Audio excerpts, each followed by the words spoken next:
well as the training of science museum professionals in India. In July 21, he transitioned to Science City in Kolkata as a director, where he has since then been involved in various developmental and administrative initiatives. Sir, now over to you. Thank you, sir.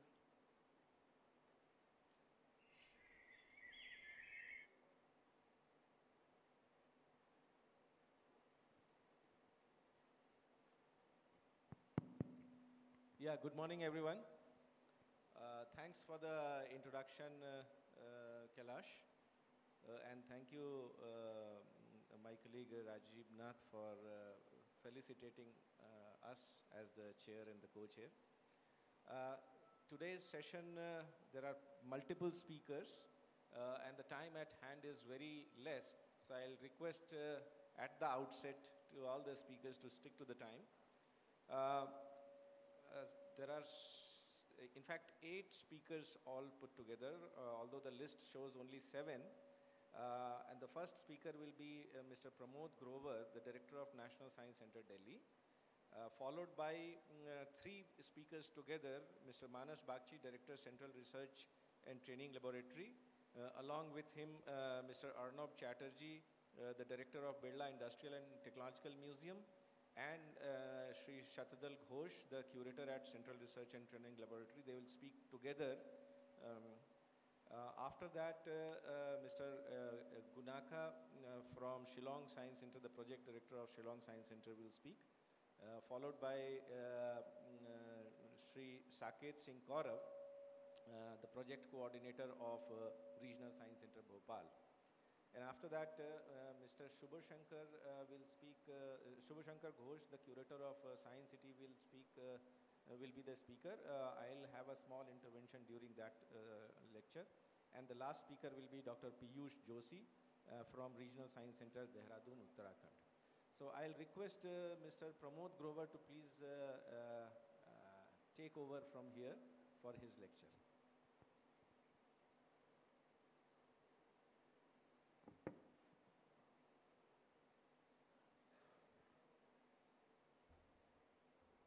Thank you, Mr. Anurag. Good morning to all the participants and delegates from the various corners of India. So yesterday we had a complete discussion on technology, how it is helpful for museums. And today I'm just going in depth, right? Technology, integrating technologies into museums, need and challenges. Can you move to the next? Or why do we need technology, right? It's a very basic question, and technology is part and parcel of the museums. You cannot remain isolated.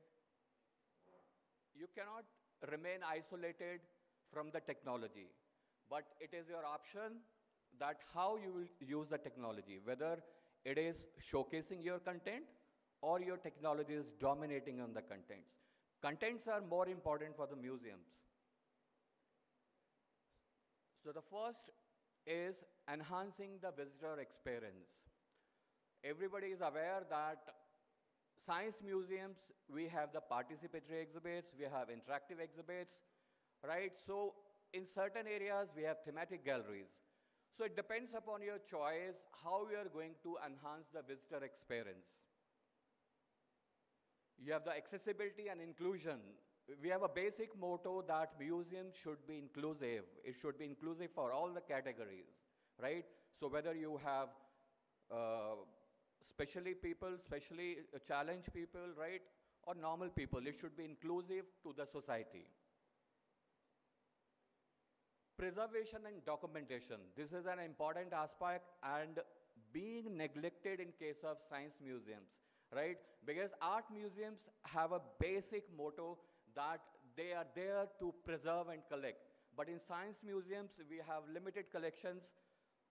So technology, as far as for science museum is concerned, for this particular aspect is less, but it is very much required for the National Museum, Indian Museum, or Victoria. Engagement with younger audience. Mr. Umesh Kumar was yesterday giving about the various gens, right? Gen from Gen Z. So Gen Z, if you are dealing with, they are totally technology oriented. So you have to have exhibits for the Gen Z. Efficient museum management. Even to manage a museum, you require the technology. Right from managing the staff, you're managing the files which you process, right? You manage the visitors. Everywhere you require technology. So this is for today's generation that they are more oriented with AR, VR. So you need to include those elements and you can enhance the visitor experience by integrating VR and AR into the exhibits. And even these audio guys called as Exibot, they enable interaction for an immersive environment. And now immersive environments are part and parcel of the museums. You cannot remain aloof with the immersive environments. You have the accessibility and inclusion. You adopt various options of the technology which can help your visitor, whether they are challenged with vision, they are challenged with other organs, right? So you make your exhibits accessible to them with the technology. And in this age, like we are able to replicate the whole museum with the digital technology. And the reason is that you are reaching to the boundaries, you are crossing your boundaries, you are reaching to the other nations. And as NCSM has a tagline, taking science to millions, we can go with taking science to billions, right? Because it's necessary that people should come to you, they should interact with the exhibits, but what about the people staying around the globe? So if you are making your exhibits accessible to them through online platform, you can enhance your visitor footfall. And that is there, but normally we are not keeping track of it. We are only counting the people who are entering into the centers. We are bothered about revenue, we are calculating the revenue, we are fixing the targets, but I think so we don't have a database right now. Even if we calculate all the visitor figures through website of all the centers, we have 26, you have Facebook visitors, you have YouTube visitors, and if you merge, maybe you may be reaching to billions. So preservation and documentation, that is very important. Even it's for science museums, because we have been seeing that sometimes we are working aloof. Like most of the curators are working in the center, but other curators are not aware of what they are doing. So I think even we should have some sort of CMS, that is centralized management system, content management system, where you can store all the projects which you are doing and you can make those accessible to the curators and the other people who require it. And the blockchain technology ensures authenticity and provenance of technology. Now, since I'm talking of the documentation, and this is one of the project called as Architect World Archive. I was part of the one committee of ASI, which DG gave me a chance to participate in that meeting. So it talked about the heritage of Dholavira, right? So here we transform temporary to eternal. You know, this is a storage place in Norway where all these Dholavira digitally scanned images are stored, and it may remain there forever. And such kind of storages, like the media they are using, that is a photosensitive film. So such media, even those are carbon free, like carbon footprints are going to be reduced while we do documentation, while we store the exhibits, because whenever, suppose you have one exhibition, its life is over, at least you store it, document it, and you will be using less carbon footprints. So such system is available for online access. It's not there once you store and you forget. You have the rights, you can access the data from there. So few organizations have stored their important data in this area. engagement with younger audience, as we have been talking of, they are very tech savvy. So we have to have something for them, a special section for them with AR, VR, and everything. And they are normally hooked up to the social media. So definitely we have a good team which is managing our social media and all the centers. Even we have a group where all people post such social media.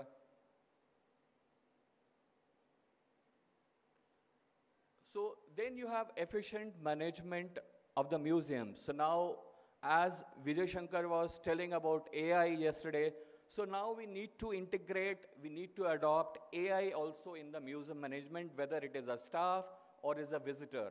You need to adopt the technology so that it will be helpful either to collect the visitor data or even to manage your staff.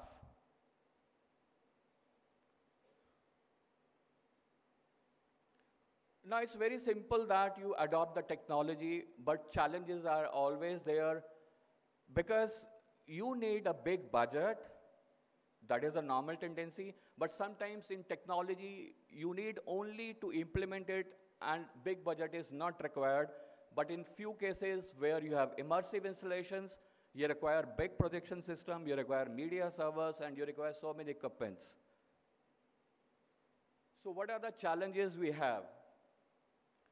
So, as I have already discussed that it should be inclusive, user-friendly, that is more important. The technology should not dominate your contents, right? It should be user-friendly. Your technology should be in the back end. Visitors should be able to operate the exhibits or whatsoever facilities are there, but you should use the technology to enhance the content and the visitor experience. So technology needs to be integrated seamlessly. Technology you cannot keep isolated. Technology can be more expensive, and for that you require a trained manpower. You require a complete team which is capable and who is being updated regularly because the technology changes very fast. So these are some of the immersive installations we have been seeing, and you require a huge budget. You require, even if you require to store the content, you have to have a big storage because these contents may require a terabytes of space. So you require your manpower who are aware of the technology. I think we need to have some more manpower in this regard because we are not till now developing apps in-house, and we are just dependent on outside agencies to develop the apps.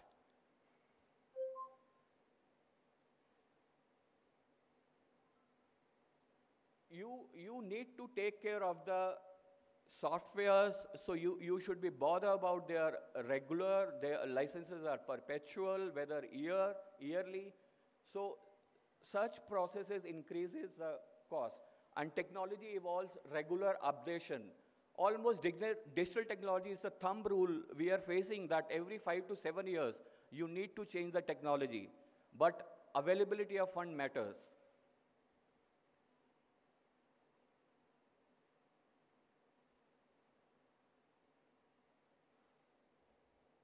So naturally, whenever we want repeat visitors, we want that technology should be upgraded because if they see the same thing every time, you may not have the repeat visitors.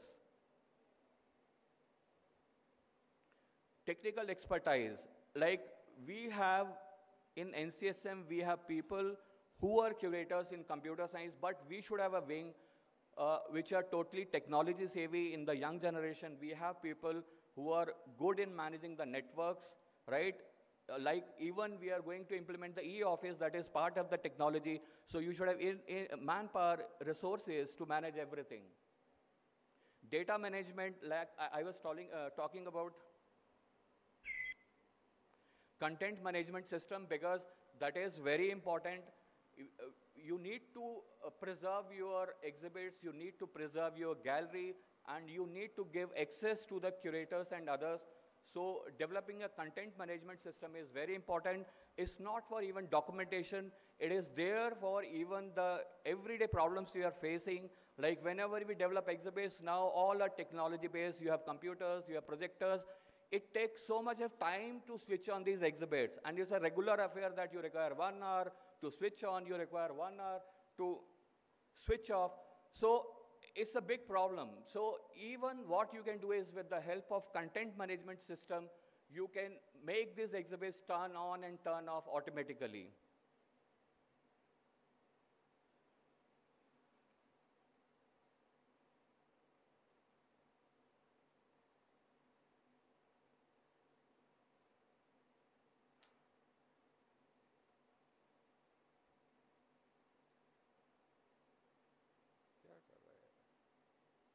एक बार दोबारा चलाइए उसको.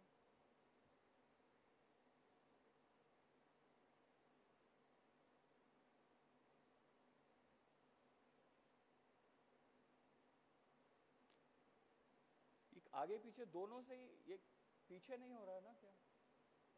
नीचे वाला है.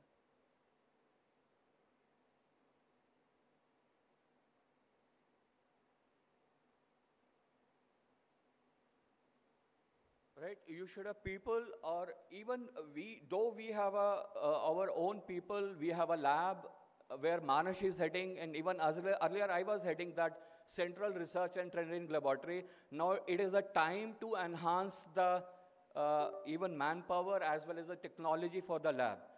Because we don't have in-house manpower to have even we don't have the equipment to have 3D scanning, and we don't have the people who are expert in these areas.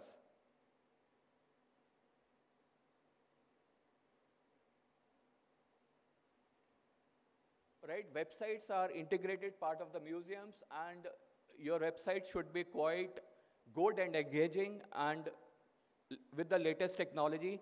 Even for website, you require some sort of management, and some guidelines are there, and those must be followed for all the government websites.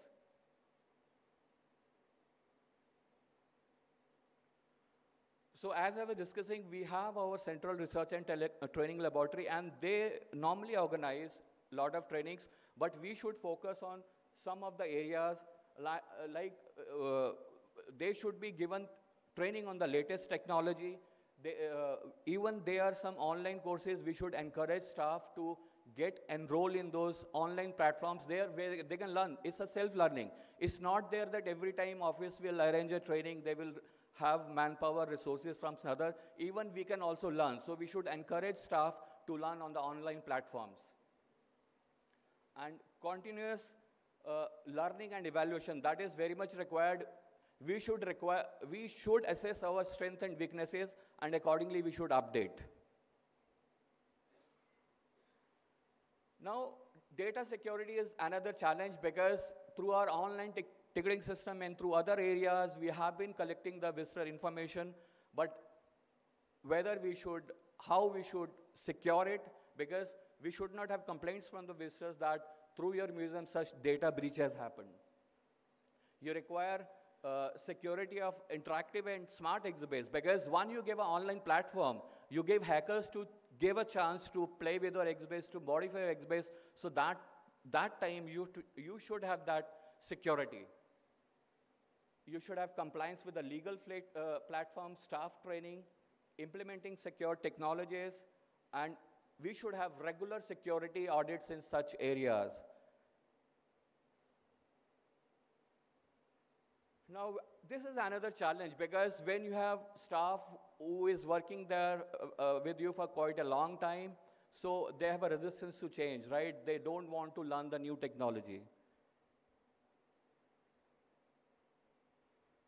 So now technology obsolescence, we know that technology has a limited life. That is a business strategy, because whenever we have seen the smartphones, how they have evolved. Every 2 years, the smartphones are changing. So you need to have backup of whatever you have, because when the technology changes, even your content and everything should be backed up, and then it should evolve with the new technology. Grover Sahab, you need to wrap up. Sure.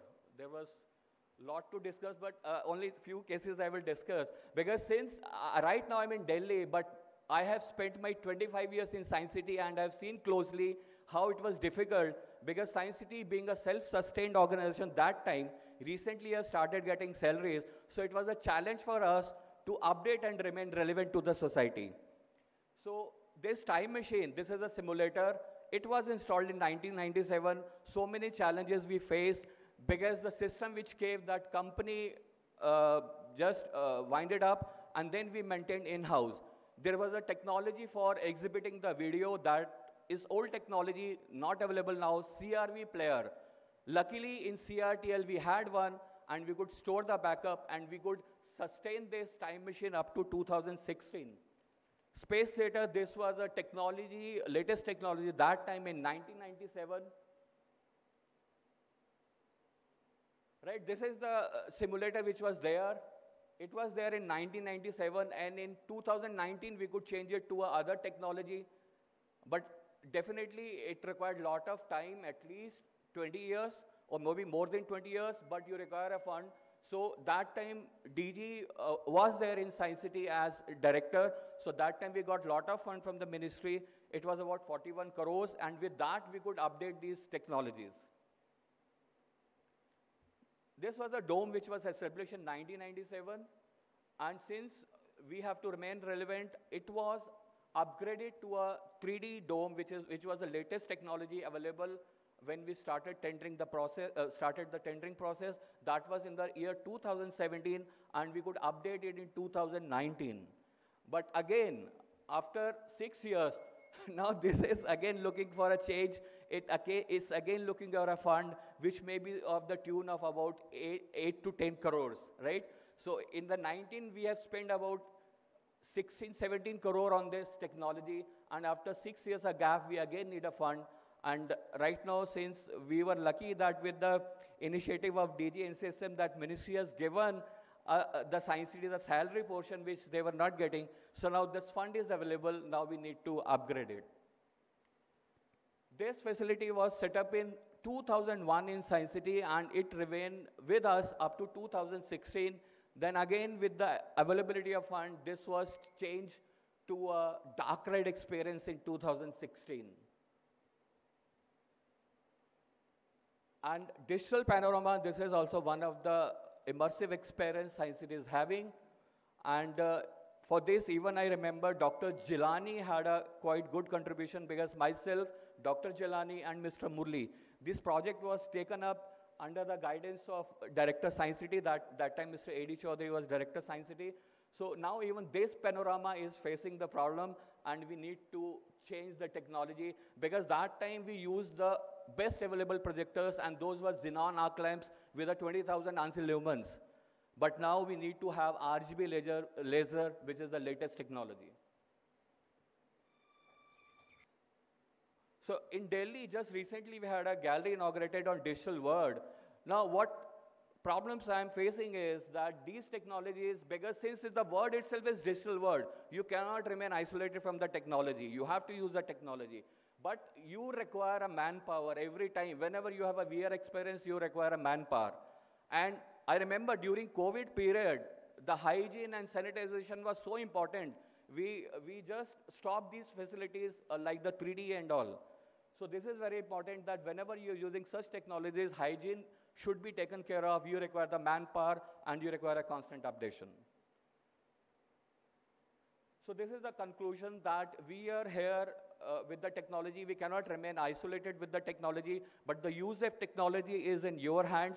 You must be the master. Technology should not guide you. You should be able to choose the technology for you. And contents are more important. We should emphasize on the contents, not on the technology.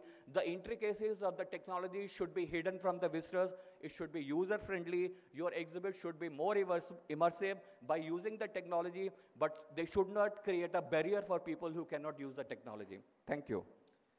Yeah, thanks, Mr. Grover, for the very informative lecture.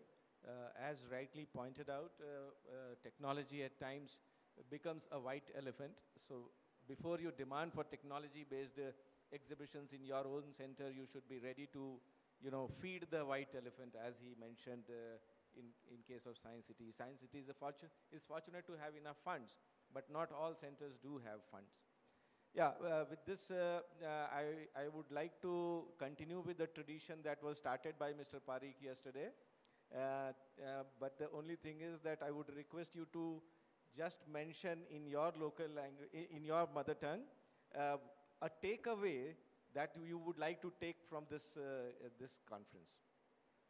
Anurag ji, अब मेरी mother tongue Punjabi है, लेकिन मैं बंगाल में 27 साल हूँ, तो मैं बंगाली में भी बोल सकता हूँ. इसमें I can. तो since you have spoken about Science City, you can talk in Bengali. सब डेलीगेट्स ਇੱਥੇ ਜਿਹੜੇ ਪ੍ਰੈਜ਼ੈਂਟ ਹੈਗੇ ਨੇ ਉਹਨਾਂ ਨੂੰ ਮੇਰਾ ਬਹੁਤ-ਬਹੁਤ ਧੰਨਵਾਦ ਜੋ ਮੈਨੂੰ ਇੱਥੇ ਇੱਕ ਓਪਰਚੁਨਿਟੀ ਦਿੱਤੀ ਔਰ ਮੇਰੀ ਜੇ ਪ੍ਰੈਜੈਂਟੇਸ਼ਨ ਸੀ ਟੈਕਨੋਲੋਜੀ ਇਨ ਮਿਊਜ਼ੀਅਮਸ तो मेरा सब से पहला जो टेक अवे है कि टैक्नोलॉजी थोड़े उत्ते हावी नहीं होनी चाहिए, टैक्नोलॉजी थोड़े एग्जिबिट्स की वैल्यू बढ़ानी चाहिए. In Bengali I will talk now. Those who are here in Bengali they'll be able to understand. আমাদের দেখতে হবে कि टेक्नोलॉजी আমরা কিভাবে ইউজ করছি আর আমাদের বাজেটে নিয়ে আমাদের टेक्नोलॉजी चूज करते হবে. हमको देखना है टेक्नोलॉजी का जो यूज है वो हमारे विजिटर्स के हित में होना चाहिए. धन्यवाद. Thank you, Mr. Grover. A big hand for him for his lecture. Thank you very much, sir. Thank you. Now I'll request Mr. Manas Bagchi, Director, Central Research and Training Laboratory, along with Mr. Arnab Chatterjee, Director, Birla Industrial and Technological Museum, and Mr. Shatadal Ghosh, the Curator at Central Research and Training Laboratory, to give their presentation.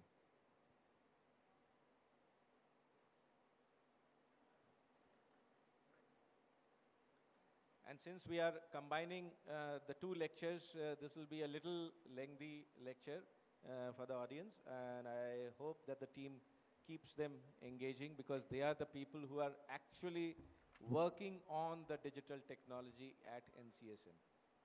The three brightest brains on digital technology in NCSM.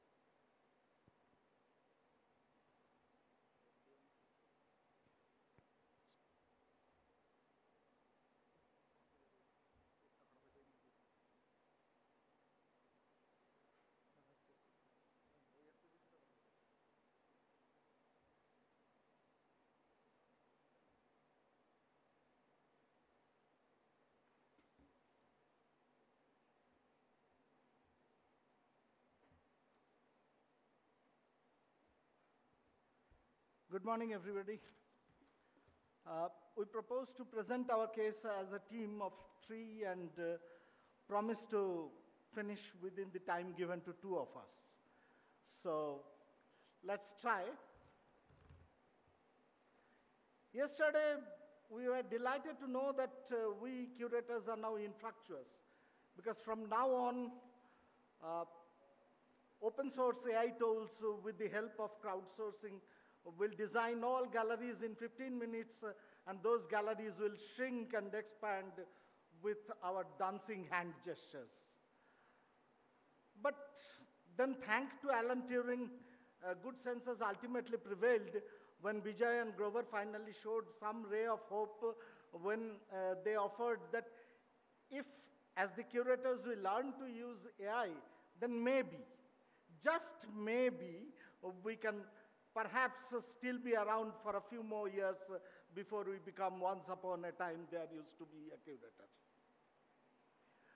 Yesterday I was also thinking that all our movies from now on will become Tom and Jerry or Who Framed Roger Rabbit or Shrek, and we can completely dispense with Amitabh Bachchan's and Rekha's or Deepika and Nasiruddin, and maybe Ramesh Sippy and Satyajit Ray will humbly give way to the crowd that will make the next best Oscar or national award-winning movie. In just 2 minutes, guys, just 2 minutes.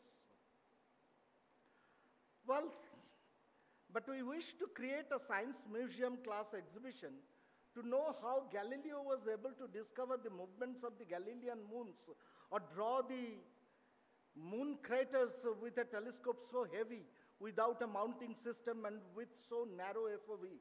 Field of view. I go to science centers to find out Why on re-entry the space shuttle gets cracks on its surfaces? Prompt engineering cannot deliver this till now. Yes, we can design nice synthetic images with DALL-E or Jenny or Genie or whatever, but believe me, I'll be 60 in a few more months, but I know that it's possible, it can be done. Yet they are all mediocre options. The museum class efficacy will still be designed by some scientist, by some architect, by some artist, as we see here. So it's still some more time. And those who think that only 30 minuses with some open source AI tools, 15 minutes, 2 minutes, will rule the roost from now on, for them I have 2 lines. We think our fathers fools, so wise we grow. Our wiser sons will no doubt think us so. Alexander Pope, an organically intelligent poet, no AI involved. Ball bouncing of walls is a trivial game that can be generated in minutes. But when I want a digital dissection table of a human being, it is not AI, but the Y, the organic intelligence, which helps to collect the data, does the analytics, design the user interface, and evolves it further. It takes time, money, passion, patience, intelligence, and involvement. That is still not possible just by writing a few lines of prompt. So I propose that in making museums, we need to think beyond digital, going beyond the AI. That is a post-digital era probably we should be thinking of. And I would like to present a few field cases as we do it in our council. Before that, just 2 points. Very recently, Smithsonian did a study to find out how long do we spend every day on our screens.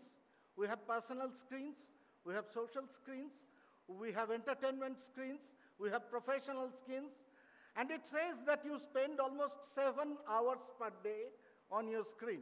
And then you come to the museum and we present yourself with, once again, 10 or 12 or 30 or 50 screens.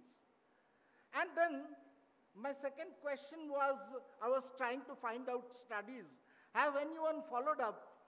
How long does it take to get screen fatigued? There is a principle which says, after you use 20 minutes of screen, give a 20 seconds break at least, if not 1 minute or 5 minutes, and then get back for another 20 minutes or so. So 20 minutes I take as the sufficient time to get screen fatigued. It happens. So our proposition is, before going to involve only displays and displays and displays and displays by using technology, rather think of the technology where it should not prominently present itself, where it can be placed to the back door to serve us on the backstage, and the content takes the front stage. I present one case study. We created one exhibition that is called The Peaceful Explosion. Now, peaceful and explosion doesn't go together. What is the thing? The point was, when the Second World War was going on, it was not taking any science to complete it, to conclude it. And then there was a team in US, team of scientists, team of administrators. They decided what to do, what we should do. Before that, US was not directly into the war. But when they came in, Oppenheimer proposed that we must do something shocking. Without that, no war ever ends. All the parties must be shocked before they cease to continue the war anymore. So he said that we must have an atomic explosion, which will be the best guarantee for the peace. And he coined the term peaceful explosion. Now, this peaceful explosion, we thought after seeing Oppenheimer made a big media noise, and we thought that that story lacked the real sense of history in many places, and it also lacked the intricacies of technology that was involved. So we wanted to create one exhibition. But how do we do that exhibition? If we do it on the digital media, screens again, if we do it on our standard timer structures and other structures, it takes time, very long time, and it also takes a lot of effort, it becomes permanent. So we thought that we'll create one pop-up type of exhibition. You use very cheap, very common items and generate one exhibition very quickly. So we decided to make it also green, because the atomic explosion perhaps is the biggest threat that one can have to the world and one can have to the environment. So we thought that we must create this exhibition with materials. Those are absolutely green. Can I have a glass of water, please, if possible? Well, so this was the pattern of the exhibition. You can see the material is completely different. There is no frame, and I'll come how we came to this choice of these materials. If you look at it, if you look at this exhibition, you'll hardly see any digital intervention. It will appear as a very traditional exhibition without anything digital much, only excepting a few screens here and there where we had to present the historical videos, some historical interviews, some historical points. Nothing more than that.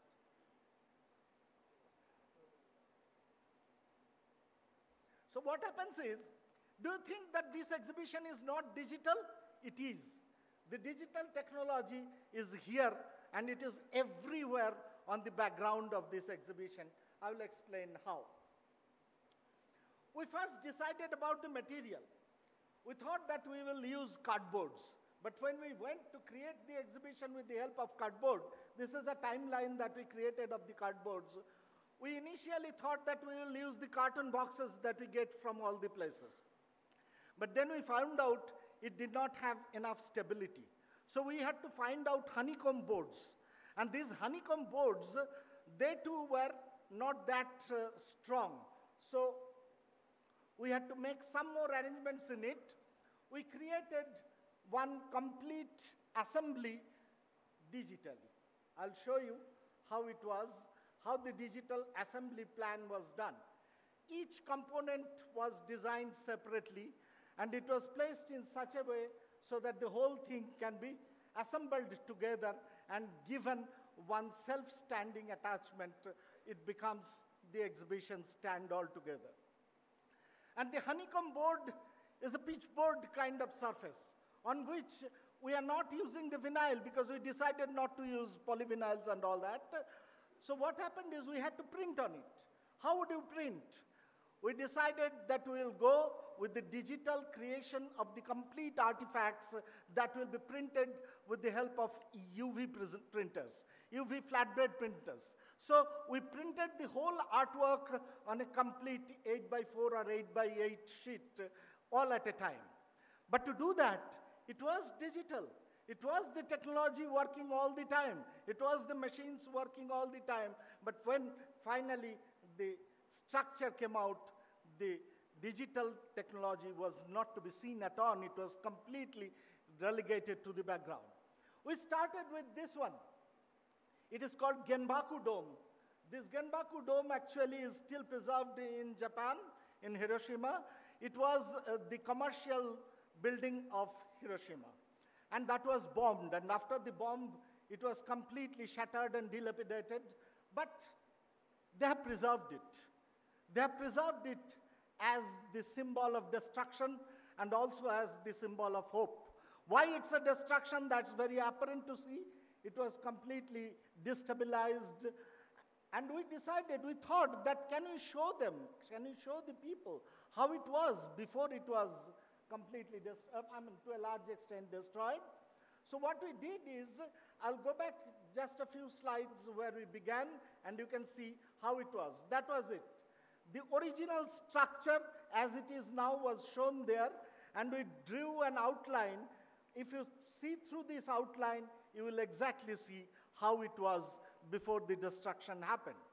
But when we did that, we found that matching the scale, matching the perspective, matching the height and width of the actual structure that is still present there with something that can be created is extremely difficult.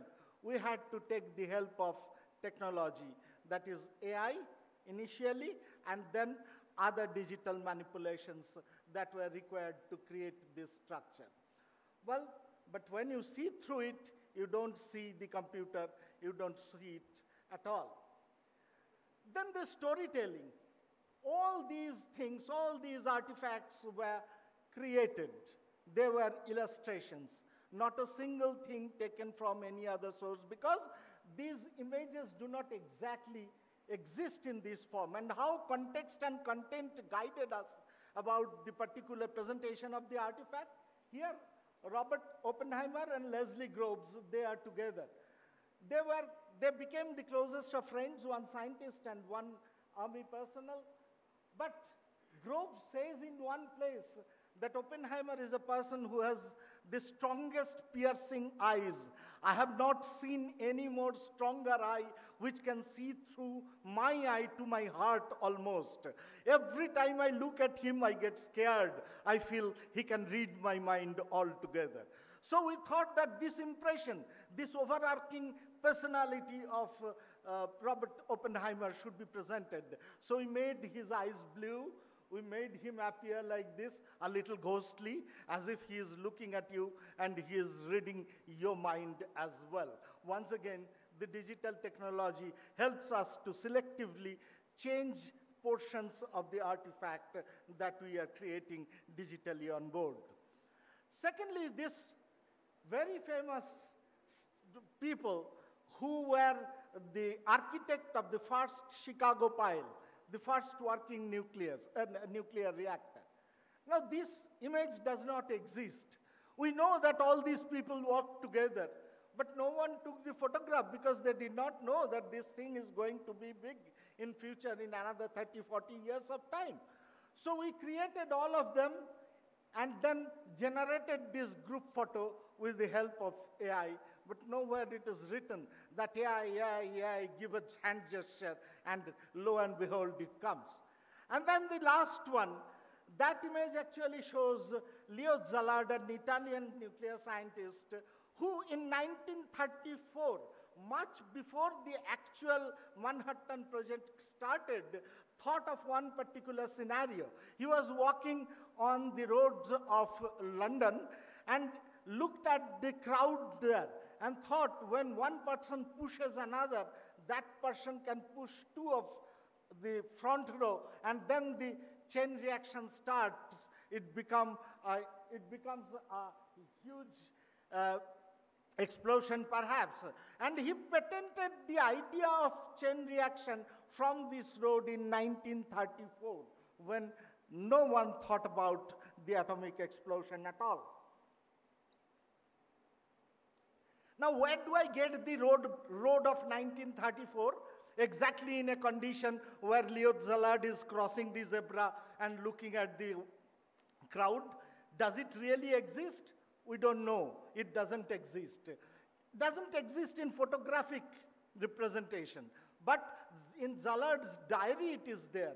So we take the help of AI to generate this scenario. That background of 1931 London Road, I don't know whether it is exactly like that, but I can still communicate my story.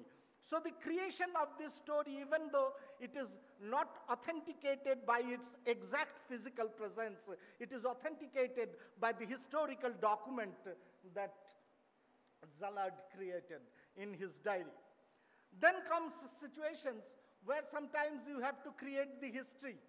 And how is that? And sometimes you have to create the story. This is the first Chicago pile. And once again, Fermi writes in his notebook that this Chicago pile was being built. He was standing somewhere here on the railing, and he was telling people how many numbers of moderator rods are to be pushed in. And when that was going on, they all were together, and the giant even was a toddler once, you know, when for the first time the reactor worked. It worked for 28 long minutes. That was a huge rejuvenation. And you know how much energy did it produce? Half watt. So that was the beginning. The first nuclear reactor in its first successful run could produce half watts of energy. Now that scenario we created, taking the help of AI first, and then once again converted it to a hand-drawn illustration. On the second one, It was once again taken from the diary of the person, the pilot who actually bombed Hiroshima. He said, I was told not to look back after the explosion, but I could not resist myself. I did look back, and when I looked back and saw what was happening there, I said, oh my God, what have we done? Now this feeling with this explosion, no one took the image and picture from the sky, so we had to create it. We had to take the help of digital technology once again. Probably without this technology, this story could never be physically presented any further. Now, yes, we do. We do use AI. We do use AI to create scenarios where the Pearl Harbor is being bombed.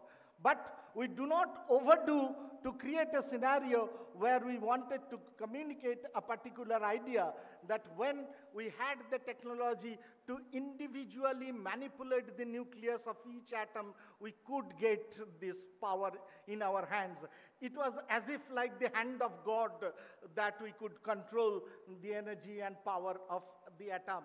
We painted it. We hired one artist to paint it. So it's exactly how Grover was talking about. It must be a judicious use where we go for the technology and where we restrain and control ourselves to go for the traditional ones. I come to the end of this phase where we show that these two bombs were bombed, exactly the position, and you know these illustrations were created using digital methods, but nothing else. Here it is not very different from others, but here it is. When the actual explosion is happening, the description says Oppenheimer was looking at it straight forward and he said, now I am become death, the destroyer of the world. He quoted from Gita. But how do I present it? Our visualization was this, that as if he is a larger-than-life character looking at this explosion and standing in a posture who almost thinks in his mind that he is now the God who has got the control over the world. So this was once again created by AI, but touched by human being, so that our peace of mind goes into the algorithms of the technology. And then finally, we got this story that when after the explosion, a year passed over in 1946, people thought that the Genbaku Dome, I said that it's also the symbol of hope. When people thought that the Genbaku Dome and the adjunct area will never be explored once again, no human being or no life can be possible there, one journalist went there and took this photograph, one oleander flower. I can't pronounce the Japanese for it. It is something like Kyuchituko or something like that, I can't pronounce. But that oleander flower, he found that the colorful oleander flower came again. So it was a conscious decision in designing this exhibition that we'll design it mostly through black and white scenarios. Only where it comes to the question of life springing up again, we'll use the tint of color. And there he found this.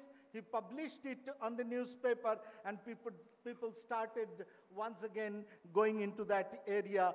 The whole city was revived again. Life cannot be ignored that way. No matter what is the technology, whatever the inanimate thing at our hand, ultimately it is the life we will look for. During our COVID experiences, we knew how much we longed to meet each other. Our whole civilization is based on contact. So probably AI or no AI, we are going to use it as a tool, but we are probably not going to replace ourselves so easily. Finally, I will end up this one with another story that really happened, and we could not manage it without the digital intervention. One evening, I was sitting in my room, and I got a call from the Director General of Tourism from Ministry of Tourism, and I was told that within 4 days' time, we have to reconstruct this exhibition and install it in the Red Fort of Delhi. Now, how do we do that? Even transportation would be impossible. I asked DG sir, are we going to comply? And he said, give it a try. We never go back. so try and do whatever is possible, we'll do that. What we had to do, we transformed the whole digital content and sent it to Delhi so that if necessary, even Grover helped us that way, that he will give people, he will give means, we will have the material there, reconstruct the whole exhibition if necessary, and we will install it. It was ultimately not required, but it was possible. It was given a thought, and we were ready with it. Without the digital technology, we could not think of this scenario. So that was done. But there are many other aspects that we need to consider of the technology. Just a note of caution, Manas. Yeah, I'll just quickly pass crossed over. 25 minutes. Huh? 25 minutes are over, so you're left with 15 Yeah, we must minutes. get 40 because we Yeah. are presenting too. So you I'll call you have upon crossed halfway. the director, BITM, Arnab Chatterjee, who will show how we use the immersive technologies in dome projections.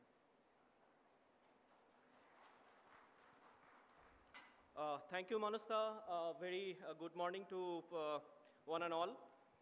It was the month of August. In the year of 2023, I was having the charge of Raman Science Center and Planetarium Nagpur. One fine morning, I stepped into my office and found a long queue of around 200 kids, mostly school kids, standing in front of the planetarium, hoping to see a planetarium show. The show was obviously not running. So I had to rush onto the projection room and found two of the projectors in a 4-projector-based digital planetarium system.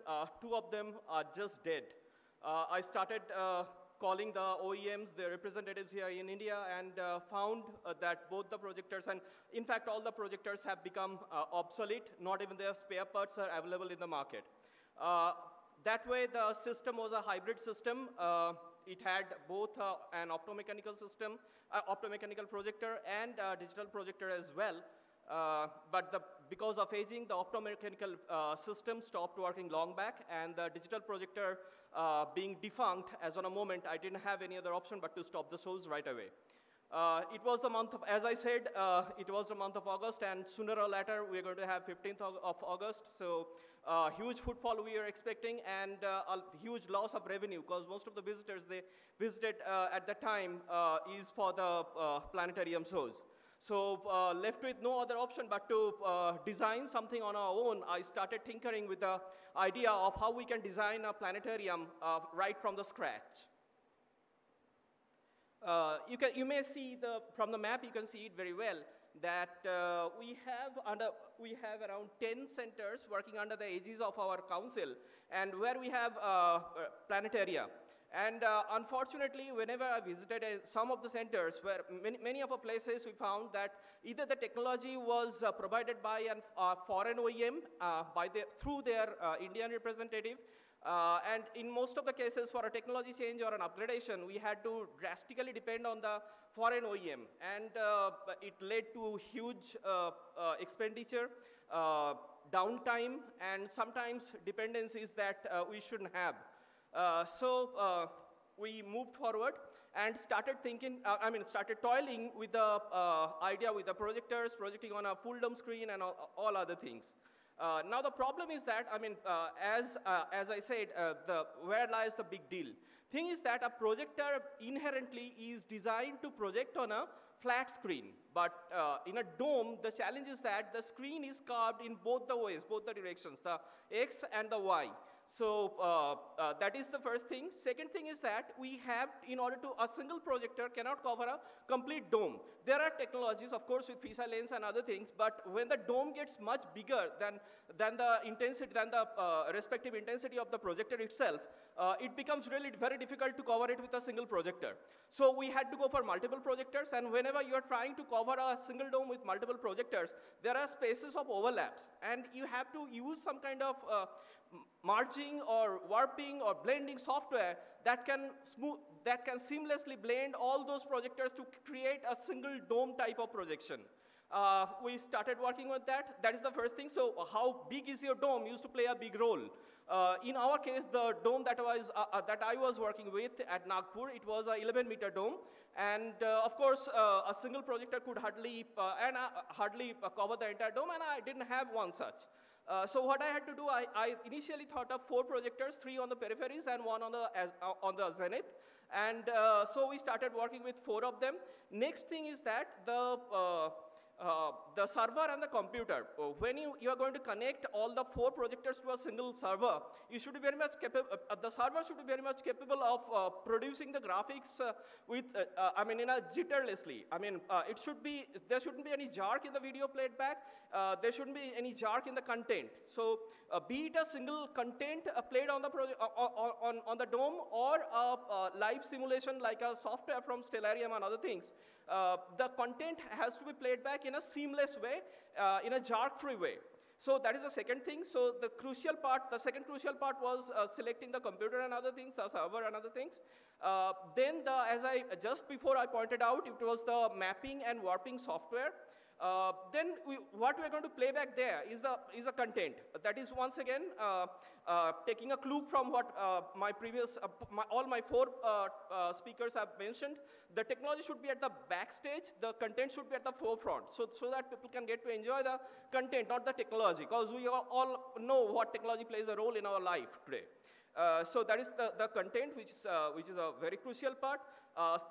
The next one is the planetarium software. I mean, most of the cases, what we have noticed that we play back contents in the form of a video, kind of documentary, but we do not give any kind of live demonstration. For example, that was a dire need of the situation, because many a times people do come in and they have asked for, you are showing a planetarium, where is the planetarium? I mean, how you are demonstrating your planetarium? We shouldn't say it's just a movie and watch it and step out. It shouldn't be like that. So that was another philosophy behind interfacing a planetarium software with a newly designed system. So that is one thing. And of course, we have the audio system, the Cove Light, and other peripherals. Some of the uncompromisable features, if you look at, it is first the screen resolution and the DPI. The default Windows DPI is 72, and in cases it is 96. Since we are trying to, at the first attempt we tried wrapping up the Windows system on our dome, we couldn't go beyond that, and the screen resolution, it was a requirement of 4K at least, and the edge blending and warping capabilities of the projector, sometimes they play a crucial role, and sometimes they play an advantageous role as well. The brightness and the contrast, about brightness it is fine, bigger the dome you need to have a brighter projector, but about contrast, that is a vital part we should talk about. The thing is that there are 2 types of contrast. One is a dynamic contrast and one is a static contrast. When you call about, most of the cases, the projector manufacturers, they mention dynamic contrast, some 20 lakhs or very fuzzy figures. But if you take a look at the static contrast, that is what plays the crucial role. How tiny, how crisp your stars are going to get projected on the screen, that depends on the static contrast. Then the color accuracy, frame rate of the system, and several other things are there. I'm not going into the detail of that. So these are the things I think one should take care of while designing one such indigenous system. Now the final part where we were a bit stuck up while designing that entire system is the blending software. We had a couple of options in our hand, but the costlier the system, the costlier the software, it is more user friendly as usual. So we started, since we had a little crunch in budget, we had to start with Immersive Pro, which is the software is a bit, easy. It's not a bit easy to handle, but it is very cheap. So, but otherwise, we can always use Vuozo and Screenberry. Right now, we are developing systems with Screenberry and other things. Of course, for customizable solutions, we can also have a solution like, we also have a software like Full Dome Pro and other things. But the problem with Full Dome Pro is that they prefer the server of their own to be used, which we do not prefer. We always prefer to have one of the philosophy behind designing one such a system of our indigenous system is that the control of the entire hardware and software should be in our hands, so that whenever it goes down, it is going to be a matter of changing the server, the projectors and all, whatever goes wrong, and then starting the show within a few hours. So With that, I'm going to show you very quickly a few slides where it shows the interface of the Viozo, the software that we are using right now. And these are the few things these are the few screenshots while configuring the entire dome. You can see how masking is done. You can see how the scanning is done. You can see how noise is removed from the before scanning, how scanning is done and all. How a good scan used to look like. And when the entire scanning is done, we used to see a complete screen like that. You can see this one, the Viozo written over there. So it's a little out of aspect. So we are seeing a stretched vision over here, a stretched image over here. So when you come to see this Viozo thing, that is where we were stuck up once again for a few days, because I was under the notion that the Windows is going to get wrapped, I mean the desktop that we used to see will be wrapped up on a dome screen, which will never happen. So it took us some time to understand that no, this is just an interface. We have to push our video, our content through some other software interface to this particular interface, and then this will be demonstrated, this will be showcased on the screen right out there. So these are the screenshots, I mean the screens of final tuning and other things. And with all that, ultimately we come up to a, you can see on the right side, oh, it's not visible right out here. So yeah, we get to project a video, a content on the screen, on a full dome screen.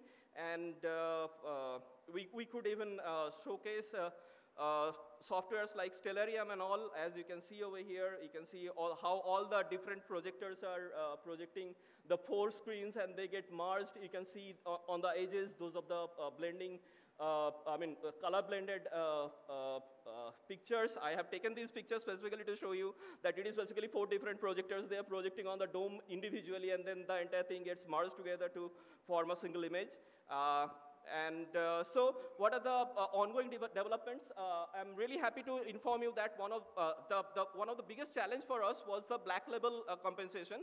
So let me tell you very quickly what is black label compensation. Whenever you are projecting some video content on a dome, if it is not a very black screen, it doesn't create much of a difference. But whenever it's a purely jet black screen with some stars and other things, the overlap portion of the projectors, they create a kind of, different shades. And that is where that shade need to be tuned properly so that it shows, even in a pitch black and dark screen, it shows you the entire black screen. So just 2 minutes, I'm at the end.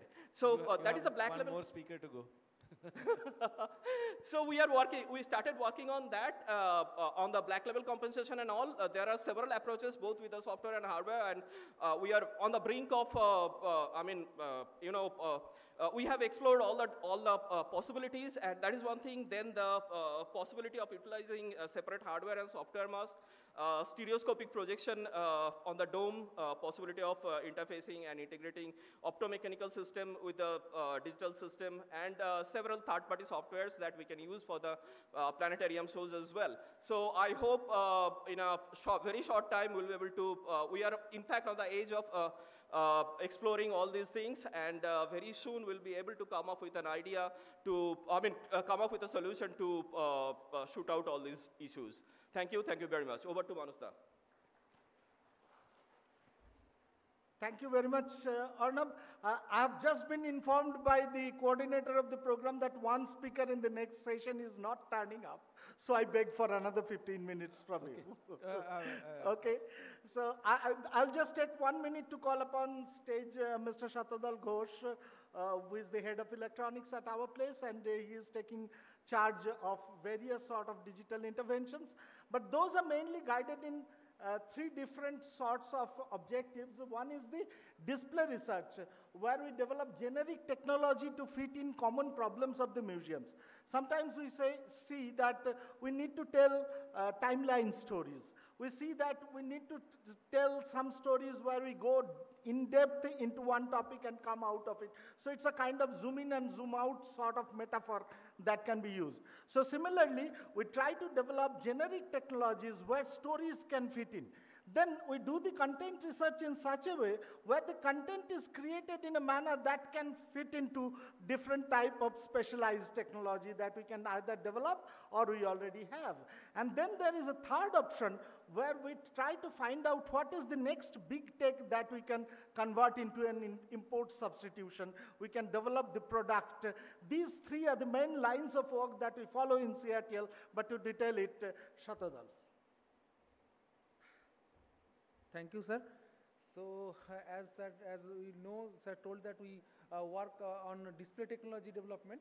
So, for this display technology development, here I am showing one example that is we call magic lens. So, what happens is that when you put some white paper or white material on a black surface, here you see the projection comes only on that portion. So, that gives a dynamic impression. Now, why it is why we have created it like that?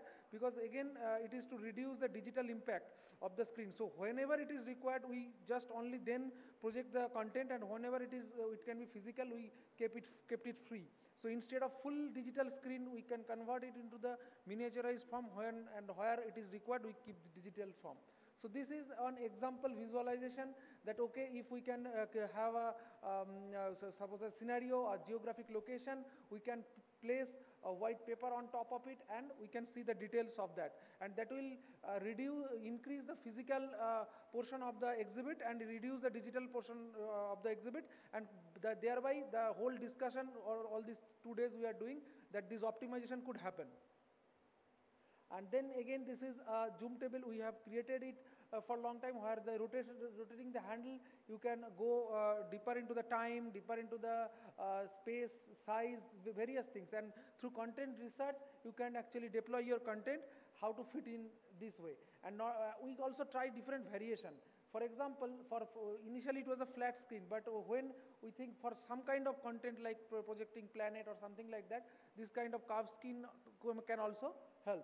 So this is the visualization again, why to understand that even if when it is a prototype mode, it looks normal, but it is not for science museum, even not for science center. As a generic technology, this can take any shape depending upon content of the and context of the museum. So, and again, it can be technology behind will be same. This is actually projection exploration, where you put a magnetic there is a magnetic wall, you put the black circle on it and you get the location specific information. This can also be created for here if we have different sites or different location, you want to give information on a world map, and you can have hotspot and you keep the similar thing and you will get the information. Again, this will increase the physicality of the thing and reduce the digital content. Instead of making the full black full thing screen, we can reduce the digital, thereby optimizing the things. So it is again virtual working. So in a museum or a place where we cannot go, so there we can create this kind of immersive experience. This is a prototype thing, so it may seem like, okay, I am seeing a video, but if we can create it like an experience like this with a bigger curved screen and all this, it should look, it should allow visitor to experience the immersion of the situation. And this is actually the tool where we are actually using AI. So here we are detecting human, and instead of making the visual seeker, initially we were making visual seeker through TV and all these things, but that is, there are two things, there is a problem. One is hardware maintenance, and another thing is that again the screen, and fully it is being digital. So here only where the visitor is standing, that portion will be transparent, all the thing will not be visible. So through AI, we are detecting, as Sharma sir was telling yesterday, through AI we are detecting, through training data, we are detecting the human. So actually we took a generic module from internet, and we have retained it with the Indian scenario, because in Indian scenario, women in studies were coming, so these are the problem. So we have to train the engine to tune it, as sir was discussing. So here we can create this kind of experience by evolution. I have given one example, that a white screen, and as the visitor walks, then the human also walks from one state to another, from primitive state to become more humanistic way. So this kind of digital work we can create. So this is actually a product improvement that Visual Seeker we have was connected through power, and for this reason we cannot make it larger than 10 feet, 20 feet. There was a limitation because of this power issue, because wire was coming. Power cannot be delivered wirelessly. So you have written not exactly wirelessly. What we have done, through this metal strip, we have converted it into a DC, and again there is an inverter, and that inverter is converting into again AC. So thereby running the whole thing, and you can create 100 feet long of this because there is no wire. So this kind of visualization, when it is a technology, you cannot look, but again AI is helping to visualize how it should look in a modern way to behind the technology, keeping the technology behind, we can create a modern look. And this is actually audio problem that every museum faces. When there is a multiple audio, there is audio crosstalk, and for that in Azad Gallery we have implemented it. This the device is actually we can price. It is actually off the shelf available outside India, but it is very costly. So what we have done, the video will play in its actually where it is, but whenever a visitor come with their app, mobile app, it will play the sound from where they have started. So it will be in sync. All the people will listen in sync. So this kind of environment where the full gallery is actually immersive gallery of different projection-based system, we can use this kind of things. This is also patented. All this technology I have shown is mostly patented.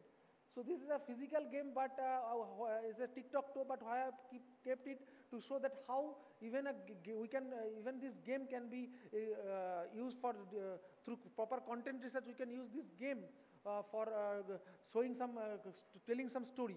So here we can choose different archaeological theme, and based on the theme, instead of cross and circle, that thematic thing will come. Someone chooses Mesopotamia, someone chooses Egypt. So that thematic thing may come, and they can understand. So this comes in content research. So this is our latest development, and it is a biggest import substitute, that is Science on Sphere. So the Science on Sphere we have again fully developed in-house. The software is in-house. We can take the data from NASA directly in raw format, in multiple format, and we can show it. So it was initially costing around 3 crore, only the equipment. Now we can make it around 60 lakhs for the equipment. So it's a huge import substitution, and the quality I'm telling, if somebody can tell that this is SOS and this is KOS, by seeing the equipment, we'll again try to improve, because people cannot think any difference, and we have much flexibility here. So we have not compromised on the quality 1%. So here what we have done is the way we have reduced the complexity is only through the physical assessment of the thing. What we have a virtual globe. I'll finish, sir. We have a virtual globe. Actually, what we have created in the virtual environment, we have created a virtual globe, and we have put 4 camera. And actually, one camera is set with one physical projector. So actually, the camera 1, whatever portion it is seeing on the dome is projecting through projector 1 in the physical domain. And thereby the mapping is happening very smoothly without any stitching software also. Initially, we are using some stitching blending software, but to reduce the hardware cost further, but that is requiring more hardware. Now we are doing it through projector directly. So no external software is required almost. So we can project video data, we can project image data, we can project real-time data through, we can download after every 6 minutes, 6 hours, and then through Node.js we are projecting in a web page, and then we can project it here. So this is why you have put a knowledge sphere, because it is not only about science. We can put any data, even archaeological museum, any museum can ask us. We can show the Silk Route, previously it was there. So it is now in our hand how we are. So that's why we have named it knowledge on sphere. It's not on science only. So then we are creating one virtual VR theater under the guidance of DDG sir, that it is being created in Patna. So here it will combine the both effect of VR and simulator. So combining these both, we are creating it as in Patna. So we make virtual 3D to not 3D to 3D gallery fully. This gallery actually does not exist, so you can go near each exhibit, you can read, you can listen to the video. So this kind of thing are possible. This is we have created for Gandhipedia in collaboration with IIT Gandhinagar and Kharagpur. And this is what I want to. Yesterday, sir was showing some sir from museum that they have implemented QR code. Now, what I am saying, this is zero cost, means Zero cost means the technology will actually cost zero. Any museum, smaller museum, mostly, if they want to implement it, 1 day's training through Google Drive and all these things, this full QR code with audio, video, multilingual, all facility. Only one manpower is required for 15 days. They can create this full QR code. If you scan, I have created this as an example. Scan, it will show you just on 28th science conference, this kind of thing. It's again free of cost. So what we do actually using Google site, because 15 GB is already free and you can create multiple account. So you can create the 4 account, you will get 100 GB, 5 account, and 100 GB is sufficient to hold any 500 exhibit data. And it will be on Google Cloud and you can create QR code. So we also work or research for the process development, that how we can create a process simpler so that the cost is reduced, and mostly for district science center level, because everybody cannot afford it. So this is again some of the installation, because we don't keep it in the lab level, as always DG sir told that we should implement somewhere. And our Anurag sir, when he was director, he was every time asking, "Kahan pe lagaya bhai?" So that's why we always try for this one, because actual implementation, this is actually a very important installation done. It is in the new Parliament building, right at the center, where the Ashok emblem is there on the top. Exactly on the center of that, we have this focal pendulum installation. And it's a huge project. I was there on the inauguration day of that new Parliament building. So it's actually a huge installation. And these are all the technology we used in a different exhibition to make it live. And then we do some research on visitor data also, visitor statistics, using AI and all these things as a back-end tool. So we have published this paper in the Indian Journal of Scientific Temper. So what we have done, we have taken the Google review, and we have segmented that into positive sense and negative sense, and then we have created word cloud. So, and see, here is a very nice example. See, this is for DSC Digha. Here, if you find the children, it is much bigger. But see, family is very small.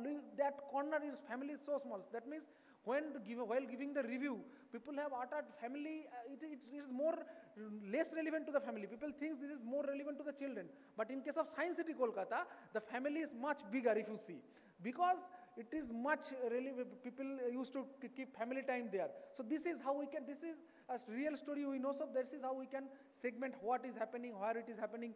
This type of research we do for visit, and we publish paper.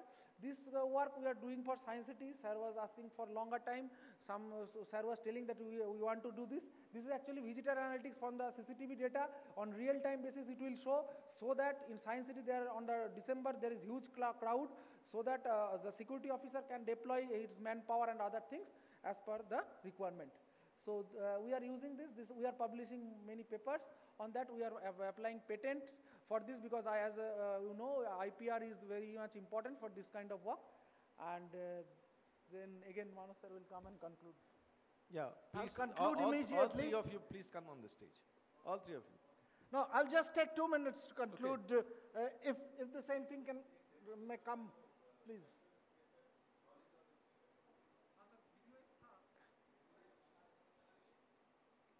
So on public demand, you get some time to show the video if you want.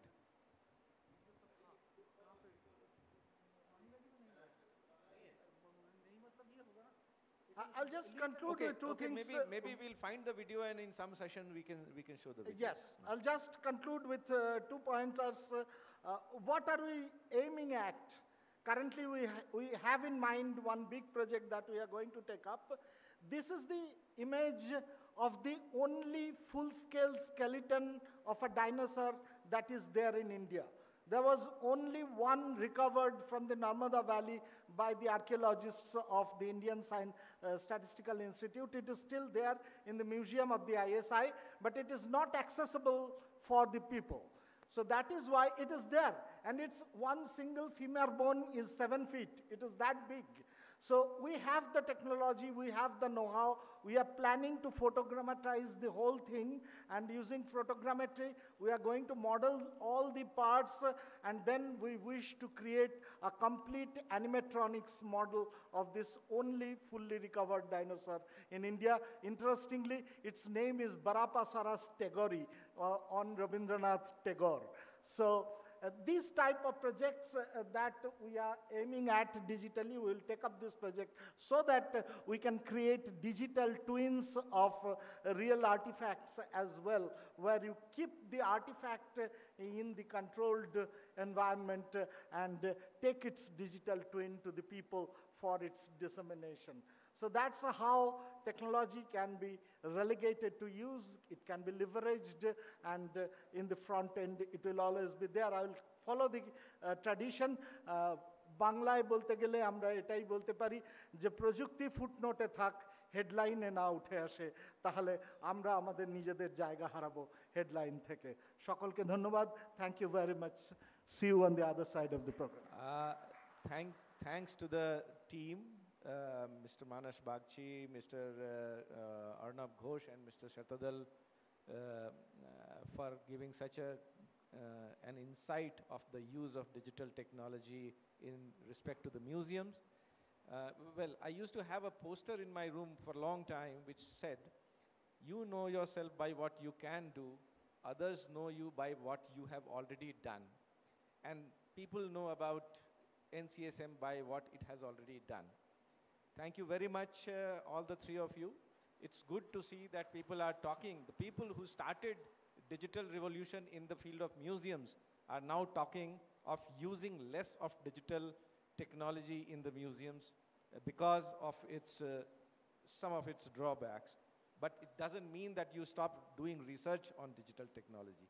You need to keep on improving on the technology so that you are in a better position to showcase those technologies to the people. Well, may we now call Mr. Gunanka DB IFS, Project Director, Shillong Science Center, Shillong, for his presentation, whose topic is Brief Information on Shillong Science Center.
A very good morning to everyone.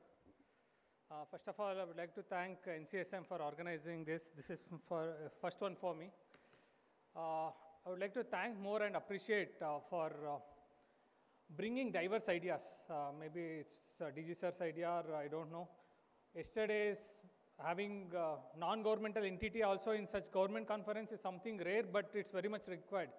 People may disagree with views, but having multiple views is very much important, and I felt very happy. Even in fact, the presentations which I was looking forward was also such presentation outside the normal government setup. I think I think we should continue to have this, whether it's here or in other places. I will not go into the details of what Shillong Science Center is doing, or I will not go into the technology part, which everyone is already speaking about it. Since I'm also a bureaucrat, as I would say, I mean, this is one of my assignments. So I would like to see from that perspective how I see Science Center and the things that may require attention from other science center also. Yeah, I think this topic is being touched again and again. Yesterday, I think one of the director of government of Jharkhand and in several other presentations, we're talking about accessibility, but how you see accessibility and what I see, I try to see we have Shillong here, that's the only science center we are having. Meghalaya is a small state, but it's not very easily accessible for everyone. The Bagmara, which is in the southernmost part, which is just next to Bangladesh, it takes more than 13-14 hours. That's one term divide, I would say. Urban-rural divide, I won't even say urban-rural divide. Our science center, I would say, is serving only few students of Shillong urban schools, not even the government schools. And rest of Meghalaya is more or less not visiting our center. The other one is digital. Within Shillong also, people who have better access, better information, only few schools, some top elite schools may be visiting. This is the accessibility issue which concerned me a lot as soon as I took charge of Shillong Science Center. In fact, I keep sharing this. One of the surprising factor for me is, I mean, during my childhood, I didn't visit any science center. I am from Karnataka. Let's not go into the reasons, but now I have a son who is 8 years old. Once he was 5-6 years old, he started showing interest in science. So whichever state I go, I used to take him for science centers. So this is how I started exploring science centers. Ironically, till I got an office order that I have been given additional charge of Shillong Science Center, I was not even aware that there is a science center in Shillong. It didn't come to my mind that Shillong, being a small town, can have its own science center. This is a kind of paradox, I would say. So I'm just trying to address these issues. I'm not going too much because, as I told, for me, building a very modernized science center is very much required, but how does it help if my students, if my residents are not using it? I also did a simple math, like currently what's the operational cost? I'm not going into the capital cost of my Shillong Science Center. It was maybe a grant which came from center. I don't know the details. But what's the current cost? Even if by going with very good footfall of my staff, which I won't believe, the per head cost for every visitor is 2,000. That's the best footfall they are telling. If you go with a very conservative, or which I see, it is more than 20,000. So I'm spending 20,000 per footfall or per head, up to 2,000 on Science Center. And what I'm offering? It's the end of the day, or the one who is coming, getting that knowledge, what they are supposed to see. See, for me, Science Center is, I'm looking mostly from education perspective. Shillong, if you people know about Meghalaya, unfortunately, our educational SDG indicators are not great. Even the state is trying its best in last couple of years. Things will change, but as of now, it's not great. In fact, half of the Meghalaya, this part of Meghalaya we call Garo Hills, even getting students with science graduates for certain positions is very challenging. So I try to see Shillong Science Center is ignite these young minds in their young age and make science something interesting. So it should not be that science or maths is a subject which is very difficult for them.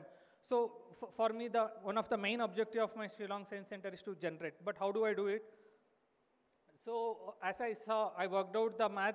So the cost is looking very dangerous for me. So thankfully, small states, few officers holding multiple charges, able to convert funds from other, positions which I'm handling.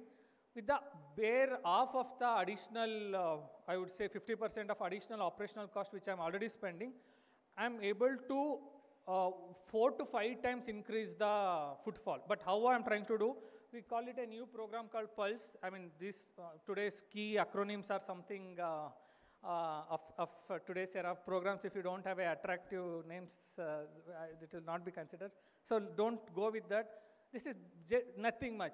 I'm just requesting DCs, writing to DCs that I will sponsor your remotest students' travel cost, stay. I built a simple dormitory with proper safety. with CCTV, but a simple dormitory. I will bear your travel cost. I will give them free accommodation. I will give them food. Whatever the expenses, so you don't have to worry. I mean, for districts also, if I tell, they tell we don't have that head, this head, education department, there is no head for all this. Let's not go into all the normal bureaucratic process. You don't worry. You just send students. You send me how much ever you want. So this is how we started this Pulse program. Initially, any program in Meghalaya won't get a positive response, but we have to make consistent efforts, and this is becoming quite interesting, and we are getting more and more students. In fact, in Meghalaya, November, December, January is winter holidays. We started getting requests even during that time they want to visit, and we facilitated. In fact, we had summer camps. How we have summer camps in other places, we had winter camps. Every week we try to bring these batches and make them engaged. I mean, this is additional. How much ever you do this Pulse program, still I will not be able to reach, say, 50% of my students every year. Along with this, what we are trying to do, we have simply called Science on Wheels. A simple vehicle with minimum equipments, tools. I mean, thanks to the digital world, you don't need too much of equipments also. You have VRs, and take them to school, but just visiting one school once upon a lifetime will not make any difference. So we are not trying to have a very great ambition that I will visit every school. Let's make hub and spoke model. Every block level, 1 or 2 main schools which can anchor, and we keep on visiting the same school again and again. Or else, once we visit, fine, it may create some interest, but unless you have this consistent efforts, things will not go. So this is what we started. I mean, unfortunately, my Shillong Science Center had no website also. I mean, even if you search in Google, there was nothing about Shillong Science Center. So this is again from accessibility perspective. I don't want, again, a Pulse program, a bureaucratic thing, people calling my people and they taking their own time to just give them slots. What we are trying to do is around 50 batches. Every day we should be able to handle 2 to 3 batches, made it a simple web-based. The dates are available, you book and you come. You don't have to even interact with us. So we don't want to add any delay. That is what we are trying to do. Additionally, what we are trying to do is, I mean, basically I want to attract more and more students. So these days everybody wants a birthday with themes. So why don't you have science-based birthday? You come and do your birthday in my science center. I will give you the birthday. You generally in your birthdays you have some puzzles, what is called treasure hunt and all, right? I have those ready. You don't have to worry. You bring your students and celebrate.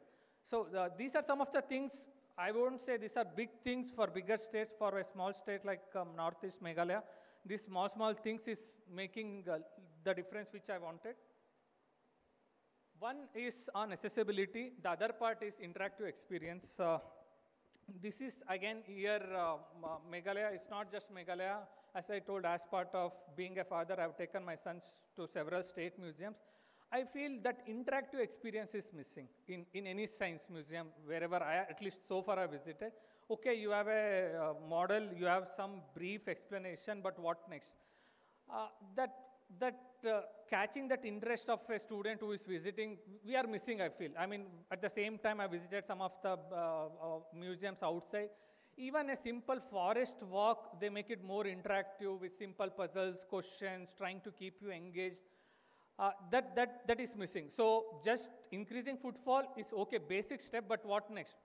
So is it really helping the student to create that additional interest in science and maths or not? So here also small efforts, I won't say it's completely successful. So the first step, what we did is, I engaged with a team who are interested in science education. All the models which are there in my Shillong Science Center, we try to find open source knowledge material, mostly video content, just explaining what your equipment does, like the basics of science behind that instruments. Because when these students come to schools, science centers, right, there's a time constraint. They cannot try to understand everything and then, feel it. So when we write to schools, what we are asking is, schools, please go through my websites. For each and every equipment, I have on board. I mean, I've tried to bring this open source material knowledge. I mean, these days Khan Video, Khan Academy and all, I mean, one or two only you will get most, but not limiting to one or two such. As many as we are trying to bring and telling schools also, before you come, make some efforts. The teachers also go through these equipments, try to understand the basic science, then you come and feel it. Then it makes more fun.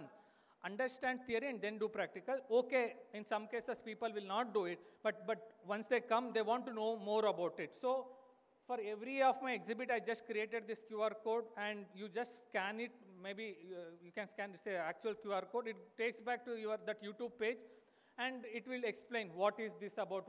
I think this is see-through wall. What is see-through wall? What is the science behind this?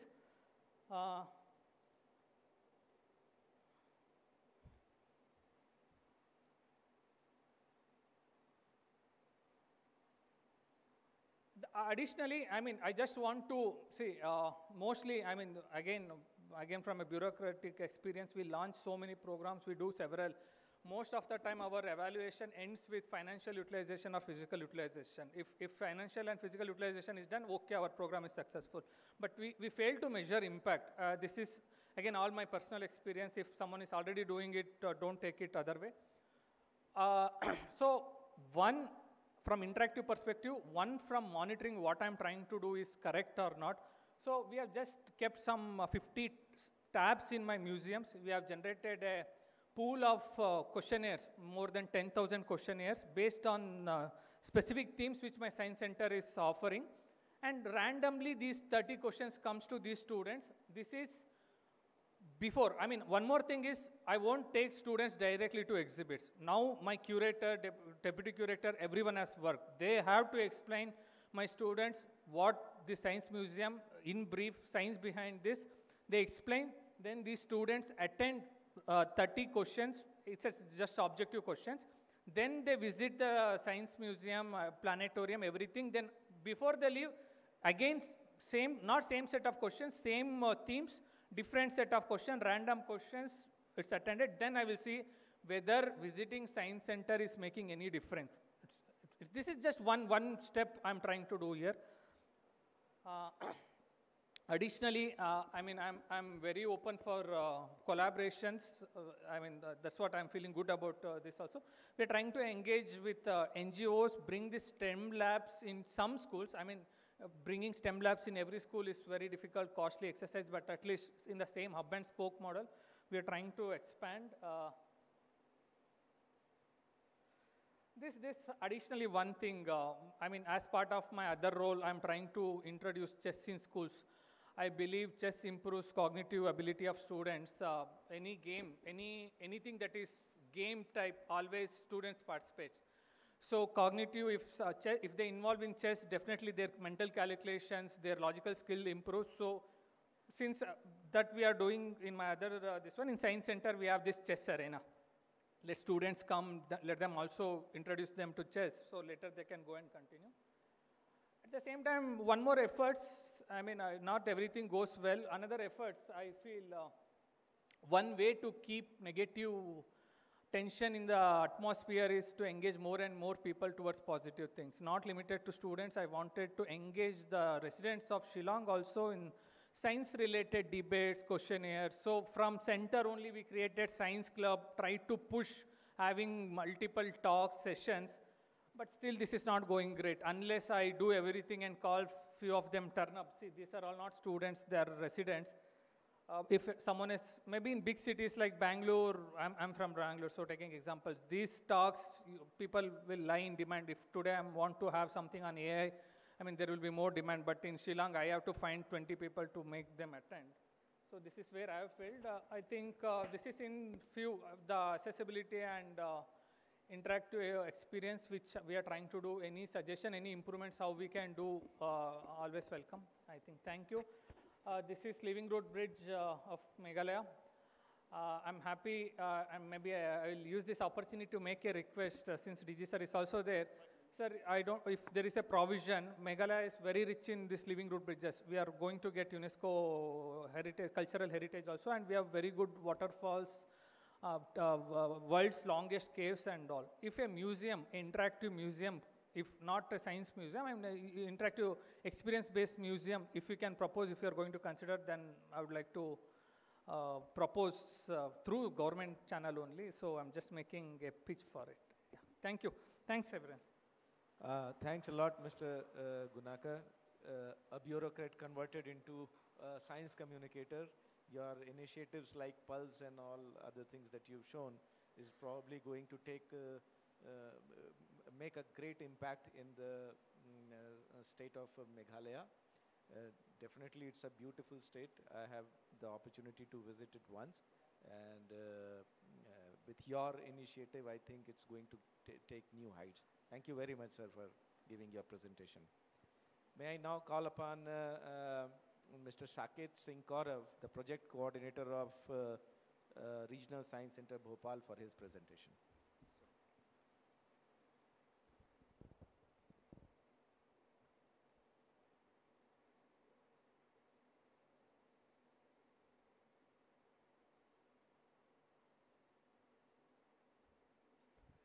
Good morning, everyone, and thank you very much for giving me this wonderful opportunity where we can discuss and talk about challenges and opportunities in digital era.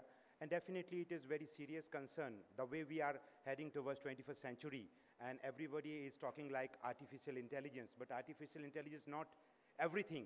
As museum, as science centers, we have to preserve our own physical experiences and take this experience to beyond four wall. As our council has a very famous and very important objective, and the punchline, taking science to millions. And just in the morning, the director, National Science Center Delhi, sir, just tell that taking science to billions. So definitely on that note, we have to extend our four wall without breaking physical existence. On this note, I'll talk about our Regional Science Center Bhopal's initiative on social media platforms. Here, as you all know, this is our NCSM's unit situated in Bhopal. So we have physical experiences here, as all the science center and science museums are having, but adding on it a new dimension which we call digital era. Digital era has provided us more opportunities and challenges. In COVID, we have experienced how we can harness this technology. Altogether, India's internet access was becoming much, much powerful during that period also, because Reliance slowly rolled out 5G, and immediately internet took off very fast in India, and the consumption rate has increased many, many fold. As our director, Nehru Science Center, Sir Esther Dittel, discussed and presented us about the number active users in India, that actually showing how India is now moving from the desktop or the laptop to the mobile devices. So how we can harness that or leverage that level of access in the field of science communication. So we have our presence on all very important popular social media platforms. You can see here, all of us are having a website, but adding to that, social media like Facebook, Instagram, YouTube, WhatsApp, and now more important, I think Satyadal was also mentioning about his paper, we are very concerned and actively monitoring a Google review. Though our number is increasing organically, but we have a long way to go with the aim and vision. On that note, I'll go immediately with considering the time challenge we have, because time is the fourth dimension and very short in our hand, but it is always flowing. On that note, you can see here, we are having these 4 active promoting platforms now. So what we realized, the power of each platform has its own strength and disadvantages. In Bhopal, what we started with, mainly we try to increase YouTube, because what we realized during COVID era, YouTube has a very powerful role to play, because it will become like a digital repository in future also. Whatever content is being produced and broadcasted using live, or maybe we are uploading after full production.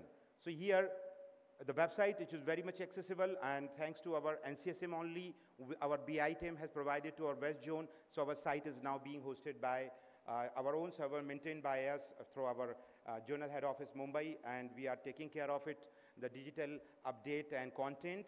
And we are also trying to be relevant, not just uploading, based on that, how we can shift the traffic from website to the social media platform. On that, we have added a component I have not used in this slide, the social media like Facebook. So visitor can come also on the Facebook rather than icon also. Here, I think it's not working. Yeah. So as I told earlier, the very famous, historically, we always talk taking science to the four walls, beyond four walls, and around the world. Different science centers, science museums are coming up in digital era. They are also bringing new changes in their physical experiences and their virtual experiences. And our council is having very UNESCO rewarded program like a mobile science exhibition program. We have been running, as DG sir has mentioned yesterday, how many buses are being controlled and run by our council. So that was the era when we said taking science beyond four wall. Now in the digital era, we are also adding a new component, physical experience at Science Center, then mobile science exhibition, and now through social media like YouTube.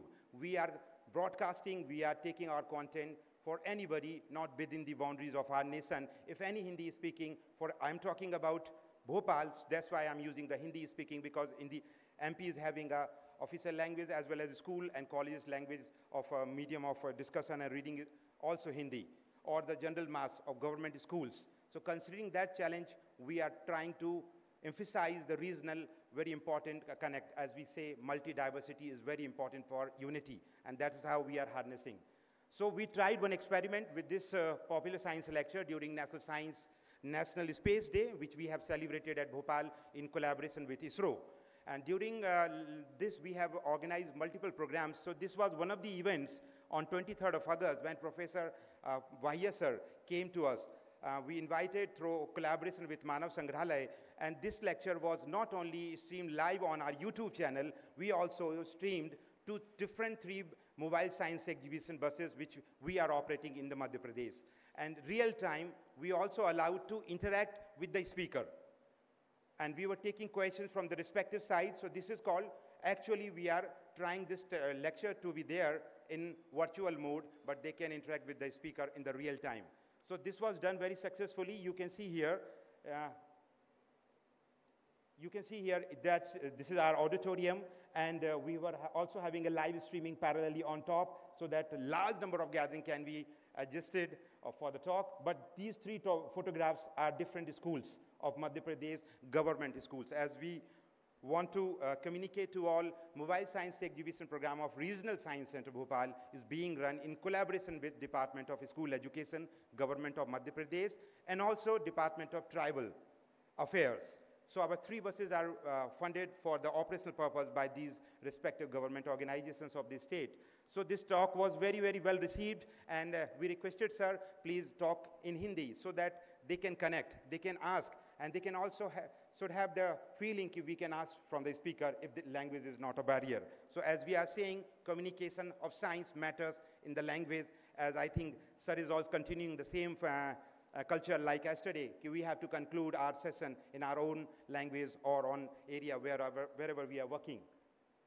And this program we have been running in winter season with the very support of government of Madhya Pradesh. We are trying to organize night sky program. All NCSM MSc programs, we have this facility, but this time we have added new component. They can see the sky through the telescope, and also they can ask and interact with us. So we tried, and we had a very good experience. We want to improve it. Resources are a big challenge for us, definitely, but a great ray of hope. We have multifold to invest time and energy with the staff so that we can interact with more teachers and students from respective places and the school students. And now, very important part, as I am trying to take for a few minutes about our YouTube channel. Quickly, I'll go through about other social media platforms, but the impact of YouTube can make in the field of communication of science, this is very critically evident with this experience. At the end of 2020, we were having a 329 subscriber, and now we have 7.35 thousand, yani around 7,000 subscribers, more than 7,000 subscribers. And I'm happy to say, being a part of NCSM unit and family, we always learn as by doing. Our Science Center is having largest subscriber under the Science Center network, not only NCSM, also other Science Centers in India we have checked, and this is the number which is very encouraging for us to go much higher. Though YouTubers and influencers, they are having bigger numbers. That's our goal and milestone we have to achieve with more resources and energy. That is a challenge in digital time. And one important factor I want to communicate to all, not uploading a video is a big deal on YouTube. We may produce number of videos we can upload, but the consumption is not highly correlated with the upload of videos. Video content matters. So viewership is not or cannot be calculated based on the strength of your content on the video, of the video on the platform. So we have a views of more than 2 lakh views of entirely 243 videos. And when we have went through with other YouTube channels, leading YouTube channels, not only in India and surrounding science centers beyond India also, the viewership is also not that much considering the time, their video. So that is a challenge. If we are producing a content, it should be relevant and accessible to the audience. I'll bring that analytics before you all as well, so that we can have a correlation why it matters for all of us in this business when we are talking about popularization of science. So we realize YouTube cannot be already used for the live streaming. So we are uploading content. We are producing a video, for an example, whatever talk we are being conducted. For an example, if it is not live, then we can record and post later on.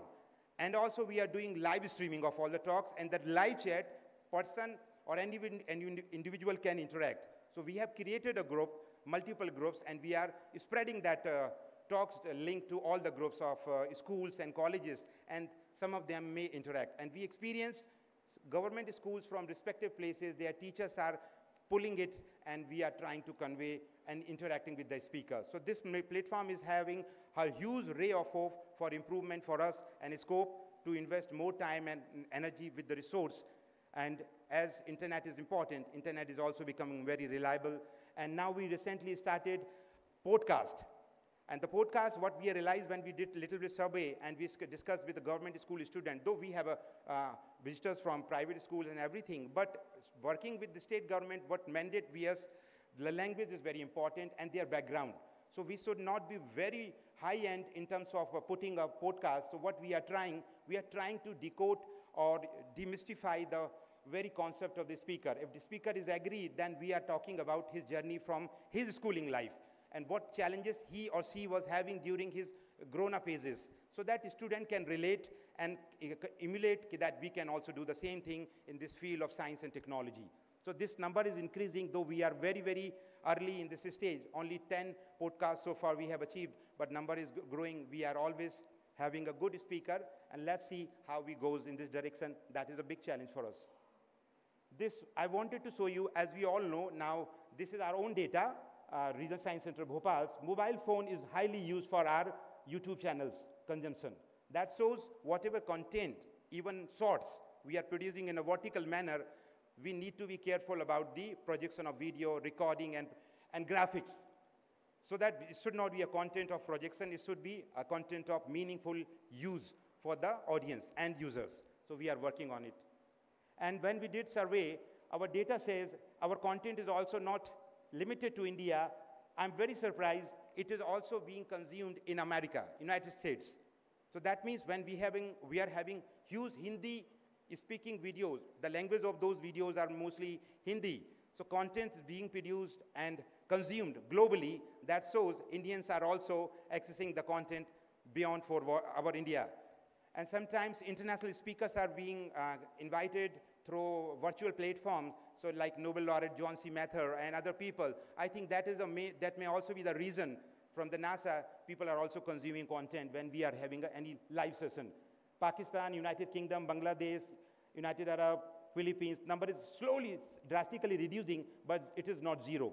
And that means, in terms of percentage, that means the content in Hindi can have a larger impact on a global front also. So we, as a government of India's official language also, we have a big role to play in this domain to make Hindi language-based science to beyond four walls. And that hope is coming from this platform.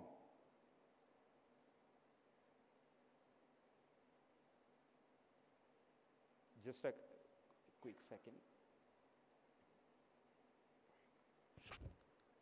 I think, sir, yeah, correct.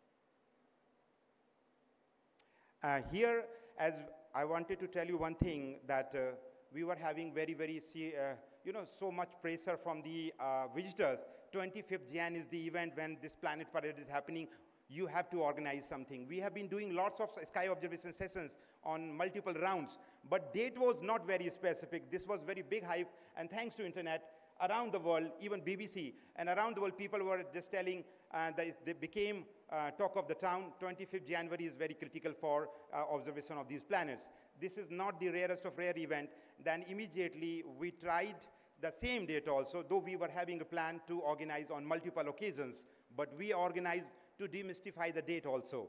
And before the day, we have uploaded the video in the late night. I was surprised to see this video, which actually I narrated in the late night, post-midnight, and uploaded on our channel, was consumed immediately before the event in the evening.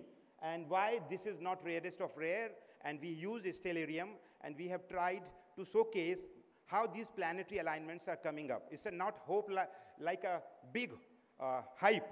They are coming in a single line like a parade. So that was very interesting, and people consumed. And in the evening, they also came, when they came to visit Science Center, though this was a new experience for us, around more than 700 people turned up in the evening, and we had to approach to police station for helping us to make that event very successful, and safety was the main concern.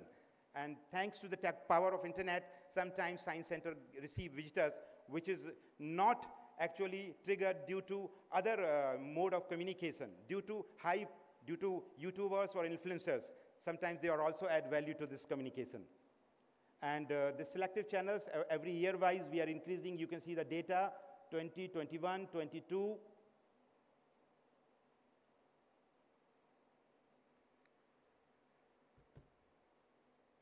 23, 24, and now 25.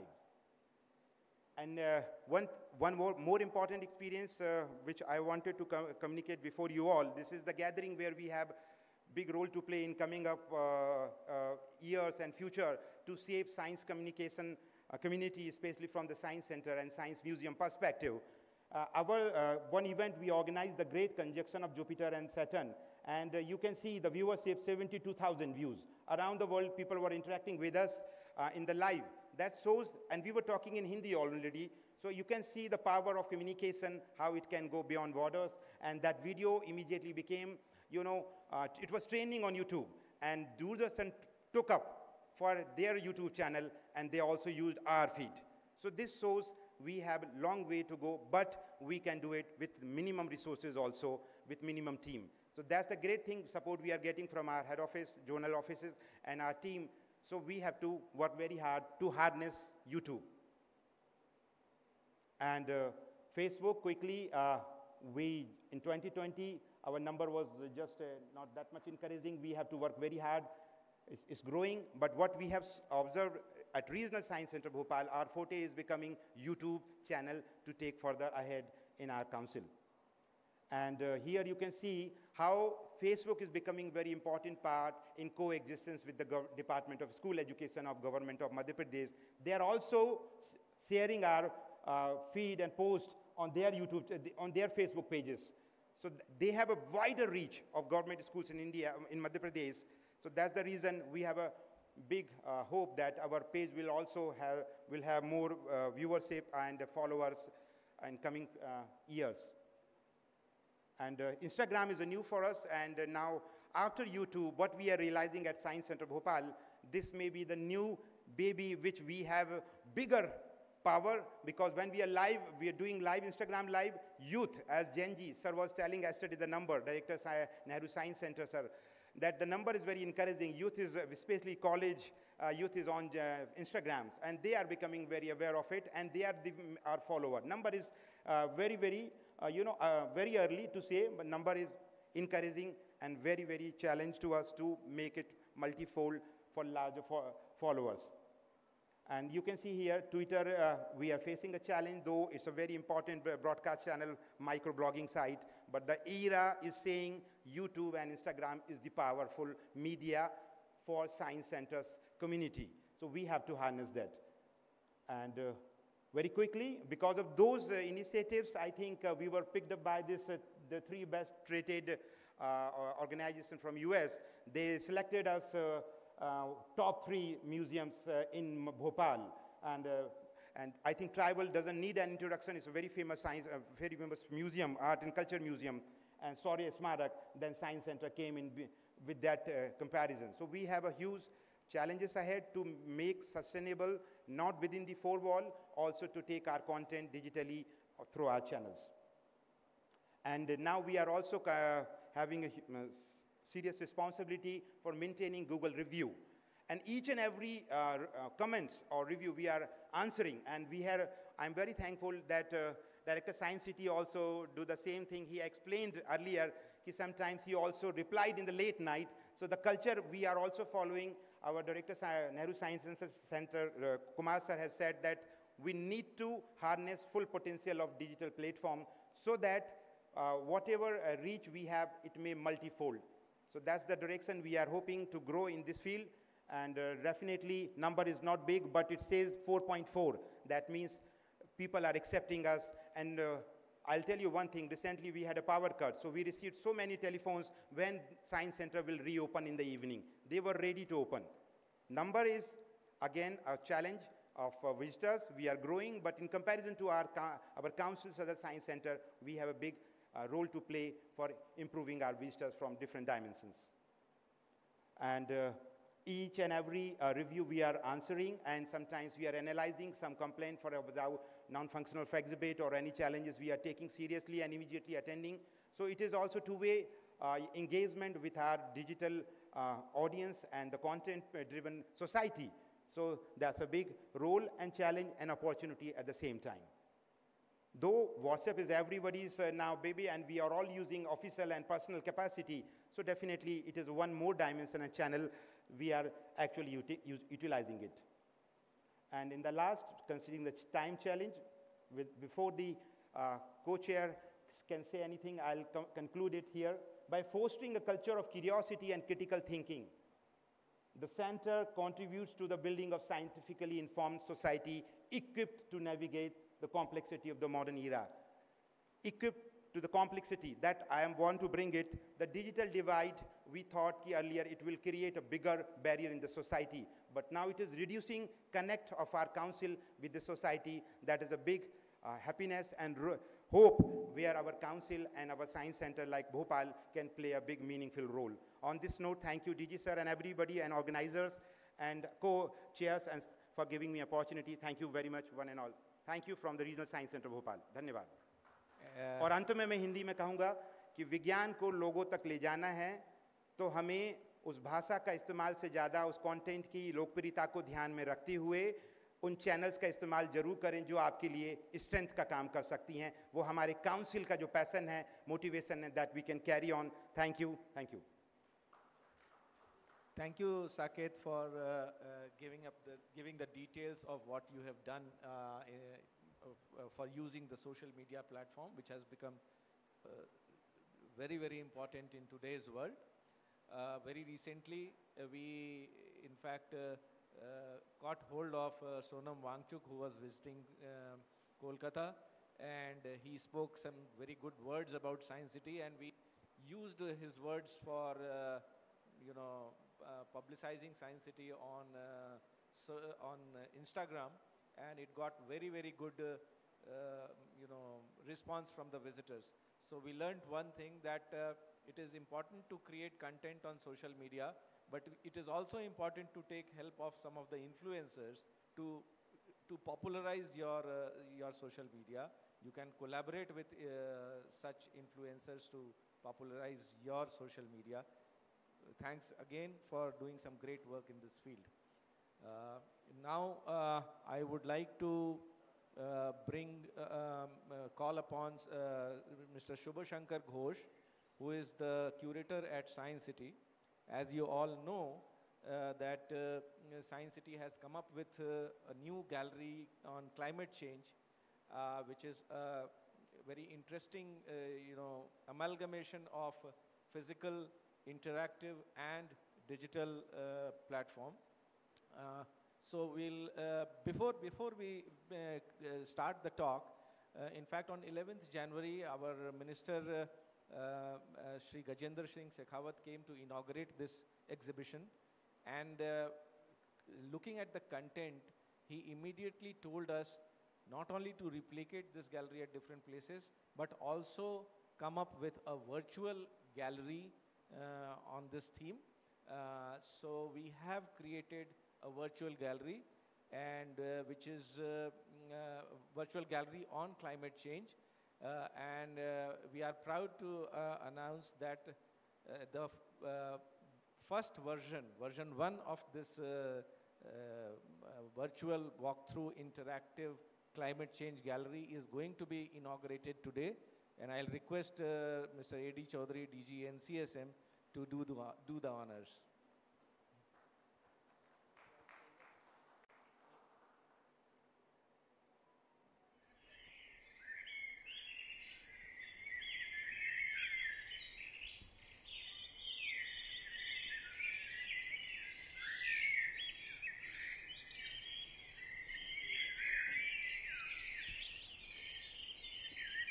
Just like to thank Mr. Anurag Kumar and his team. As he said, I think it was 12th of Jan, our Honorable Minister visited Science City to inaugurate this. And within, I think, less than a month, they could come up with this virtual tour. And I hope this will now be accessible to all my colleagues from across all science centers. They can reach out to the portal of Indian Science City as well as NCSM. And there is a link from where they'll be able to go through this virtual tour.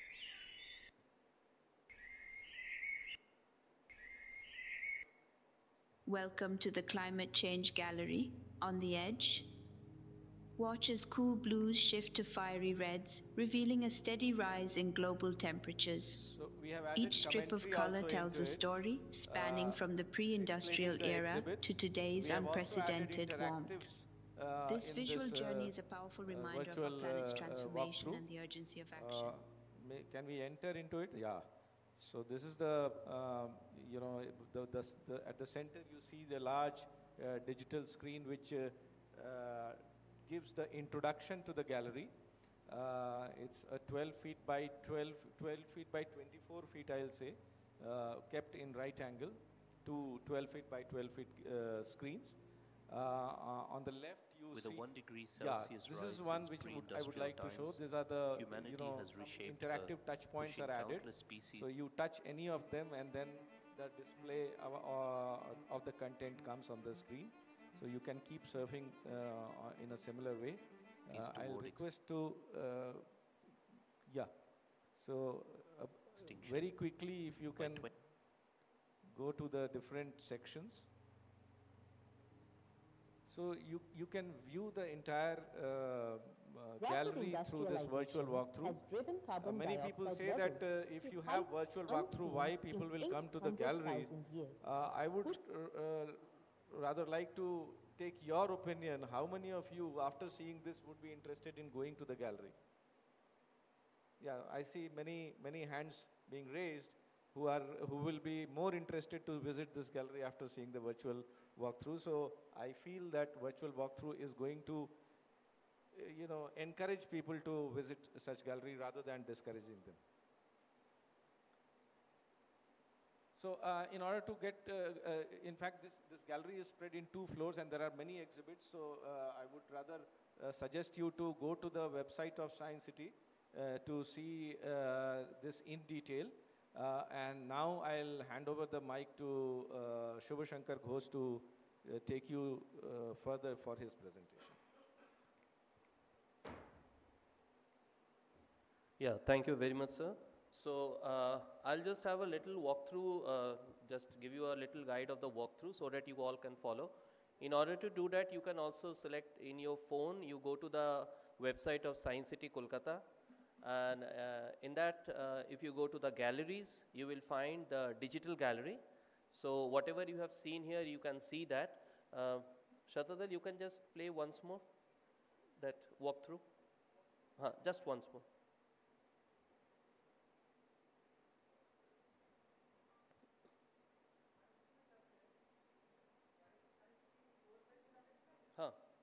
We can show in the website if it is supported so that you all can follow whoever is interested.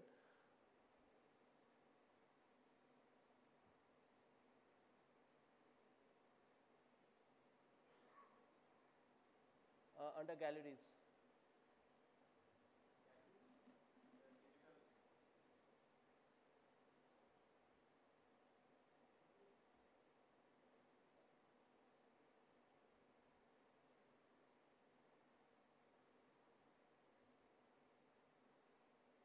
So under Science City, you go to the gallery, you click it.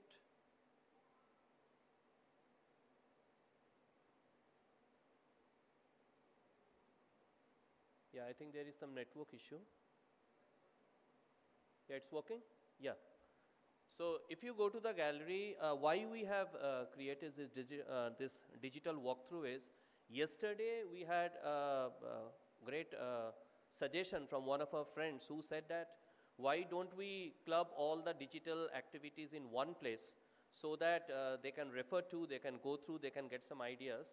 And we wanted to create this so that it crosses the boundaries, it crosses the barriers, everyone can have access to it. Each and every section has been supported by videos and narration. There we have used AI to create the narrations. So let me first see if it is working here. No, it is under galleries.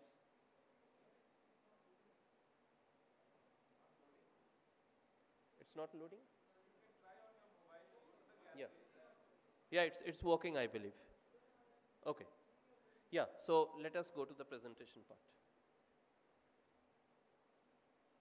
So I'll just go through the brief about what has been gone through in making this gallery, because this conference is all about that, what is the way ahead, whether we should depend a lot on digital technology, what are the things that we should go forward.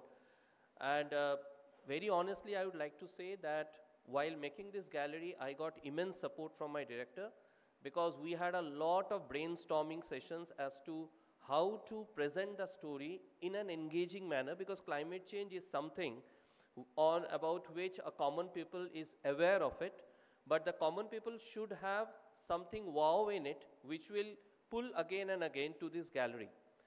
So as you can see that this is a central sculpture which was built for the outside the gallery. We have methodically kept it because it should summarize the story and it should break any kind of barriers in the minds of the people, like they should have an idea what is to be expected inside the gallery. So it is kind of an introduction to the gallery, and then as the person enters the gallery, he goes through different exhibits. Now what was our thought process? Our thought process was to develop a story.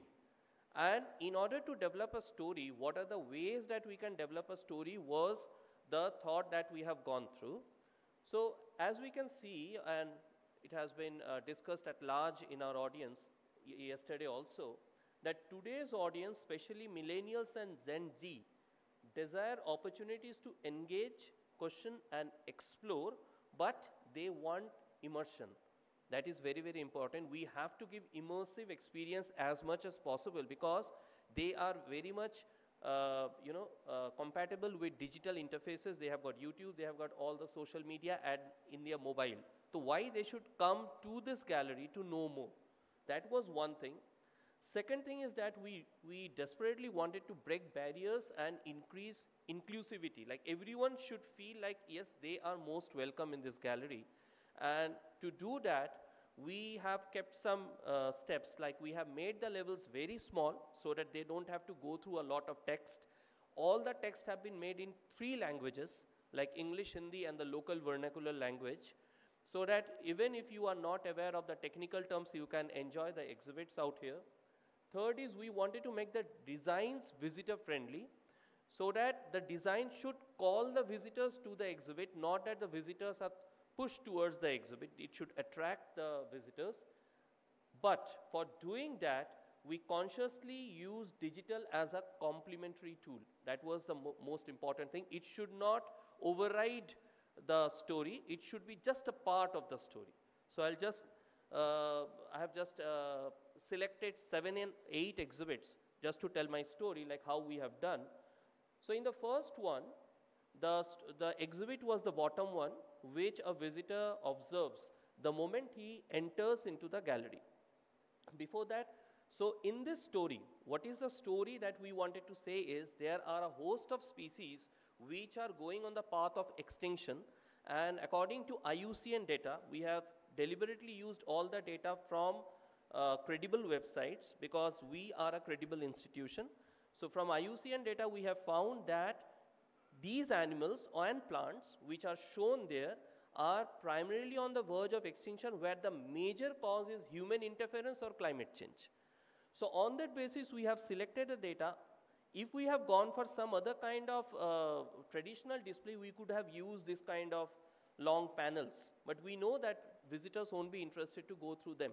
So we squeezed that, and we made a structure of an eye, and the center we have placed a big mirror, which will which will raise curiosity among the visitors, why this mirror?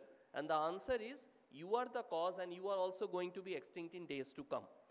And for that, a small monitor, a TV has been used, where if you tap any particular image of your choice, you get the more detailed knowledge about what is the status of this particular species, whether it is a plant or animal, whether it is critically endangered, whether it is going to be extinct very soon, or we have got little time left. So that was the thought. That's why we squeezed this entire panel kind of an content into a small eye, which will pull everybody to this thing. So here you can see that digital is just aiding in the exhibit, not it is overpowering that. Then in the second part, the Arctic adventure. This exhibit, the central idea behind this exhibit is, because of climate change, newer animals and plants are entering into Arctic. So if they are entering into a super cold area like Arctic, what is going to happen in the places like us? Like we are all aware of a plant called Parthenium. Parthenium is an invasive species that is killing the local vegetation. But we wanted to show that Arctic are the thermometers of the world, and even in that area, if newer animals are entering, so it is causing havoc. So in order to tell that story, we implemented this design where we have made a sledge.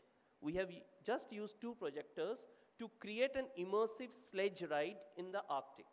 Because I'm sure that most of us will never get an opportunity to ride a sledge in the Arctic, but they will be attracted to do that, and that's why we say it is multi-sensory. Why it is called multi-sensory? Because you feel like you are riding the sledge, and while the sledge is running, a fan has been used to force cold air into the face of the visitor. Like he is driving in the ice and the changes is happening, and the sledge is swaying, and when the sledge is moving, it is stopping at different places, and while it is stopping at different places, the animals are coming up on the screen, and it is staying for few seconds, saying that it is a local animal or an animal which has come up from the lower latitudes.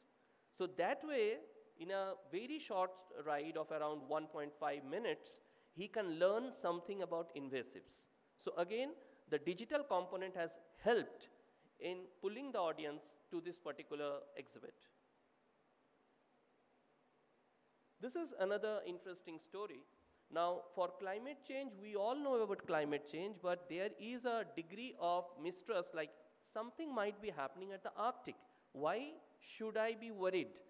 For that, we say no, climate change is happening everywhere, and so we have selected some examples from our country also. So we all know about Kedarnath disaster, but we are not aware of something called GLOF. Many of our visitors we have asked that what is GLOF, they don't know.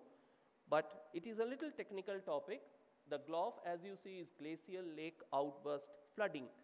So we need to deliver this story.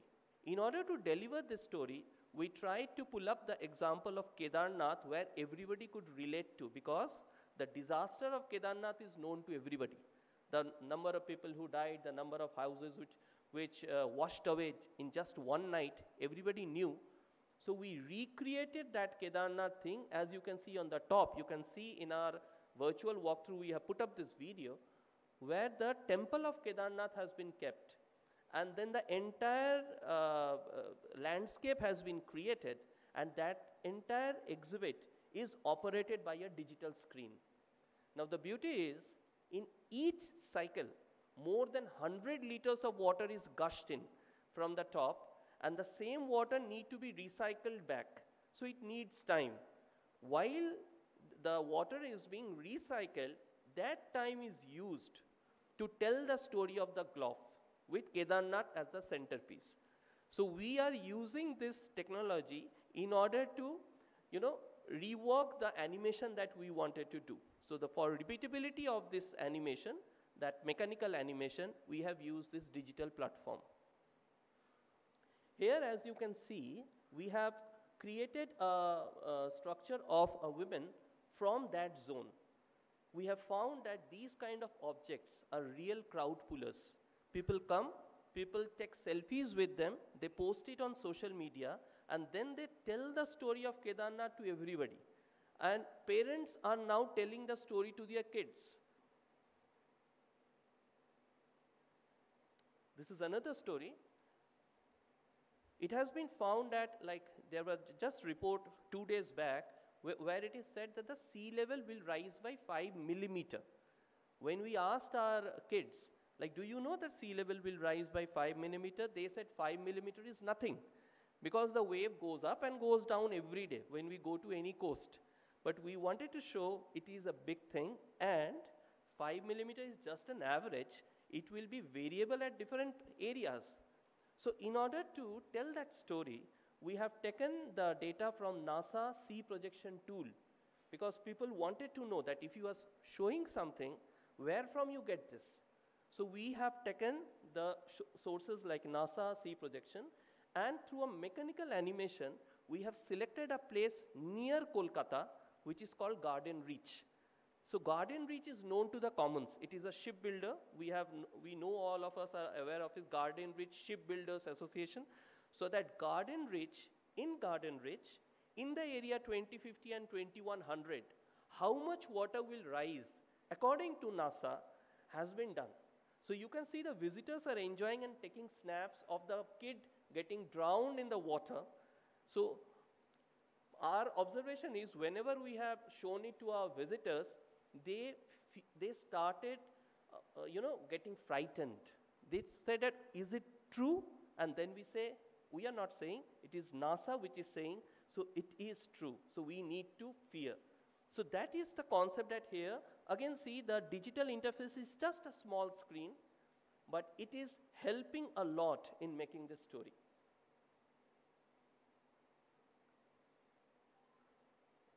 In our place, Bengal, we have been facing a lot of cyclonic storms in near term. Like Amphan was the biggest storm that we have faced in near past.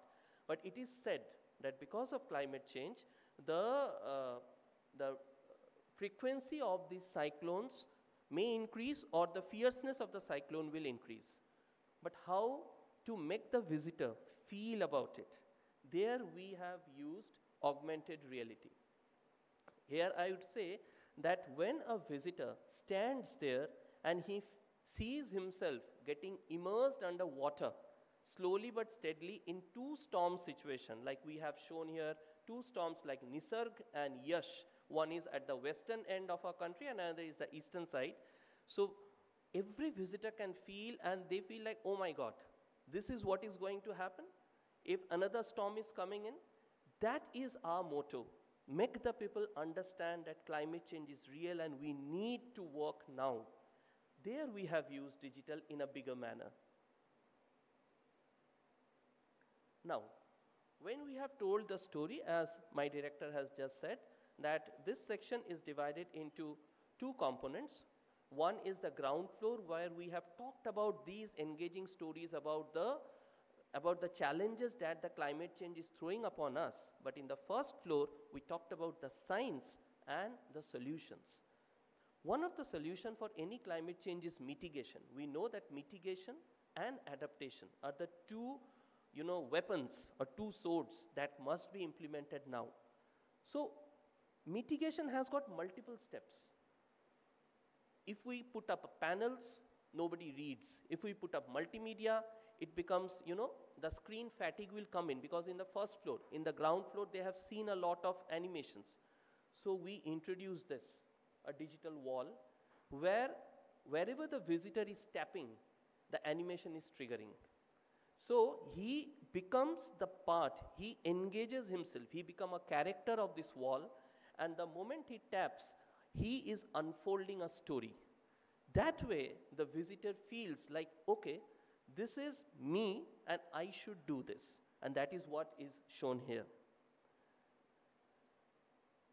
Now, in any story that we are making, storytelling has got layers. It should attract to different levels of visitors. It should attract to kids, it should attract to adults, it should attract to serious visitors.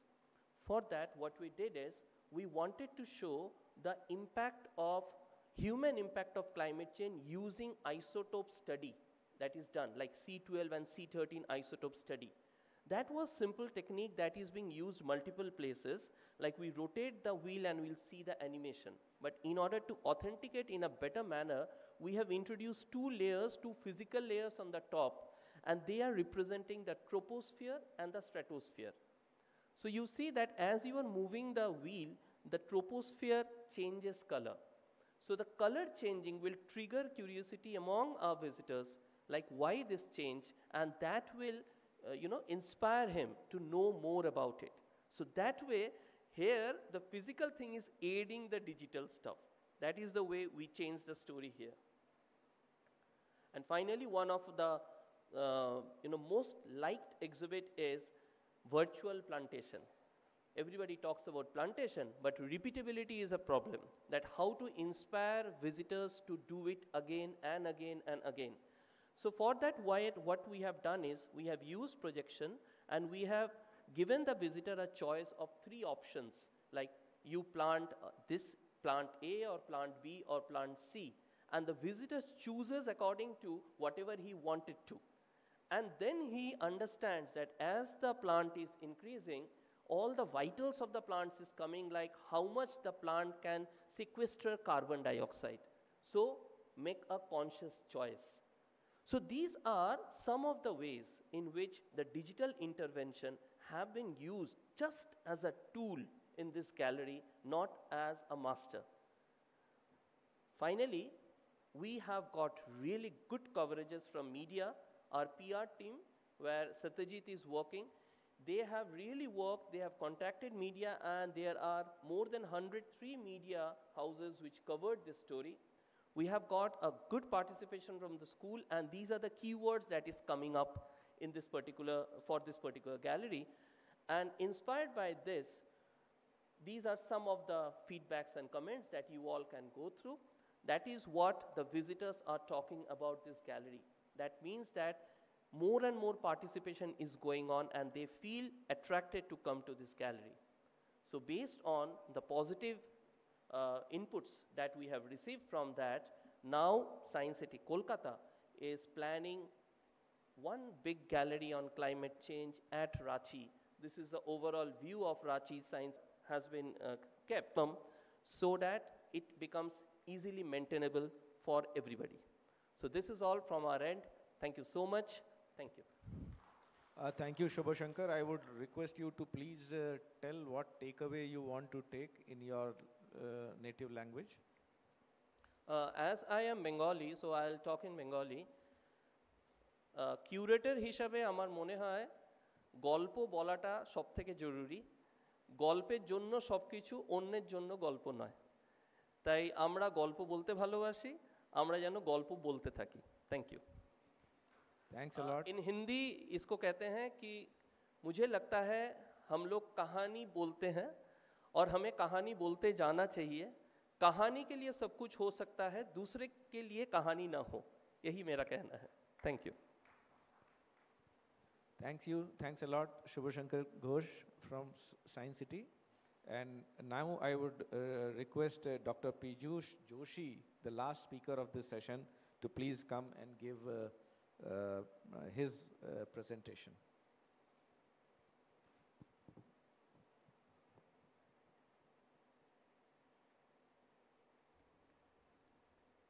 Good morning, everyone.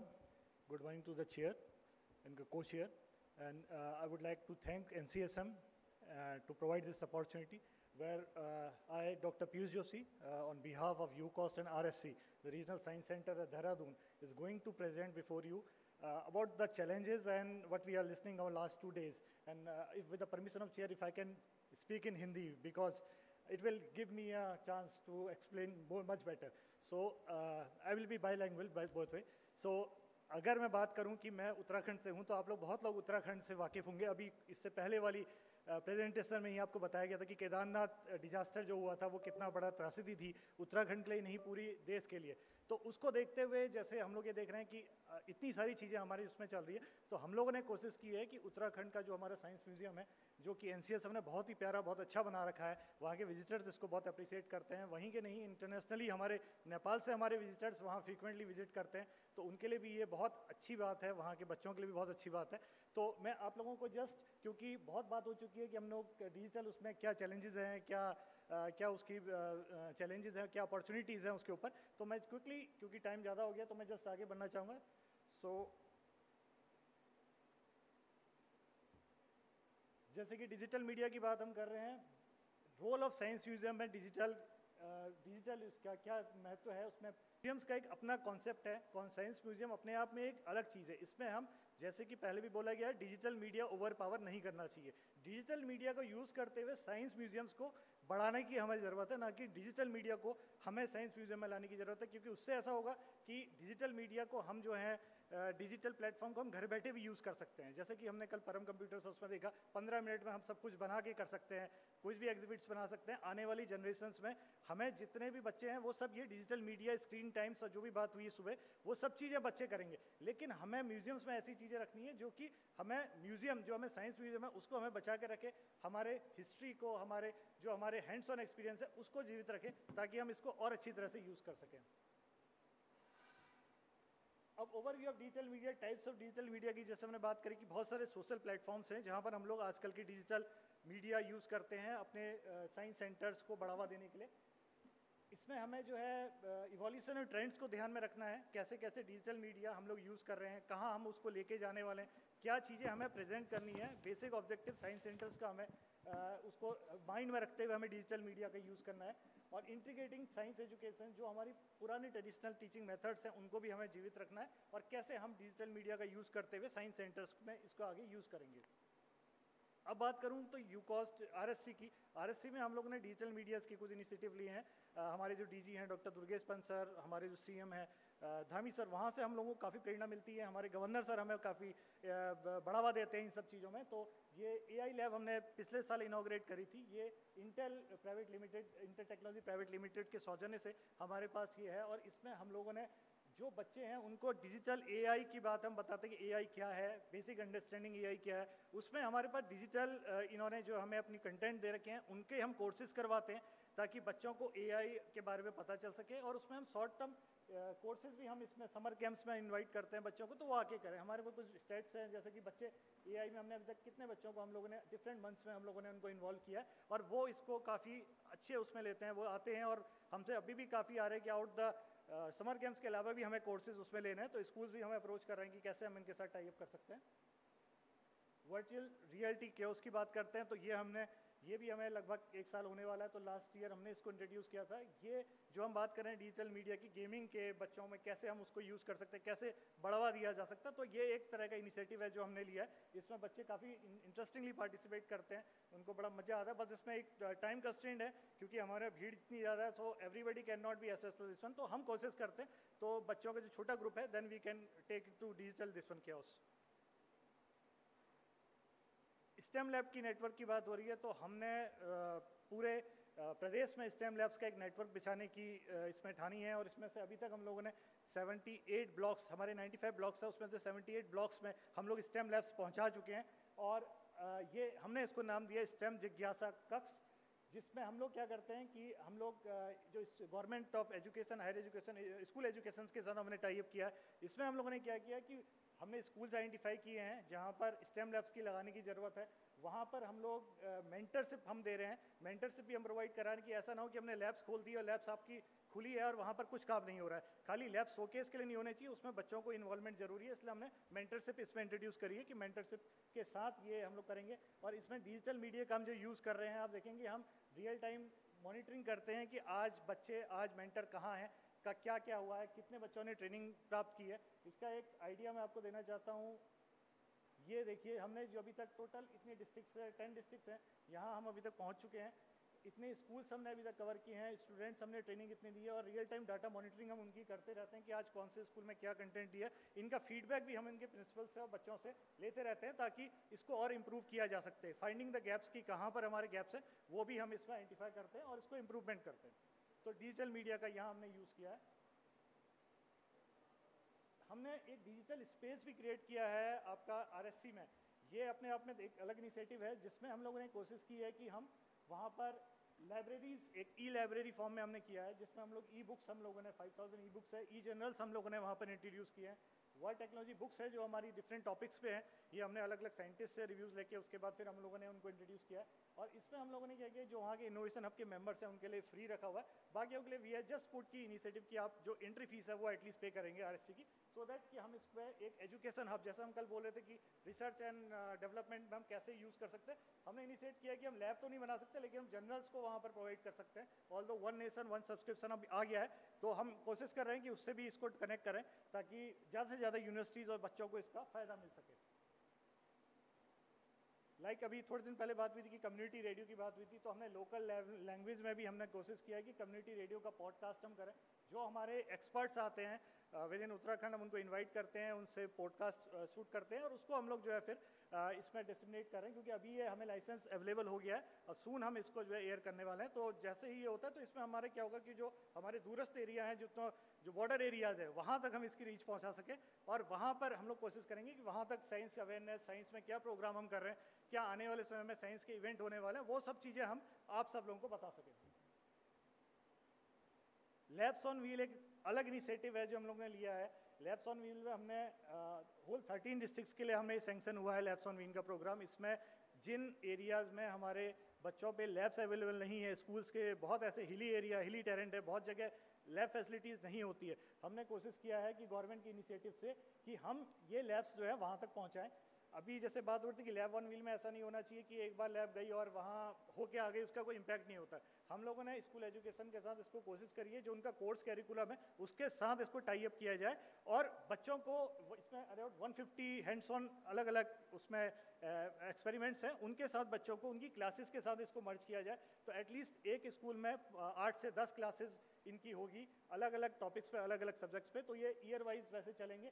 इनका concept हमने इसमें Agastya foundation को involve किया है, उनकी mentorship, उसमें mentors रहते हैं, उसमें ट्रेनर्स रहते हैं, वो सब हमने इन्वॉल्व किया है। और इसमें भी हम रियल टाइम डाटा का वो यूज़ करते हैं कि बच्चे कहाँ पर हैं। टीचर्स को ट्रेनिंग दी जाती है, हमारे पास GS रौतेला सर हमारे पास हैं जो कि हमें टीचर्स ट्रेनिंग में काफ़ी हेल्प करते हैं। तो हमें इन चीज़ में काफ़ी सपोर्ट मिलता है। आप देख सकते हैं कि नंबर जुलाई 2024 का डाटा हमारे पास, जैसे कि देहरादून, पौड़ी, चंपावत 4 जगह पहले हमने इनिशिएट किया था, तो वहाँ पर कितने स्टूडेंट्स को इसका फ़ायदा मिल चुका है। अब सरकार ने उसको देखते हुए, इसकी ज़रूरत को देखते हुए इसको अब पूरे 13 डिस्ट्रिक्ट्स में ऑपरेट करने का निर्णय लिया है।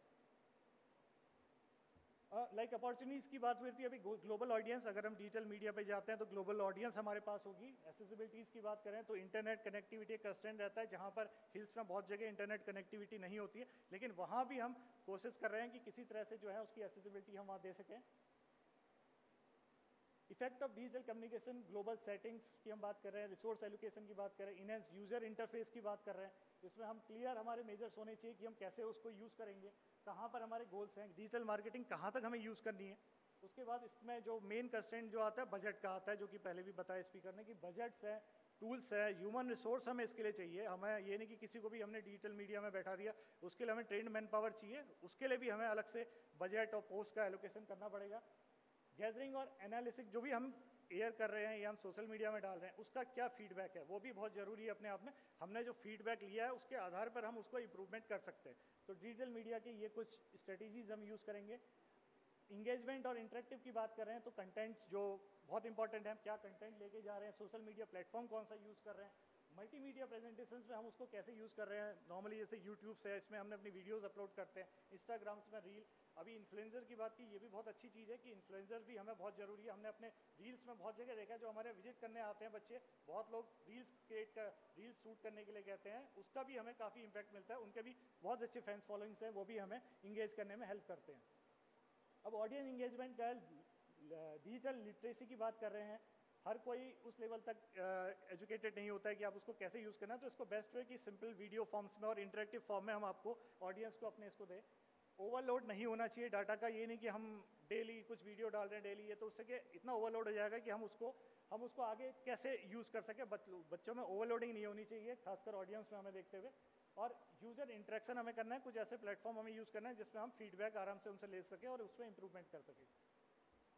अब चैलेंजेस जो बात करें, इंफ्रास्ट्रक्चर क्रिएट करने की, क्वालिटी ऑफ डिजिटल मीडिया हमारा कैसा होना चाहिए, इंटरनेट एसेस, हार्डवेयर कंपोनेंट्स हमारे पास प्रॉपर होने चाहिए डिजिटल मीडिया को यूज़ करने के लिए। एक्सपर्टाइज, स्किल्ड मैन पावर की मैंने जो बात करी, डिजिटल स्किल उनके पास होनी चाहिए। कंटेंट क्रिएट, क्वालिटी एश्योरेंस और रिलेवेंस अप्रोप्रिएट, जो आप कंटेंट डालें वो अप्रोप्रिएट होना चाहिए। वो ये नहीं होना चाहिए आपने कुछ भी कंटेंट डाल दिया, या हर किसी को ऐसा नहीं होना चाहिए कुछ भी कंटेंट डाल दे, उससे आपकी और रीजनल साइंस सेंटर जिस पे आप है उसकी बदनामी हो सकती है। इसलिए इट शुड बी अवेयर कि आप क्या चीज़ डाल रहे हैं और वो ऑथेंटिक होनी चाहिए। अब मॉनिटरिंग की बात कर लें, डिजिटल मीडिया आपने यूज़ कर लिया, उसकी मॉनिटरिंग के लिए आपके कंटेंट मॉनिटर करना जरूरी है, पब्लिक रीच जरूरी है, उसके लिए फीडबैक और रिजल्ट। जैसे हम लोगों ने बहुत सारी इंस्टाग्राम फॉलोअर्स पे यूज़ किए हैं, हम लोग सोशल मीडिया यूज़ करते हैं समर कैंप्स के लिए, इनोवेशन हब के लिए, अलग अलग उसके लिए हम इसमें आप देखिए कि अलग अलग रीच है। एक हमारा इंसाइट हमारा है जिसमें हम लोग 23,000 तक हम रीच कर चुके हैं, अलग अलग उसमें प्लेटफॉर्म से हम लोग गए हैं, जैसे इंस्टाग्राम का मैं आपको दिखा रहा हूँ। तो इससे हमें काफ़ी रीच मिलती है, ऑडियंस आती है। बस ये है कि हमें उनको एक्सपेक्टेशंस पे जो चीज़ हम दिखा रहे हैं, जो चीज़ हम बोल रहे हैं, वो चीज़ें आपके सामने होनी चाहिए। हमने पता चला कुछ अनाउंस कर दिया, हम नहीं कर पा रहे, तो that should be not done in that one, कि हमें उसके लिए तैयार रहना चाहिए कि हम कैसे, क्योंकि ये ओपन मीडिया है, इसमें आपसे इंटरेक्शन भी होगा, आपकी खिंचाई भी हो सकती है, तो you should be okay with that कि आपके पास उसका जवाब होना चाहिए कैसे उस चीज़ों को टैकल करना है। अब मैं बात करता हूँ कि हम उत्तराखंड में हम लोग साइंस सेंटर्स का कैसे हम जाल फैला रहे हैं, पूरे उत्तराखंड में हम कैसे जा रहे हैं। जो science city, upcoming science city है, ये एनसीएसएम के साथ हम लोग कर रहे हैं, एनसीएसएम इसमें हमें मदद कर रहा है, पूरा एनसीएसएम इसको पूरा डेवलप कर रहा है। तो इसमें ये हमारा देहरादून में जहाँ रीजनल साइंस सेंटर है उसके साथ ही अपग्रेडेशन हो रहा है, तो ये काम शुरू हो चुका है। मानसखंड विज्ञान केंद्र जो कि सब रीजनल साइंस सेंटर है अल्मोड़ा में, उसका उद्घाटन 10 मार्च को किया जा चुका है। चंपावत में जो साइंस सेंटर है, साइंस सेंटर की लोकप्रियता को देखते हुए स्टेट गवर्नमेंट ने इनिशिएट लिया है कि वो एक साइंस सेंटर अभी स्टार्ट किया है उन्होंने चंपावत में, और उसके लिए अच्छी खासी हमें फंडिंग मिली है। Although we have approach NCSM की, उसमें हमें हेल्प मिले क्योंकि एनसीएसएम की बहुत अच्छी एक्सपर्टाइज है, लेकिन ड्यू टू ओवरलोड सर ने कहा है कि अभी आप इसको करिए, वी विल सी कि अगर हम आगे उसमें हेल्प कर सकते हैं। उसके अलावा हम 10 डिस्ट्रिक्ट साइंस सेंटर्स, क्योंकि 3 डिस्ट्रिक्ट्स में हमारे ऑलरेडी साइंस सेंटर्स आ चुके हैं, अब जो बाकी बचे 10 डिस्ट्रिक्ट्स हैं उसमें भी हम जल्द ही अपने साइंस सेंटर्स इस्टेब्लिश करने जा रहे हैं। शासन से परमिशन मिल चुकी है, ज़मीन ढूंढी जा रही है, जैसी ये फाइनल होती जाएगी हम कोशिश कर रहे हैं साल भर में 4 से 5 साइंस सेंटर्स स्मॉल साइज़ के हम वहाँ स्टार्ट करें। लैब ऑन व्हील्स 13 डिस्ट्रिक्ट्स में हमारी स्टार्ट हो चुकी है। AI लैब हमारी ऑलरेडी है, हम कोशिश कर रहे हैं कि इसको जैसे हमारे साइंस सेंटर डेवलप होंगे सब जगह हम अपनी AI की रीच, AI की लैब हर डिस्ट्रिक्ट्स में पहुंचाएंगे। 95 स्टेम लैब्स ऑलरेडी हम प्रोसेस में हैं, 78 वी अचीव कर चुके हैं, हम जल्दी 95 इस ईयर में हम कंप्लीट कर लेंगे। और हमारा DG सर का एक इनिशिएटिव है कि वो इस साल जो है 10,000 डिजिटल एंटरप्रेन्योर क्रिएट करने के उद्देश्य से इस साल काम कर रहे हैं। तो हम उत्तराखंड में काफ़ी कुछ आप देखेंगे आने वाले समय में डिजिटलाइज होने जा रहा है। सो ये हमारा आउटकम। अब you can reach us to us, QR code is there for our website, Instagram, Facebook, Twitter, email, everything is there. And lastly, thank you very much taking the legacy forward to the next generation. So I hope you like the presentation, and if any queries, I will be happy to. Thank you very much. धन्यवाद पीयूष जी। ये बहुत हर्ष का विषय है कि बहुत सारे states जहाँ पर NCSM ने एक बीज बोया वो एक बड़ा वृक्ष का रूप ले रहा है। Uttarakhand is no exception. It's very heartening to see how you are using not only your expertise but also your digital outreach to reach to the very difficult terrains of Uttarakhand. Thank you very much for your presentation. With this, we come to an end of this particular, presentation session. I don't know whether we have time for discussions. Mr. Rajiv Nath will be able to tell. 10 minutes. So I would request the speakers, Mr. Pramod Grover, Mr. Manas Bagchi, Mr.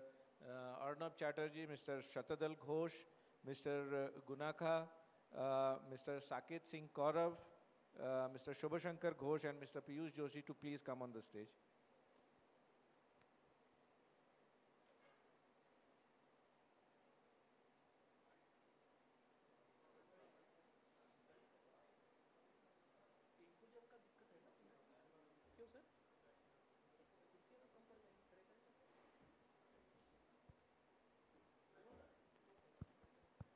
If we can have some more handheld mics. Hello.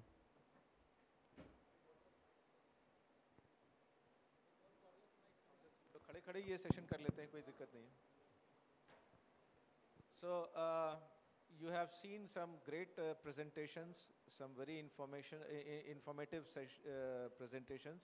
I would now throw the floor open for the audience if they have any questions. And we'll request the AV team to give mic to those who are interested in asking questions.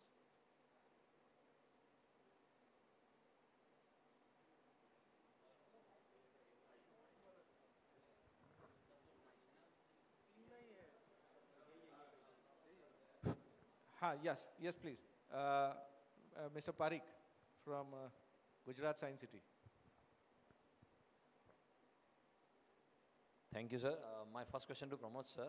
Sir, you explained everything properly, but I want to know that. So that upgradation or changing system, how are you doing that process? I want to know that process. Like you have shown that 2019 and then this year. So I want to know that process, what type of meetings you are making and how you are giving work to the curators, all that. See, this. Hello? Yeah, this process we have been following for quite a long period. It's not a new one for us, but still you have asked, I'll let you know.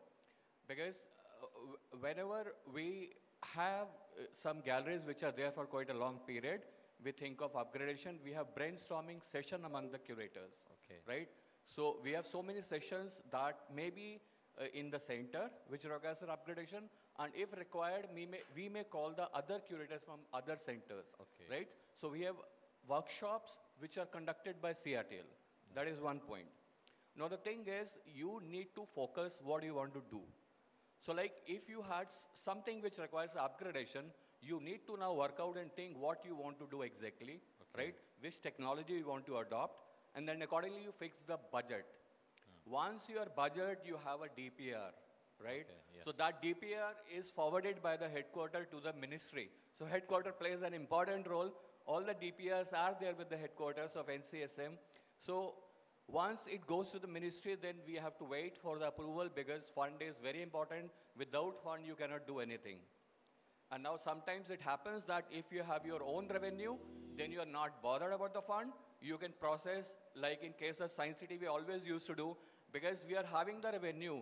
So if fund is available, we can keep on doing the small upgradations, but for big ones, you require funding from the ministry.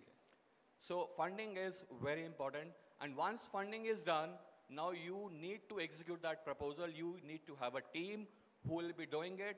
You need to follow all the processes which are there in our government rules, GFR, tendering process, everything. So you have to go through a very long process. Okay. So in that, sir, are you making one plan A, B, C, or only like suppose you are doing the See, you know what happens is it's not a plan A, B, C. Once you do plan A, get modified and go to maybe D, E, F, right? So we start with the initial plan, and through iterations, you go to a final plan, maybe Z, right? Okay. Thank you, sir. Yeah, thank you. Yeah, any other question? Yeah, Mr. Kapil Jain. Mr. Sudhanshu Sharma, you.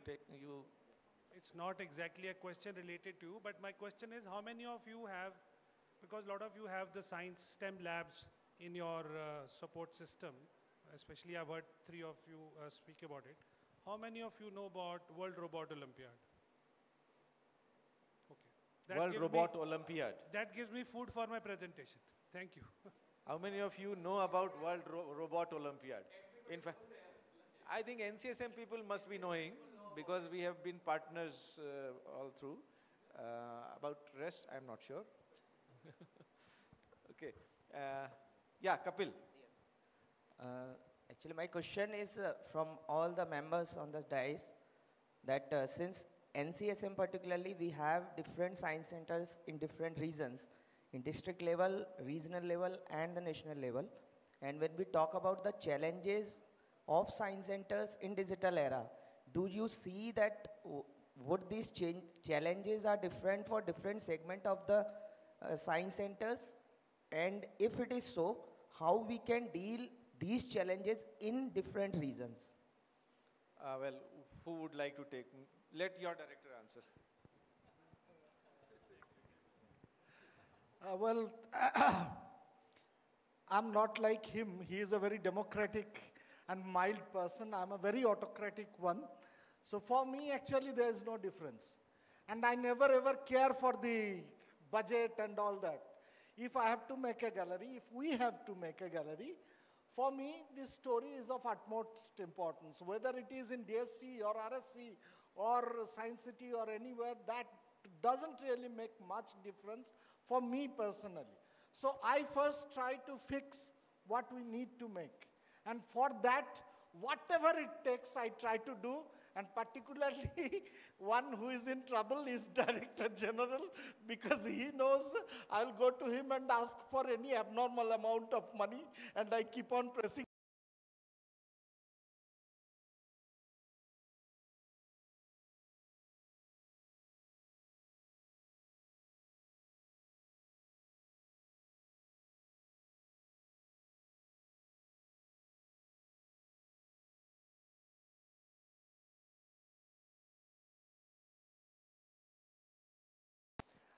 Regarding his answer, I would like to add one more thing.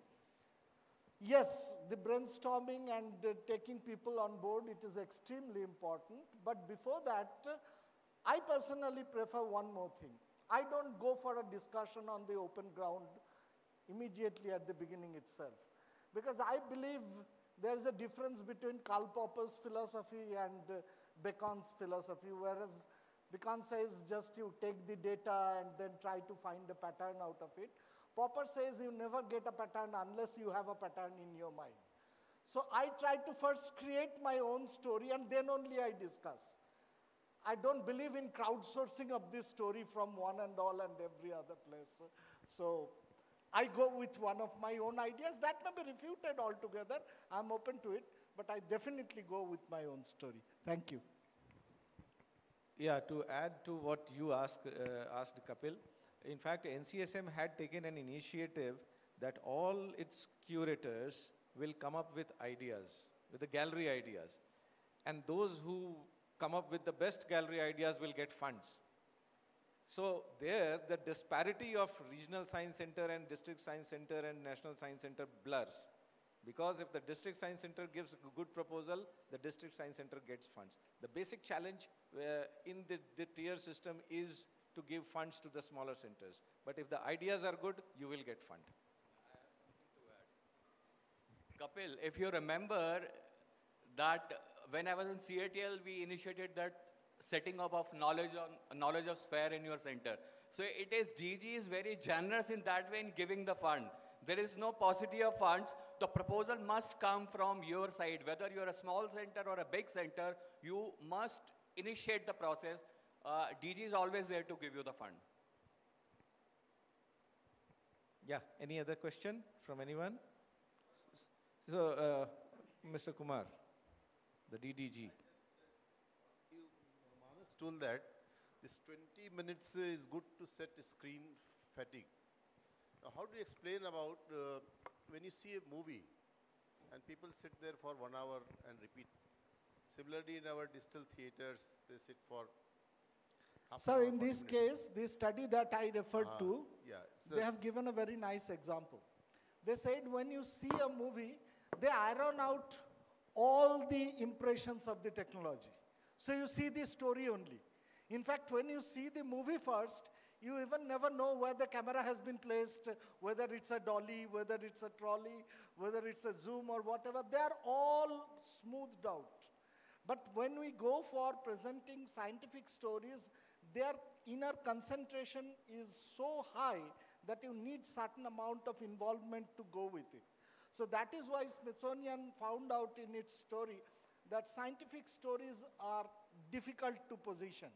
And that is why they say that 20 minutes limit, they didn't limit it actually.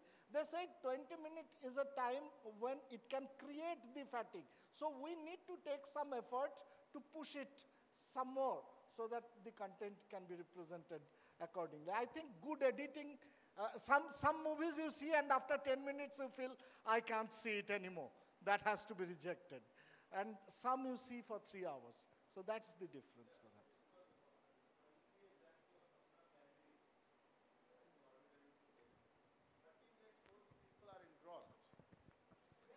Well, and I don't think, and people repeat that show even after half an hour also. Is it the content of the content? Because technology is there behind everything which is there. Even with the specs also, even with the 3D specs also. The difference you can observe when you see Voyager and Australia's Great Wild North. Yeah, right? So it all depends on the content, basically. Content. So I think the base point is that content we are talking about is very important. Is very important.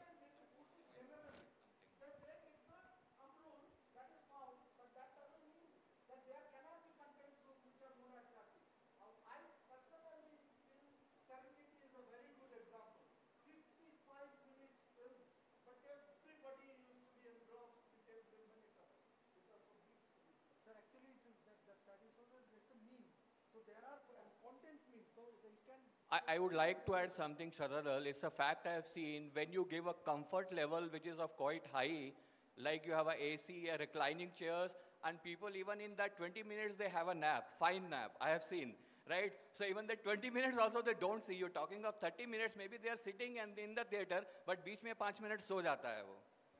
Yeah. कम का क्या है? Okay, but I must congratulate this team because we have a lot of examples from science centers which are not under NCSM, but they are actually doing very good work with their stakeholders using some digital Sir, here I would like to mention one interesting story that I learned when I first joined the council from Mr. D.K. Pathak. You remember Dilip Pathak in BITM? I first learned to demonstrate planetarium from him. So he used to come and say that, you know, normally we go to planetaria where this SE reclining chair and all that are beautiful. The cushions are nice, very cozy and comfortable. But people sleep after 5 minutes or 10 minutes. But here in my small tent, nobody sleeps. You know why so? And we all said, sir, what is that? And he said, मैं हूँ ना, कहानी मैं बताऊंगा, बात तो मैं करूंगा तुमसे. So if the human element is there, if the connection, conversation and touch is there, time is not the issue. It's again content. So, Thank you. good. Thank you. I think we have already overshot the time. Yeah, another question, please. Let this be the last question. So, good afternoon, everyone. So, how National Science Center promote their content for young minds? How national science centers promote their young minds? Young minds. Sakir, you like?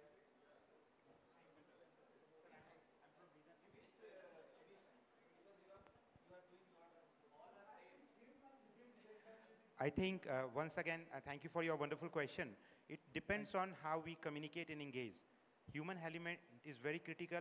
The way school visitors come, and we need to have some interaction while putting them on gallery tour or something like some shows.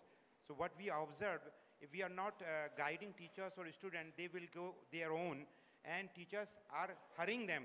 Please finish, finish, finish. We have limited time. Let's go back, because school has to close.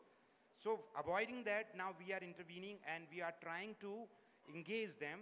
So school students are getting more engaging experiences, while school teachers putting pressure a lot. Then we say, we will talk to your principal or your authority, please let them enjoy. So I think youngster needs connects and the language also. And above all, content is the hero, so we need to be respected for that. Thank you. Sir, I am... One more thing. Just take on. I'm trying to know the college's students or not. I'm not asking the school. See, like sir has already answered, we are also trying to engage the students on the basis of the days and the events which are going to come. Innovation Festival, National Innovation Festival, Science Festival, Maths Olympiad, these all things are round the clock we are working on that. Apart from that, college student, we have tried our side, we have opened the digital library, pushing up the e-journals, giving the subscription, books and all that. So we are trying to build up the college student as well as so that they can come and learn from there. So this we are trying. Okay, thank you, sir. Thank you, sir. Thanks a lot. Very last, sir, very half sentence. What we have observed in our council, we organize night sky observation sessions. But most of the time what we observe, just immediately we allow visitor to see through the telescope and go back.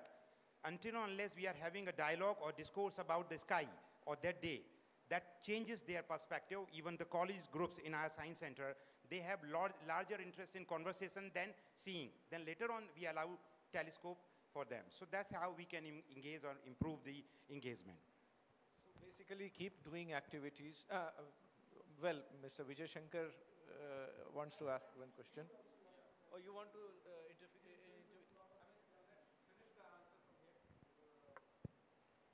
No, I think most of the answer is answered. In fact, I have a request which I forget. Just to add, how do you engage?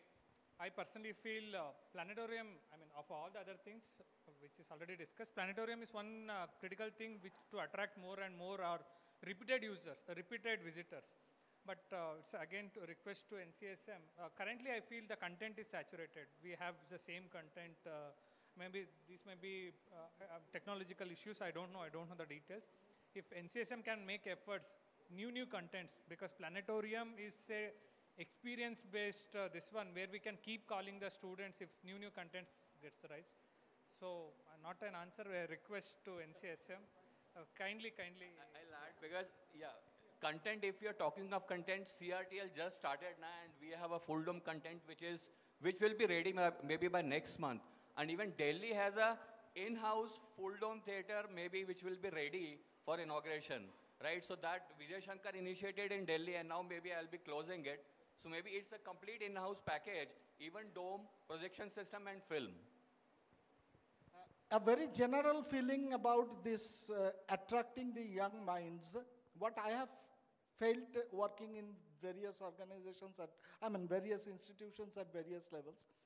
Once you start treating the students like kids, be they in college or in schools, there is a sense of alienation.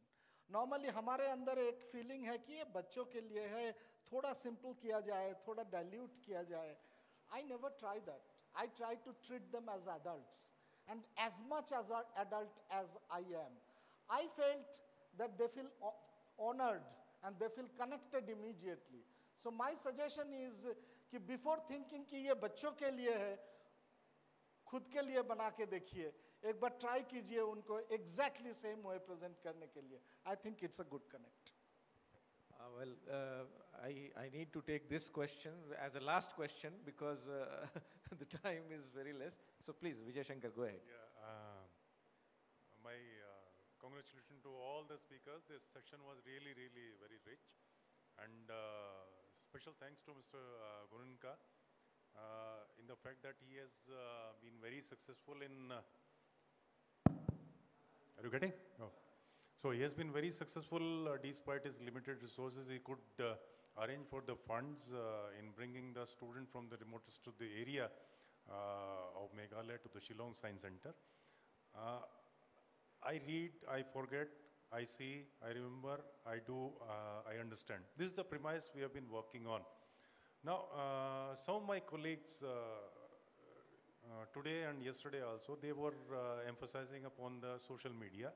So my question is, are we doing any effort to convert the triggers on the social media to converting those to the physical visits?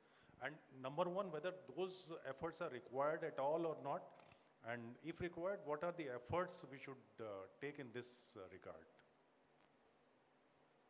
Anybody? Sir, not only social media, we have got a lot of inputs from my director, and what we are doing presently at Science City, which has really helped in increasing the footfall, especially among the school students and others, is that whoever is responding to us, saying something about us, immediate answering is given in order to give them a sense of importance that your view matters to us. That is point one. And point two is that we are regularly now sending mails to each and every school within a 50-kilometer radius who can really come up to us. We are now coordinating with SSM, like Sarva Shiksha Mission, and we are making customized events for them, like National Blind Day or for women empowerment. We get a lot of new kind of visitors. They feel empowered that yes, this science center is a part of their life.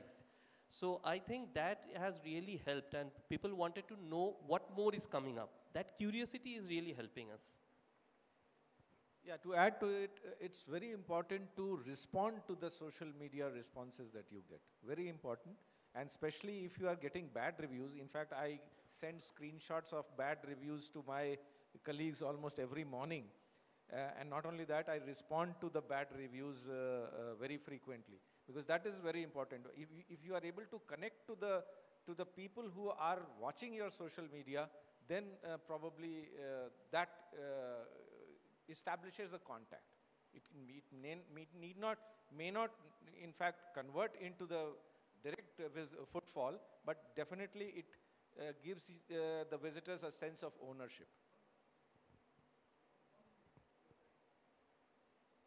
Sir, actually, one paper I have published with the research that for a Science City, that direct visitor for the Science City YouTube channel is maybe 100 per day. But when a vlogger repeats the video on Science City, that gets 1,000 visiting, what I have calculated, 1,000 per day. So while calculating our visitor figure, we never concentrate on that part. But we have concluded that if we consider that inviting that blogger and we can connect through them, that will also give a huge social media presence that can give, because the statistics is showing like that. So I have calculated for on an average in CSM that Science City gets 4,000 visitor average through 90 that channel, and that is the thing. So we normally ignore that part. We only calculate while giving our digital footfall, we all calculate our channel, but that is not all. There are others channel who are doing that research. Yes, that is actually very important. One paper is also published on that on things. Yeah, just to add with that, Google has a ranking philosophy. Google always follows the ranking in this way.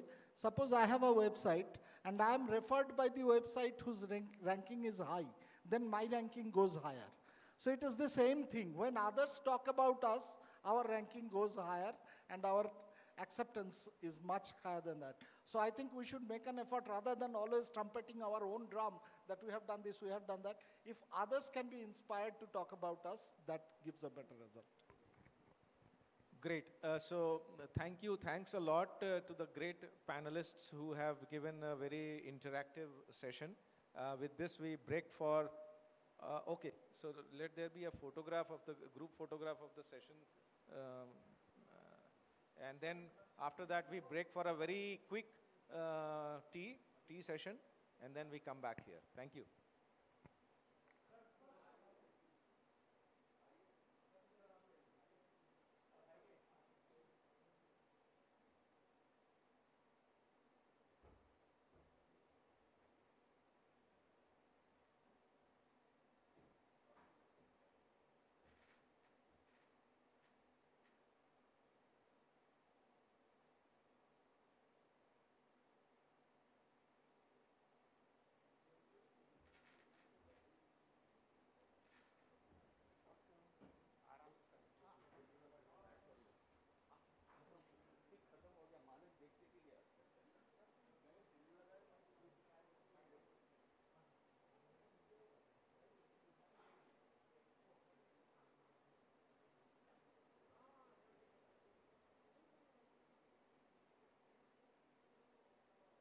today, India's STEM Foundation, Orbit Animate, and No Sense Studios, represented by their CEOs or founders who will be presenting here.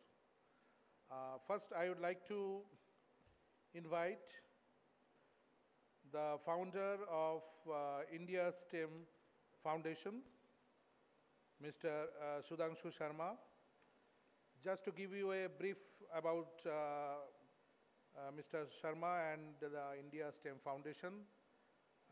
Mr. Sudhanshu Sharma has been the founder director of India STEM Foundation, and he has been at the forefront of transforming STEM education in India. Since 2006, his organization has impacted thousands of students by making robotics, coding, and hands-on STEM learning accessible. And one of the most significant contribution has been the World Robot Olympiad in India, bringing World Robot Olympiad in India, and growing it into a nationwide movement. Under his leadership, WRO India has become a platform where young innovators develop problem-solving skills, showcase their creativity, and compete at the global level. I now invite Mr. Sharma, Sudhanshuji, to please start his presentation.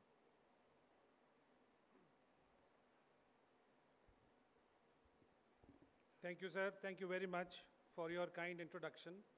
And good afternoon to everyone. I hope the coffee and tea has rejuvenated the spirits. I will try to make you sleepy, so please bear with me. My sincere thanks to Director General Shri Chaudhary ji and DDG Shri Samrinder Kumar ji, and to the entire NCSM team for having us here today to make a presentation to all of you. These two gentlemen, along with other people like Anurag ji and Umesh ji, who have already been associated with WRO for several years. So we are fortunate to be associated with an organization like National Council of Science Museums. The word that I picked up yesterday was Johar. So I was trying to figure out where Johar comes from. Is it from Johar, or this is another version of good morning? So in my mind, I decided that this is Johar. So we are all fighting. We are all warriors in our own field, especially if you are doing STEM promotion or science promotion. Because this is a war, or this is a fight that you are fighting every day, and there is no clapping for you. The parents will just look at your artifact and go away. But nevertheless, we are appreciating each other here. So thank you so much, and please give yourself a big hand for doing the great work that you are doing. थोड़ा जोर से boss sir आपके लिए ताड़ी बजानी सबको अपने लिए चला देना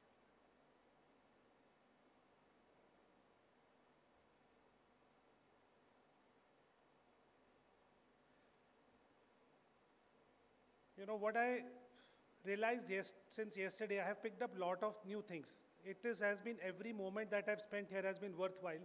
The visit that we have, come here, and I think NCSM and all the science centers who are associated with their state bodies and other things are a true reflection of STEM plus arts, which is a new form of STEM. It's called STEAM, because you guys are creating artworks. We are talking about exhibits, and it is a very hard work to, as I've learned from all of you, it is very difficult for you to convert or tell a story about science in simple words to people who have no interest in science. We are bringing students from schools and teaching them about the importance of science by creating a story that can, catch their imagination and curiosity, which is a great work. And you are truly a reflection of STEAM organization, or the STEAM that we want to have here. I heard a lot of words. Digital technology. Everybody is talking about the whole webinar, the whole conference is on digital technologies. AI for developing science exhibits quickly. Yesterday there was a presentation by the gentleman in our Vamsi, the guy who came from Param Science Center, And he also happens to be a WRO alumni. If you don't know, in 2015, he was a participant in the World Robot Olympiad Championship. And I was talking to him yesterday. He says that was one of the turning points, pivot points in life that ignited the interest that has brought him to open up a science center in Bangalore. He's a very young guy, 25, 26 years old. If we don't use technology, Mr. Sharma said that if we don't use AI, then somebody else will use AI and replace you. Could be a private player. These are the things that I picked up yesterday. Design, the word repeatedly coming up is design. Balance, projects, research. The Vice Chancellor from the university said, no one size fits all. How do you teach science to students? There is no template. Everybody has a different mind and different way of learning. Digital era, these were repeated. They have been repeated. They will continue to be repeated for the next 2 days. About Gen Z, about social media presentation, and other worrisome words. I call them worrisome words because these are words, what to do with them. We are all talking about what to do with them, what will happen. There's uncertainty. Then I went last night on a website to Google what will be the jobs of future, what will happen in 2040. I just picked up a 2040 because I used to search 2030, but 2030 is just around the corner.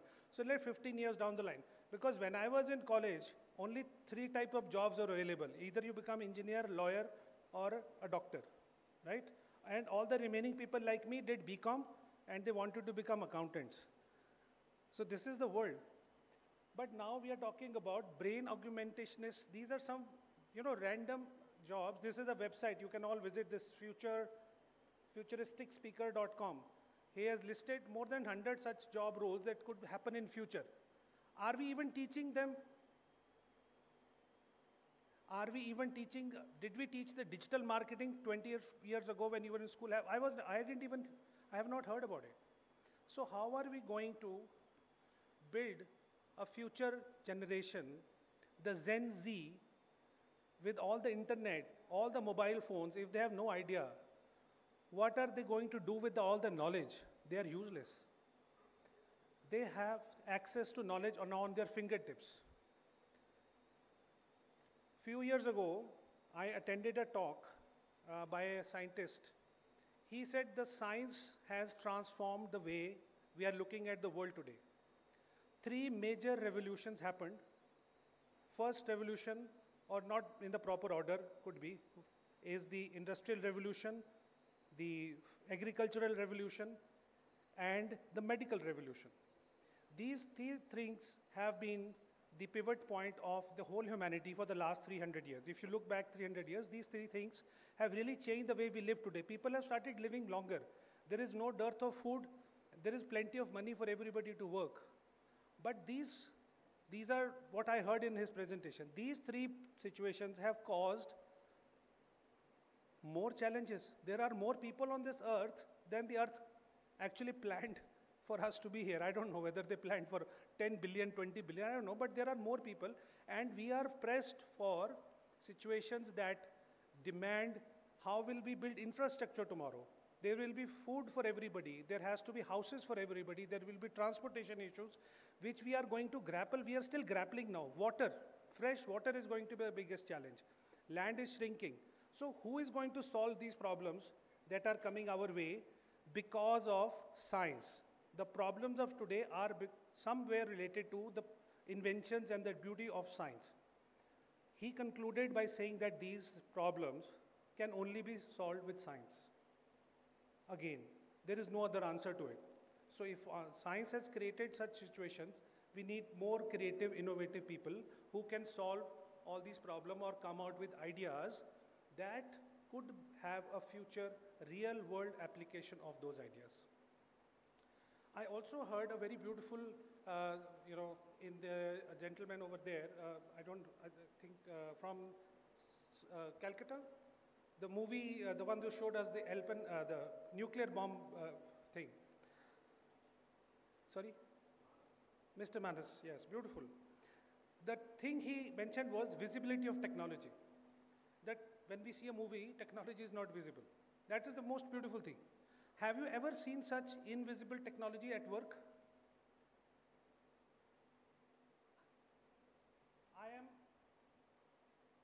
you are that invisible technology.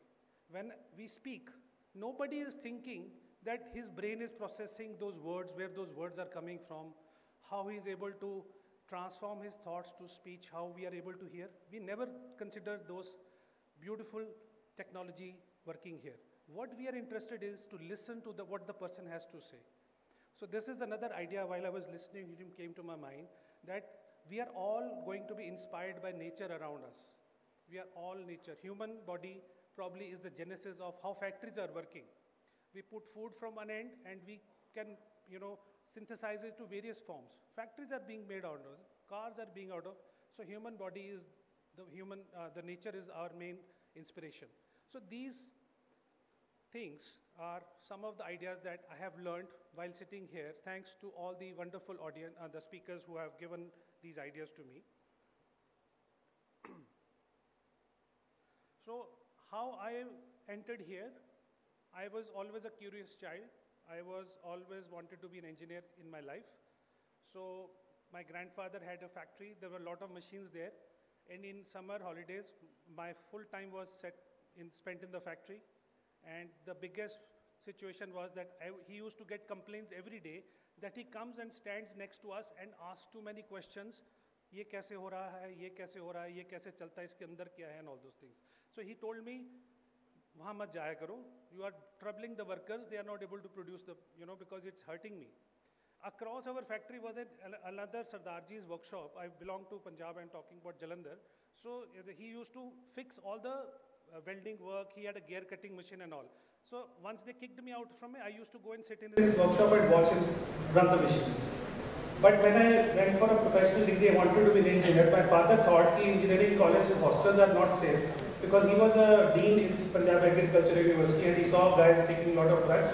बोला एक ही लड़का है ना जबरदस्ती मुझे BCom में डाल दिया फिरोजपुर में और बोला लॉ करेंगे because he was a judge, so he thought हम लॉ करेंगे, बेटा को लॉ करा देंगे और दोनों को वकील बन जाएगा, मैं तो जज हूँ ही, तो दोनों करेंगे. But eventually life had other things. I found a job when I came to Delhi in a Japanese trading company, and that Japanese trading company used to import machines, automation systems. So after 1.5 years, unfortunately that company collapsed, and one of the Japanese companies who were making advanced CNC technology machines, they connected directly with me, and that was the beginning of my entry into technology once again. And then I went all around the world in importing automation systems for the engineering sector. For 20 years I did that. So in one of my travels to Japan, the question that we used to discuss is that we are hiring engineers, but they are not engineers. They are degree holders. Same problem with us. We used to hire people for running the machines, but they had no clue. The ITI guys who came from lower, the fitter and all, they were very smart and very confident on handling equipment because they had hands-on in the ITIs. But these engineers, they are all very posh, smart, young guy, English speaking, but no content. But when I went to Japan, Switzerland, Korea, I saw that it was a different situation altogether. Those guys were all hands-on and they're all owners of their companies and they built huge organizations out of it. So why it could not happen in India? So once in my travel to Japan in 2006, I happened to go to a school with my host and his daughter was participating in a competition, robotics competition for school students. That competition was World Robot Olympiad. So while I stood there, my head started spinning when I saw these young people building robots and competing with each other. I said, I have to start this in India somehow. So when I came back to India, there was no foundation. I had no idea what STEM word stands for. STEM words were not there. It was just fun for me. I said, India mein chalte hain, karenge start. So 2006 I came back and this was a pivot point in my life. I launched it, World Robot Olympiad, known as Indian Robot Olympiad at that time, and we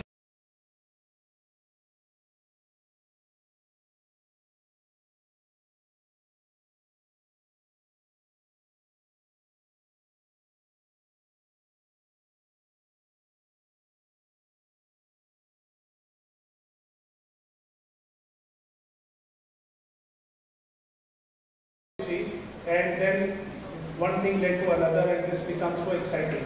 And then in 2009, there is another organization in US called FIRST. It stands for Inspiration and Recognition in Science and Technology. So this is another non-profit. They have a program called First Lego League. So they approached me through through Lego that you are already doing World Robot Olympiad, so why don't you also do the first Lego release? I said, okay, we'll do that. So things started to warm up, and here I learned that a lot of American companies are ready to sponsor teams because they have the CSR kind of format already in the US. So they started giving us the funds, and they said, okay, why don't you develop some teams? So this was the trigger point that I thought I could actually do this in India and make it more structured. So 2012, India STEM Foundation got formed, and all the programs were transferred to the foundation to take it forward so that we can have transparency of whatever funds we receive. It is public money, it is audited and everything. So this is how we started. So after this, the pressure, we all think we want to grow. So pressure was that how can we make the competitions bigger? So one day, brainstorming session, this is competition hosting. Now we know everything. We are doing it from 2006. Every year we host 3 or 4 championships regional. Competition organized karna is not the issue. Capacity is the issue. There are no teams. There are very few teams. There are no teachers. There is no capacity in schools. So we went to offering a program called Robo Shiksha Kendra to schools. So Robo Shiksha Kendra was first Robo Shiksha Kendra I set up is in 2015. I went to the district, the DM, the DC in Gurgaon, and I told sir, this is what I do, and he said, oh, this is wonderful. Why don't you set one in the Navodaya Vidyalaya? How much is going to cost? He says, I said, sir, 5 lakh rupees is going to cost. He says, we cannot give you. Can you set it up at your cost? I said, okay, sir, we'll set it up. So I went and we found some money from some donors, and we gave the kits to the Navodaya Vidyalaya, and we started the first Robo Shiksha Kendra. It was super hit. So from there, I got inspired that we can do more.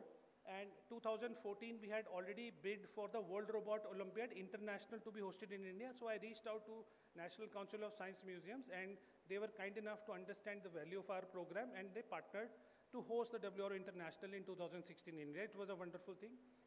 You must have seen. If you not, I can share the videos later. You can all have a look at it. Then we have introduced other programs like Gyanodaya and Anushikshana. So Gyanodaya and Anushikshana is for teaching students, girls in the school about supporting educational support to them. This mission statement took us many years to form, but it keeps on changing. But the underlying event remained the same, that we want to build an ecosystem where we can drive innovation and entrepreneurship. These are the two things that are going to drive the world.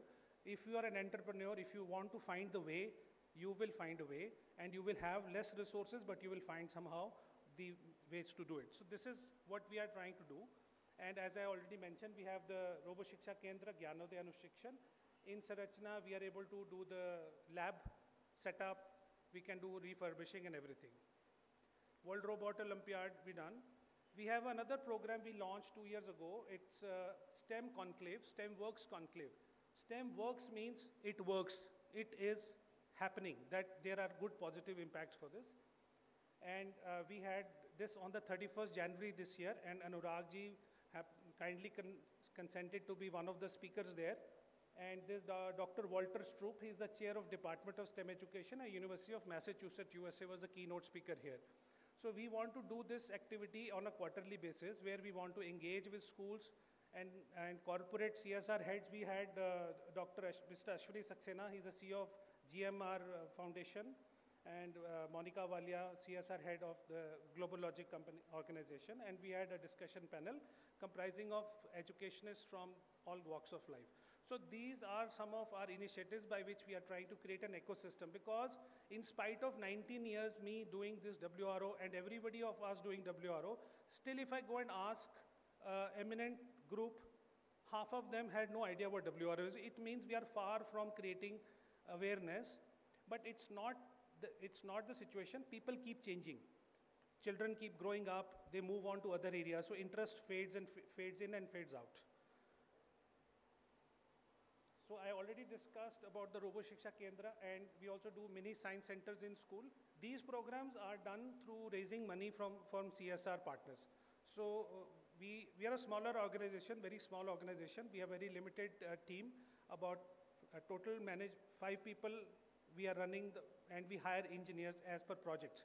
So total we have 40-50 people, but those engineers that go to, dedicated engineers that go to schools to run the labs, like another gentleman here also mentioned that from Bhopal Regional Center, that they are also sending mentors to the schools to run.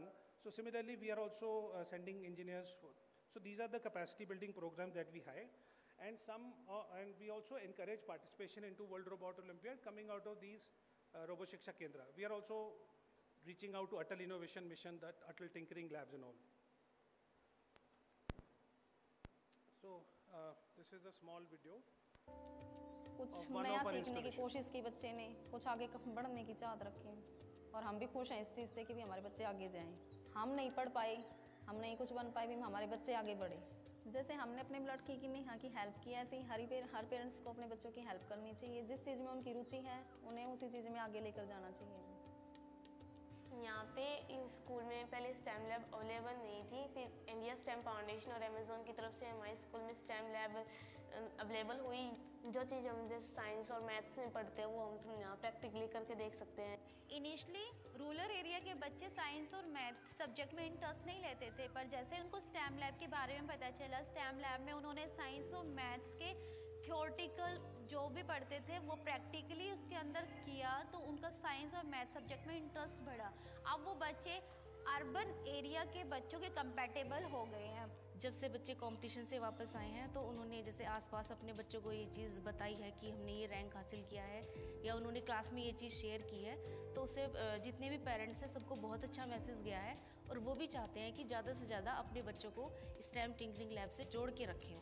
We are thankful that Amazon has identified and supporting this STEM education initiative and making it accessible to quite a lot of students who did not have access prior. We are really happy that this is going to help them in the future.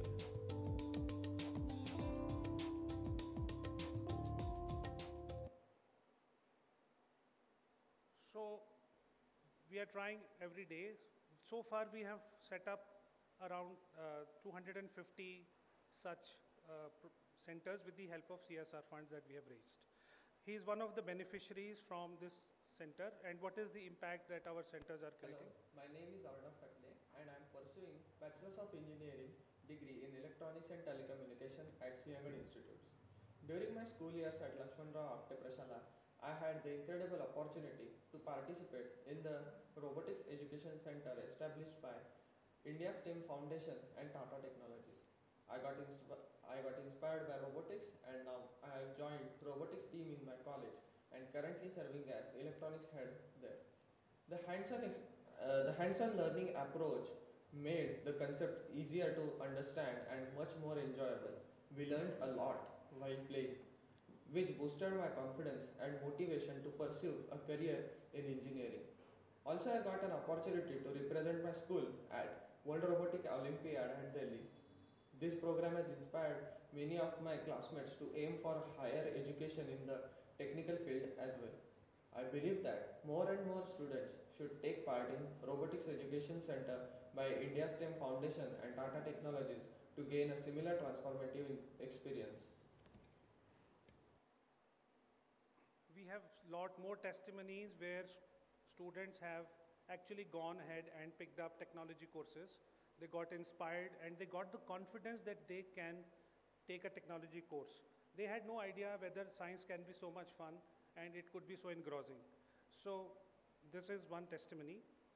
Now coming to the other program, which I call as the, a core program, building the ecosystem where we can engage a lot of stakeholders.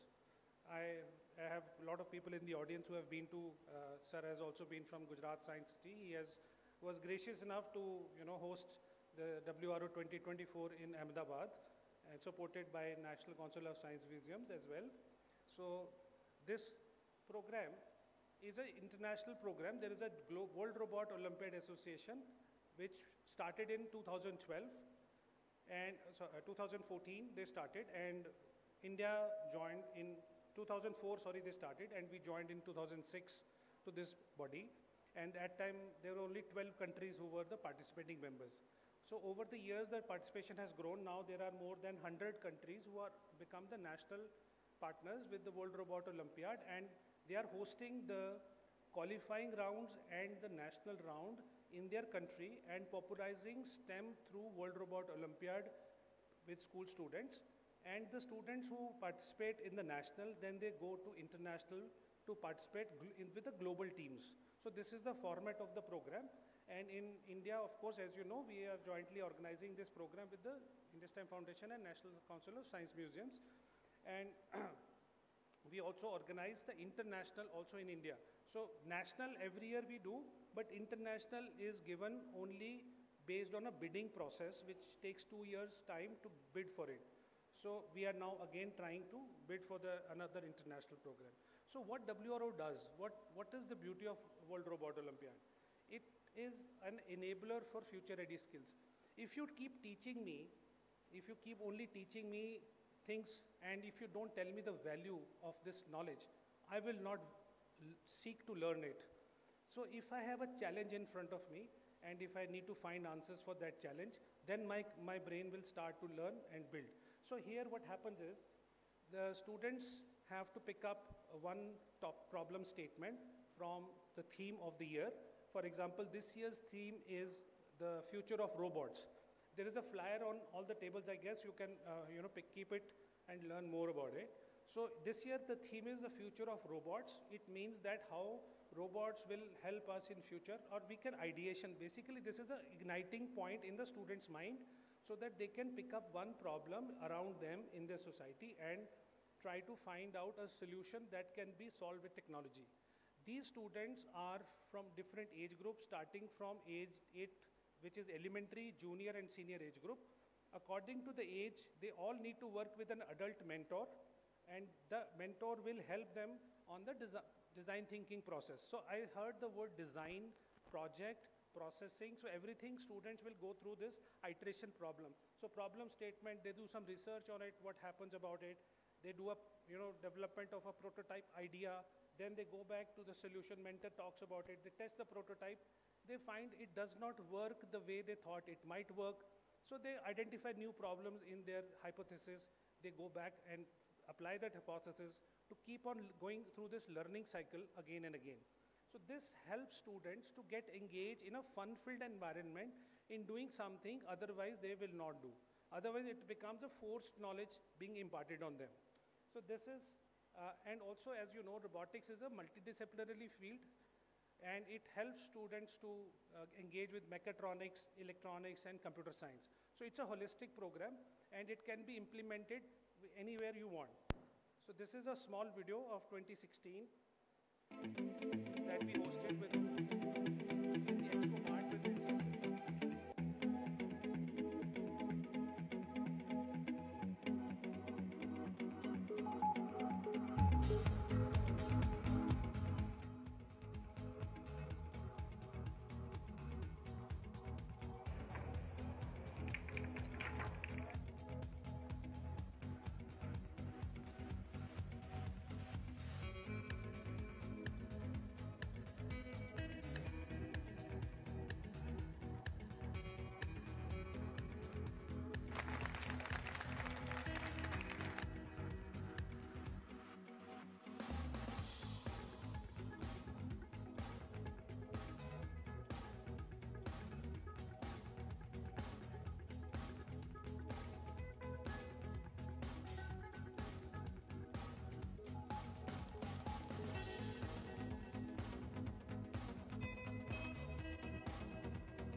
It gives you a glimpse of the energy and the fun that students are having while being there.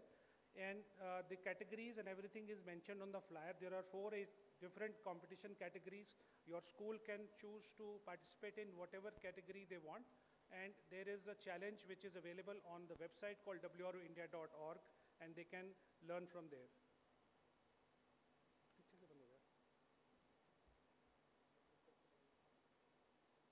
So 2024, we had 2 achievements in Turkey. The 2024 International happened in Turkey, and 2 Indian teams got amazing award. One was the Startup Idea Award in the Future Innovators category. This is the only team, one team is selected for the Startup Idea Award, And in the Future Innovator elementary category, Indian team got the 3rd position amongst about 260 teams who had come from all across the world. So let's give a big hand to these teams who have done well, and this is encouraging more and more students to do better. I have seen from 2006 to now, every year this standard is increasing for Indian because mentors are getting better. And still we have a very less penetration in India based on our population. If you see, Malaysia had 2,411 teams in 2000. They started in 2004, and we had last year only 851 teams.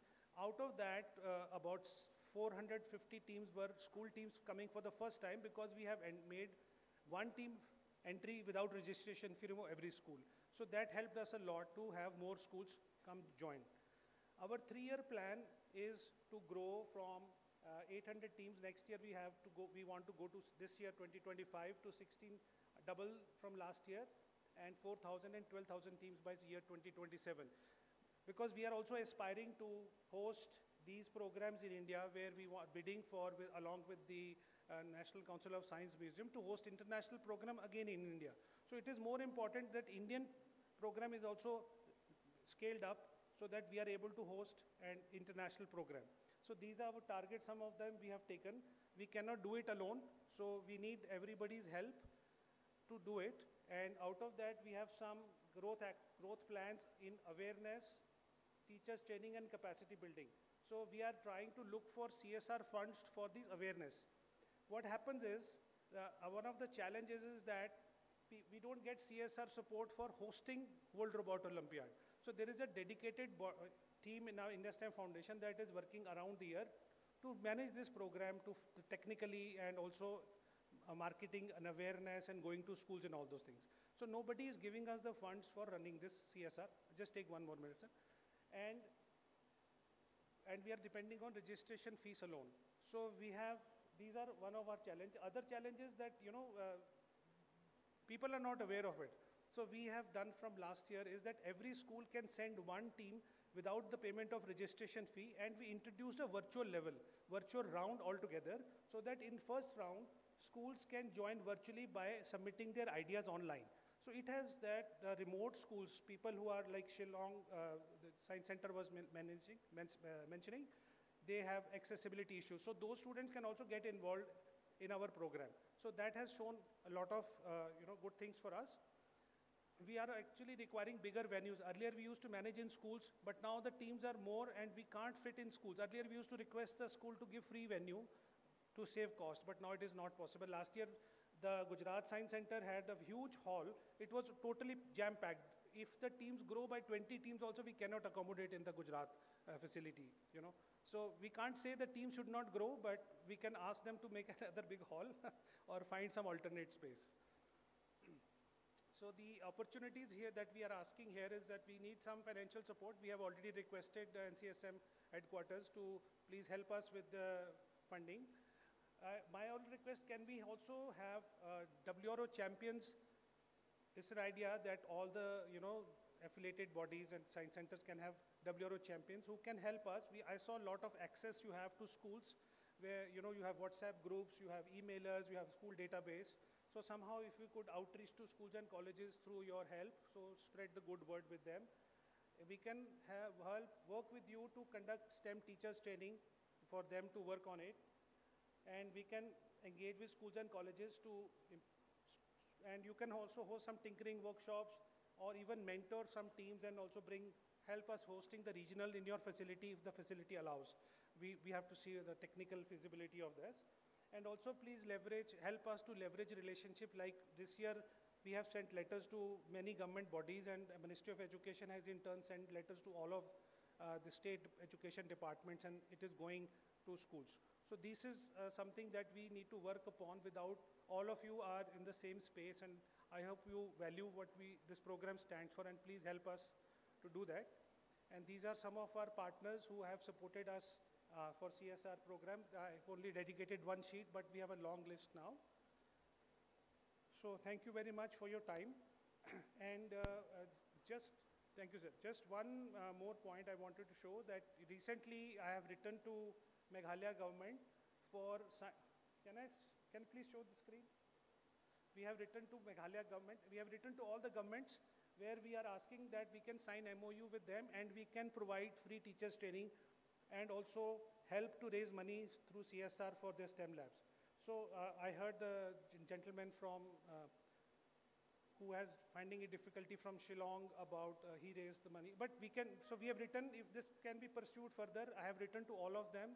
And so please help us to take this good word forward. Thank you very much.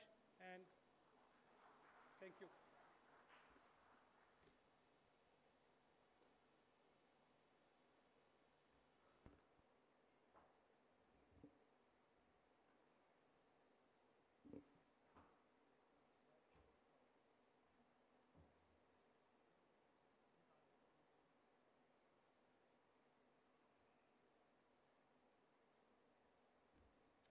Thank you, Sudhanshuji. The next presentation is from Nonsense Studios, and this studio is leading in immersive experiences since 2012 and is now expanding into IP-based Indian-themed entertainment, including rides, 9D, VR, and dome experiences. The studio has played a key role in creating new media content for landmarks like the Statue of Unity and Red Fort. At the core of this expansion is the Adventures of Orko, a thrilling multiverse journey with an Indian twist. As a single window partner, it specializes in concept creation, deployment, and execution of multimedia attractions, amusement parks, and large-scale PPP projects. I now invite Mohan Guripati, partner, Nonsense Studios, to please deliver his presentation.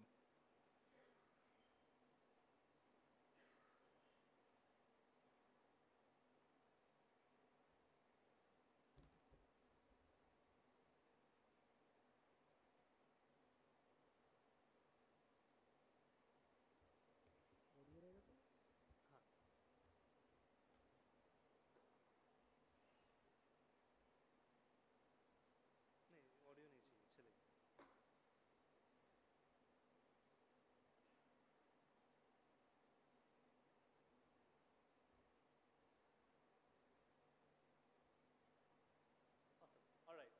Good afternoon. My name is Mohan. I'm one of the partners at Nonsense Studios. So I used to go to science museums when I was a child. I have a background in science. I'm a TIFR graduate. So it's a privilege to be able to work with you. We have, and thank you for this opportunity. All right. So let me start with our understanding of NCSM's mission. Which is, first you want to generate interest, right? You want to enable students and frankly even adults, right? Because scientific temper is a national need. You want them to explore. You want people to understand and engage with complex ideas. Global warming, how do my actions affect something else, right? And if you want people to be curious, if you want them to go back and look at it, you've got to enthrall them with the idea. It doesn't just have to be a film, right?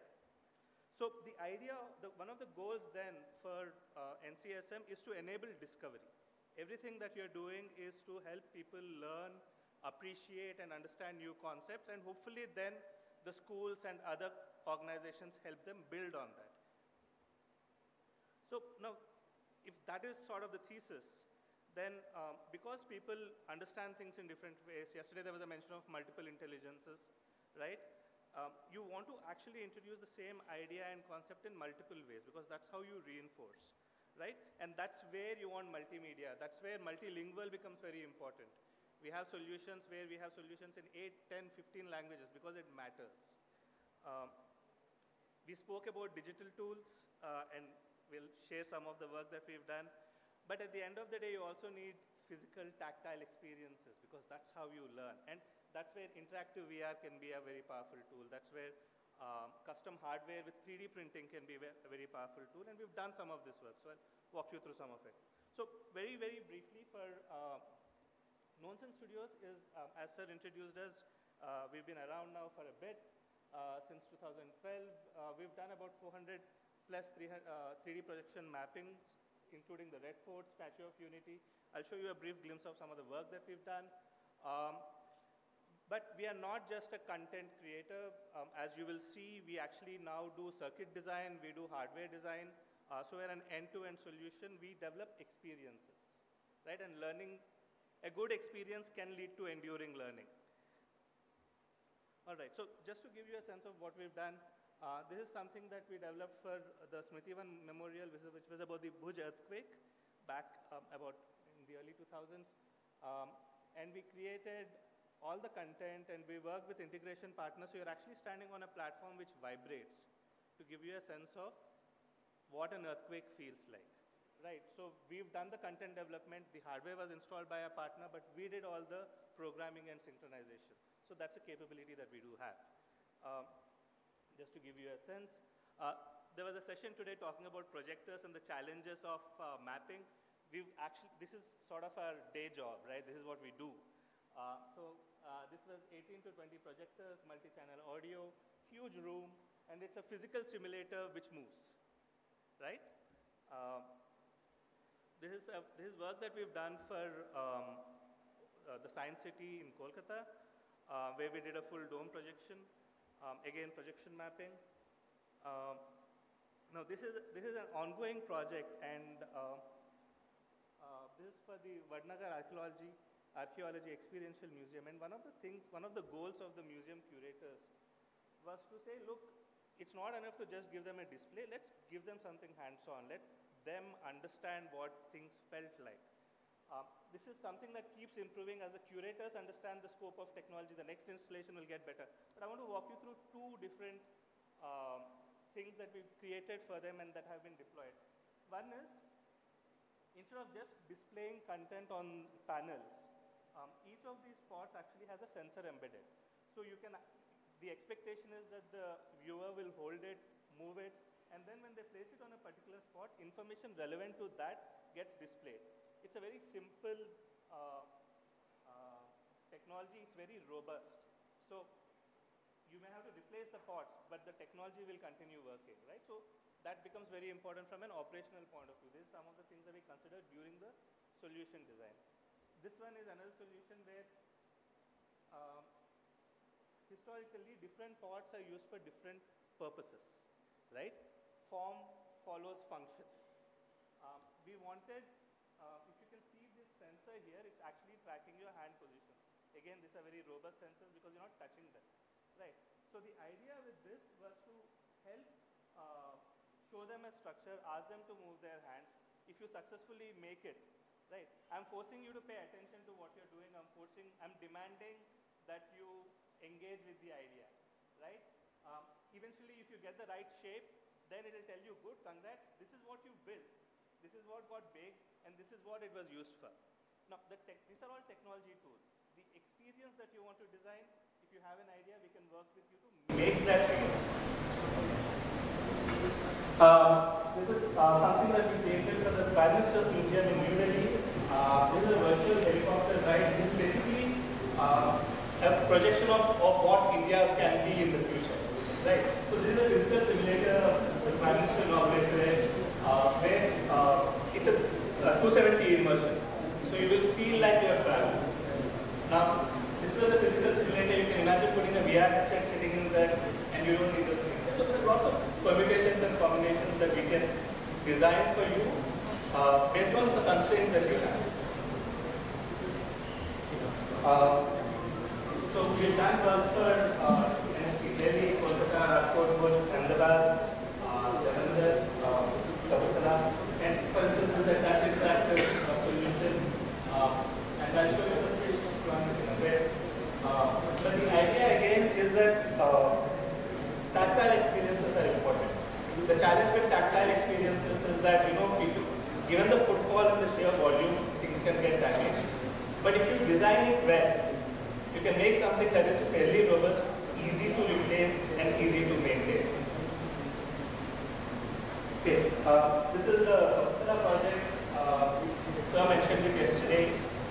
There's a clip of this playing in the screen behind us, right at the extreme left of the screen.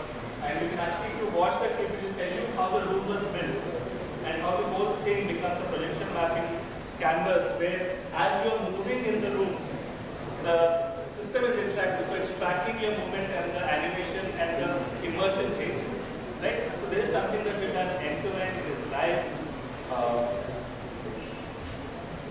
Again, so just to, because it was mentioned yesterday, there is a fairly large room. We have 14 full HD projectors with 7.1 stereos sound, and we have machines that can pump in different perfumes, smells, odors, heat, cold, all of that, right? So you can actually make this a physical experience. It's not just visual inputs. So this is something that we created for Science City in Ahmedabad. It's an interactive app where you create based on a template with your color schemes and a fish. And this then gets added to the fish flowing, swimming in the monitor. Obviously, this is just the start. We can build a lot more. You can use this to be the hook to discuss what happens if something in the water changes. Right? So there's a lot of engaging content you can create where the fish that they've sort of put together sort of experiences and response. This is relatively straightforward. It's just we've developed VR against Canon Games research for the Raj Bhavan in Mumbai. They had excavated and generated in the Raj Bhavan underground bunkers, which were used for the defense of the British colonial era. So we created a game where you basically are firing at pirates or friends or OGBs or those that happen. We do augmented reality setups, which can be quite engaging. They can interact. Sorry. We can also do augmented reality. So, frankly, just to give you a sense of who we are. So, Priyanka is an architect from SET. She's a structural engineer. Mandeep does tech. I have a background, like I said, I'm a graduate from Tata Institute of Electronics. I've done work in Paraguay. Raj is a mechanical engineer. Himanshu is a product designer. And though he says Karigar, he is the founder of Monson Studios.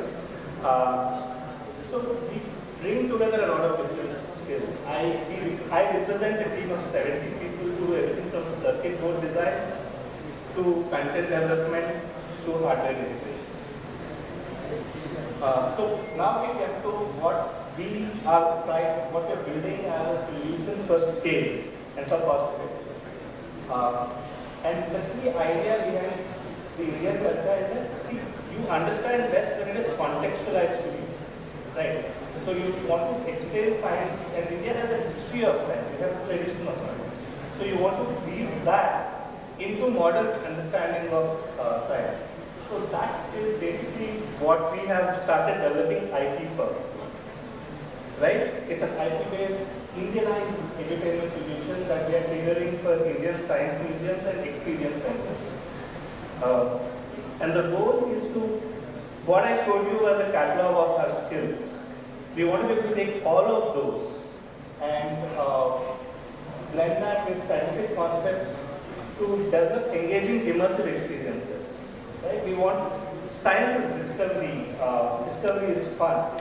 We want to enable that. So explore, like again, the goal is to enable people to explore, to enthrall them, and then to engage them so that they get curious and they sort of take command of their own learning journey. And that is what we plan to do with Arco. So Arco is basically a 13-year-old character that we have created. He is he's a character that will travel with you through multiple universes and multiple experiences. And we're going to weave in storytelling, some elements of mythology, a lot of science, right? And the idea again is that you can't just make one video, right? You want to create a multimodal experience with content, technology, and delivery. It doesn't make sense to invest in a solution that doesn't work half the time, right? So that's a pain point that we want to solve upfront, so that when you're getting a solution, it just works. So why do we want an ecosystem approach? We want an ecosystem approach because if I'm creating a standard platform and then I'm replicating it in multiple locations, the per unit cost reduces, right? So I'm going to enable scale while making it cost effective. If we create a full ecosystem, we are going to be able to identify multiple themes, but push the same idea. What does critical thinking mean? What does understanding statistical evidence mean? Right? All of these can be weaved in through multiple stories. And as an add-on to that, if you keep presenting the same ideas in different ways, people connect with it, right? And there's a deeper engagement with concepts. So what are we building? We are creating 3D theater, stereoscopic films. We are creating virtual reality films, rides and interactive experiences. We are developing hardware-based physical and tactile engagements. We are creating simulators. Dome theater shows definitely part of what we are doing. We are developing augmented reality-based productized solutions. So these two are launching now.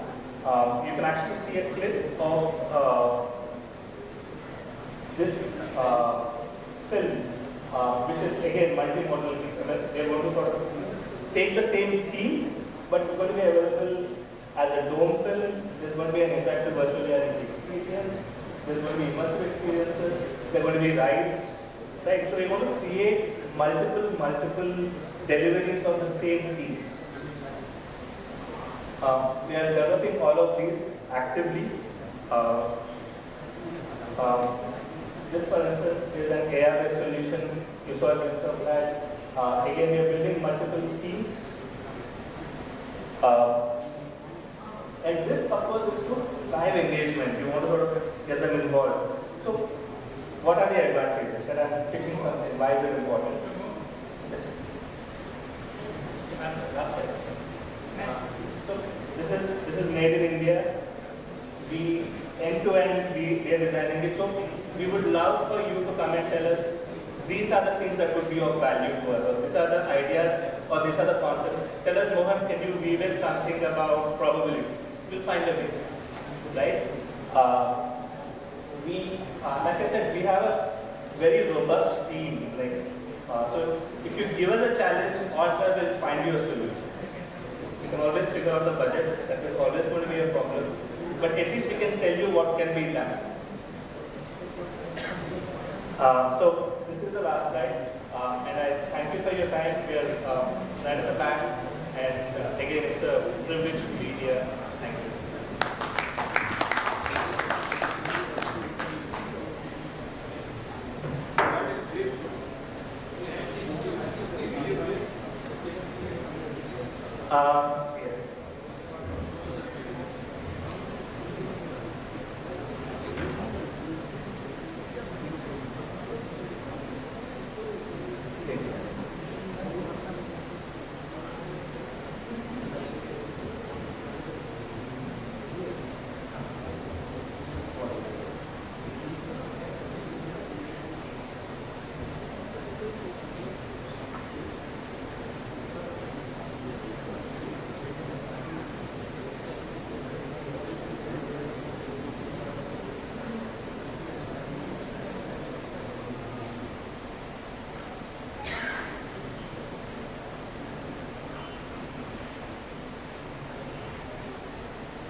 इस विशाल आसमान के पार क्या है और इस शांत समुद्र की परतों के नीचे क्या छुपा है, ये तो इस गहरे समुद्र में गोते लगाने के बाद ही पता चल पाएगा।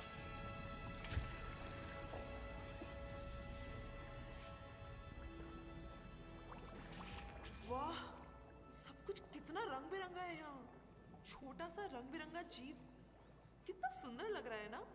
लगभग 15 सेंटीमीटर छोटे से पिकॉक मैटिस श्रिम्प के ज्यादा करीब गए और इसने तुम्हें घुसपैठिया मार लिया, तो तुम्हें इसकी एक और सुपर पावर का अंदाजा होगा, इसका घुसा। वो देख, समुद्र में पक्षियों की तरह तैरती विशाल पंखों वाली मछली। ये जायंट मेंटाली फिश है ना? हाँ। ये ऑक्टोपस है। इनके पास 3 दिल होते हैं और इनका खून नीला होता है। इंसानों से एक दिल नहीं संभलता और इनके पास 3 है। वो देखो, समुद्री कछुआ, सी टर्टल। ये हमारे घर पर लाखों साल पहले से है ना? हाँ, दुनिया में 7 अलग-अलग प्रकार के सी टर्टल हैं। So beautiful, कमाल है ना? ना तो ये जेली है जिसे हम खा सकते हैं और ना ही फिश जैसी दिखती है, फिर भी जेली फिशेस कहते हैं। कुछ जेली फिशेस अंधेरे में चमकती भी हैं, जैसे कि ये।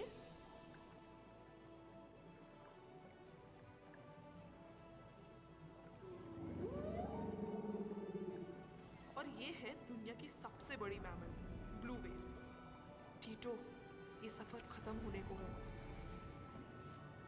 कुछ नए किरदारों से मिलने, कुछ नई कहानियां खोजने, कुछ नया सीखने, एक नई दुनिया को समझने।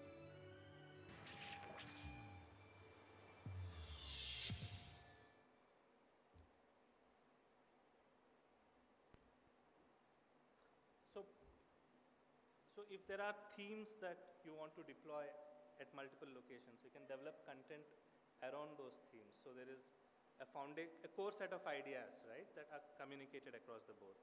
This is just one of the things that we can do. And again, thank you.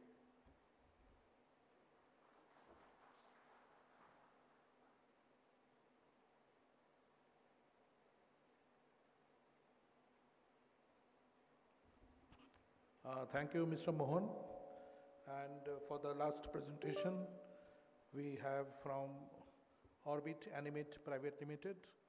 And today, to deliver this presentation, we have with us Mr. Anjanaba Moitro. Mr. Anjanaba Moitro is the founder and CEO of Orbit Animate Private Limited and Orbit Worldwide Limited, UK. And Mr. Moitro has been instrumental in implementing CGI for full-dome platforms and developing production pipelines for complex scientific and engineering visualizations.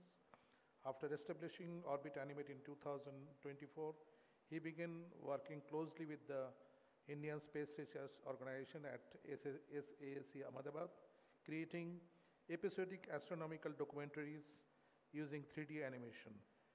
Mr. Moitro has played a key role in establishing some of India's most acclaimed planetariums, extending his services internationally to Italy, Iran, Germany, France, Sweden, China, Thailand, and Sri Lanka. Currently, he is leading the development of Asia's first LED planetarium in Mysore, a prestigious and pioneering project in the country. Mr. Moitro.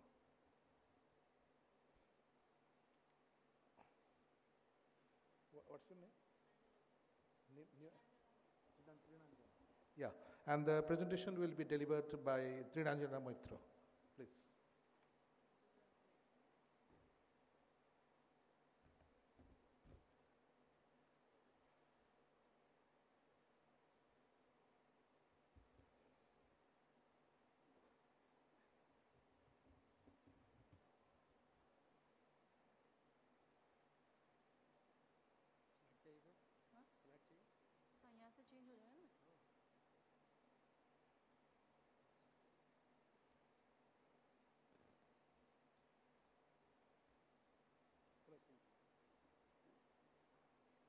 Good afternoon, everyone.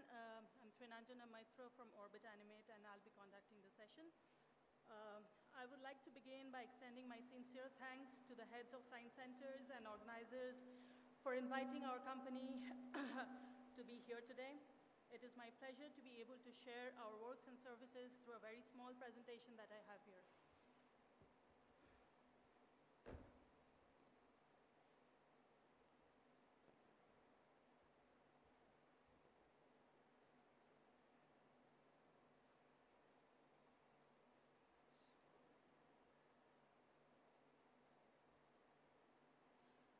Animate was established in 2004. We started as an animation and visualization company. In the last 2 decades, we have evolved and expanded from an animation studio to a leading turnkey solution provider of hybrid and digital planetarium solutions. So we have executed and installed about 18 planetariums in India, worked on greenfield projects and done modernization projects, upgraded to digital systems from analog, from optomechanical systems to full digital systems. And over 90% of the hybrid planetariums has been established by our company since 2011. We also have the studio which has been upgraded with new technology, new resources, new manpower, and we produce our own content. We also distribute films in different formats to several science centers, flat screen theaters, museums, and planetariums across India.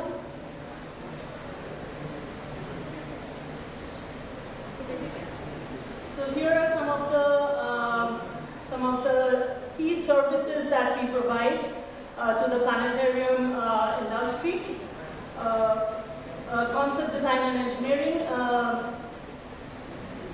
So from conceptualization to designing and complex engineering, Orbit is well equipped and well resourced to provide end-to-end support for any planetarium solution. Our team plays an expert role in modern theater designing, ambient lighting, spatial surround sound, illumination, acoustics, server management and controls, etc. Some of our upgradation projects in India are Science City Space Theatre in Kolkata, MB Birla Planetarium in Kolkata, Jawaharlal Nehru Planetarium in Bangalore, Indira Gandhi Planetarium in recent installation upgradation in Patna, and also the PM Birla Planetarium in Chennai. So we typically do retrofitting, revamp, and rebuilding of upgradation projects. This is one of such pictures, snapshots from our 2018 installation in Science City Space Theatre. So dismantling of the optomechanical system and the gallery seating. So it has been entirely transformed to 3D digital active 3D digital system. So we are not like for a greenfield project. Sometimes for a upgradation project it becomes more challenging because we have to think about it's not just the change of projection system, but it's also the architectural planning and re-engineering to accommodate new technology, modern systems into an existing facility. So this is the kind of service that we provide: lease listing, engineering, and supervision. This is a project that we did in 2019, PM Birla Chennai. So it has a suspension type of dome, 15-meter. This is one of our forte. We do dome screen installations not just in India but also in overseas projects. Starting from 8 meters to 23-meter domes. We have field specialists and support team who are experts in, for installation of any kind of domes, doing the steel structuring, paneling, painting, everything. We provide end-to-end solution for dome installation. So here is a short video of our installation back in 2018 at Science City Space Theatre.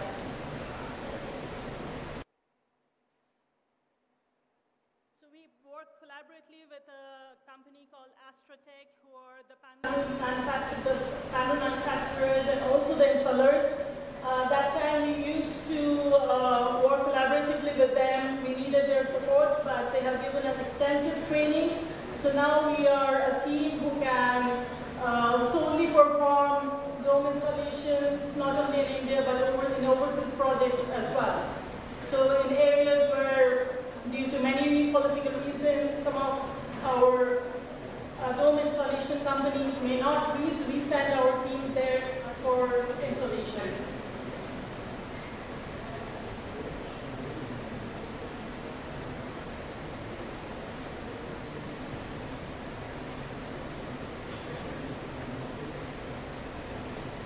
So this is something that we are just joining the ribs and how we are lifting the ribs to make the steel structure of the dome.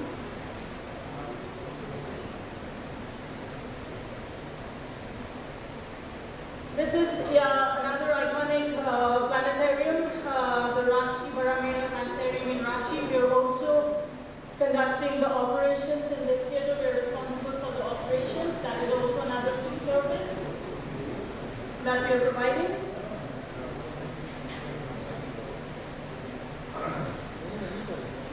Modernization and updation. So the key features, the key services that we provide are engineering support function.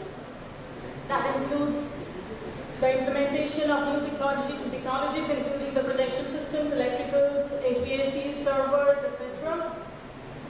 For the projection system, we utilize advanced visual technologies for giving the immersive experiences that one expects from digital systems. We design spatial surround sounds for small to large planetariums for enhanced auditory experience. Our software, we provide the Sky Explorer software, which is one of the most powerful astronomy software at this point in the world.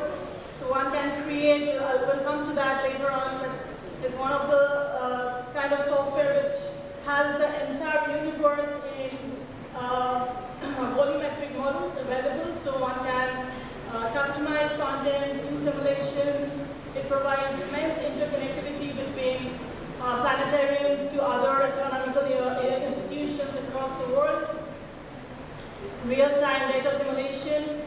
It also has a very user-friendly interface, so for operations, one can have an effortless conduction using the software interface.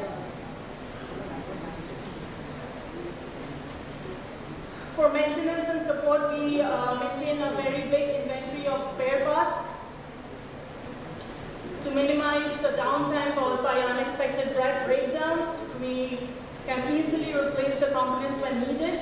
We also have an online service management team who can access the hardware and software installed in any part of the world.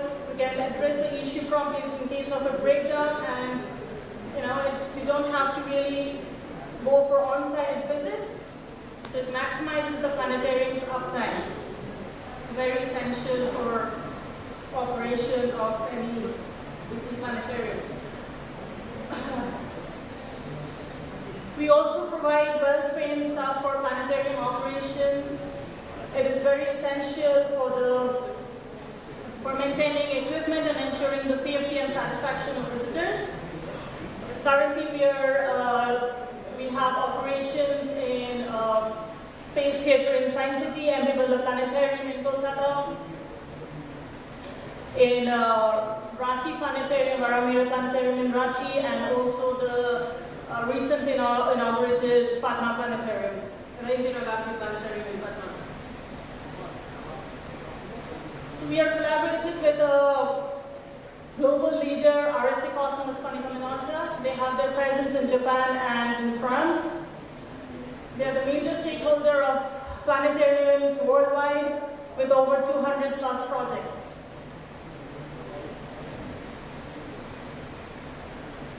So this is RSA Cosmos software, the Sky Explorer. visualizations. And as I was mentioning, it has a vast data set of volumetric models that can be used for simulations. You can make your own content using the software. It has vast features.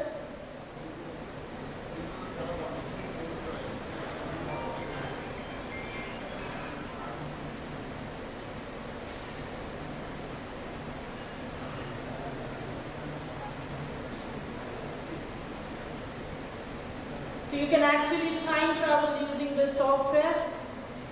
We could go back to we can go back to 1985 and watch an eclipse online using the software. It's very interesting and we are very excited to explore all the features of the software. We are still learning. We are still providing training to our partners. These are some of the stunning visuals. These are available in 3D. We have recently incorporated some of our Indian space mission aircrafts and space mission aircrafts in the software. So we have developed those models using available data from ISRO, and we have used those we have ingrained them in the software. Those would be available very soon. So every year we have a new version, a new updated version of the software that comes along with the system and the package that we deliver.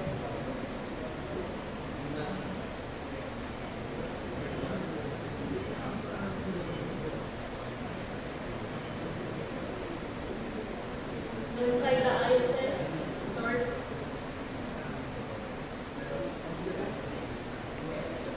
So,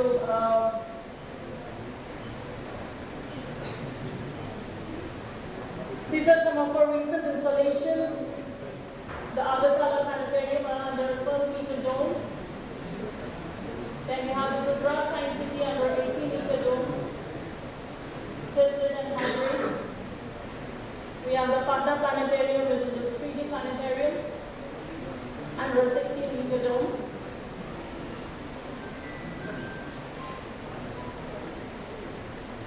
We have been awarded with the very prestigious LED planetarium project in Mysuru by the Indian Institute of Astrophysics.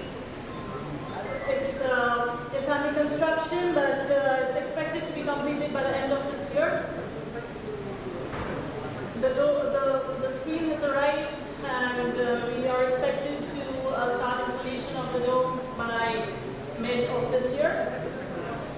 It's a fantastic facility located in a beautiful place in the foothills of Chamundi Hills in Mysuru. These are real snapshots taken during the final acceptance. So we are going to get a true 8K on the screen. So this is a 15-meter dome, and we have 42 million pixels on the screen. So 1 pixel is equal to 1 LED. So we have 42 million LEDs on the screen.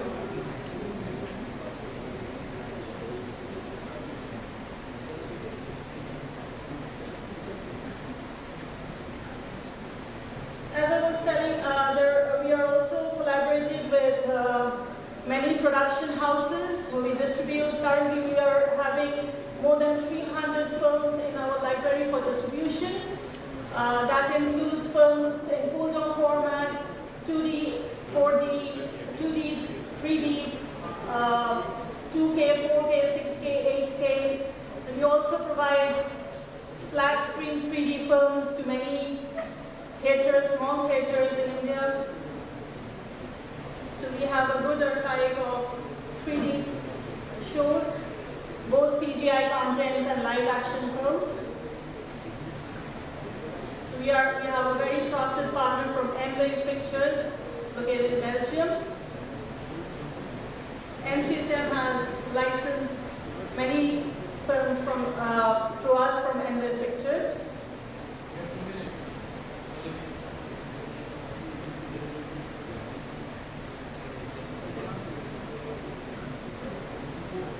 these are some of the, this is a demo reel, and these are some of the CGI films that are developed by the producer.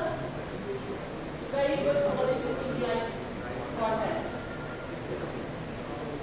It ranges in length from 10 minutes to 30-35 minutes, covering genres like attraction films, ride films, live action films on wildlife, documentaries, astronomy, science and education, etc. Almost done. You know it's lunchtime.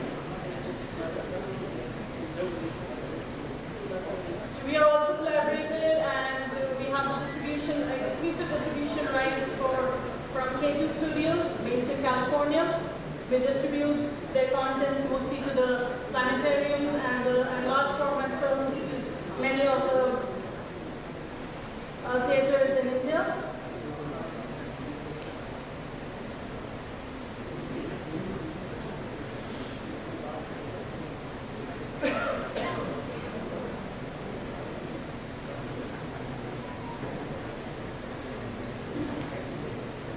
Here are some of the overseas projects that we have completed in 2023 and 2024.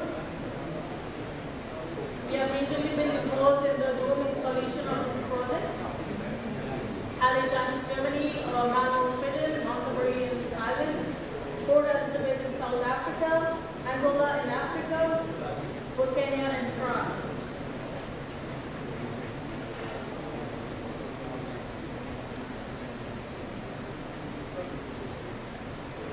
So these are some of the partners who are, we are with collaborations with these companies who provide and support us with technology, content, software, etc.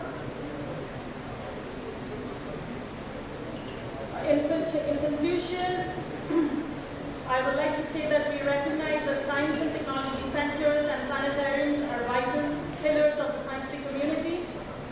Our commitment is to offer turnkey solutions that streamline your mission. From crafting awe-inspiring planetariums to managing day-to-day operations and providing top-tier support, we stand by your side with all our knowledge, expertise, and experience. Thank you very much.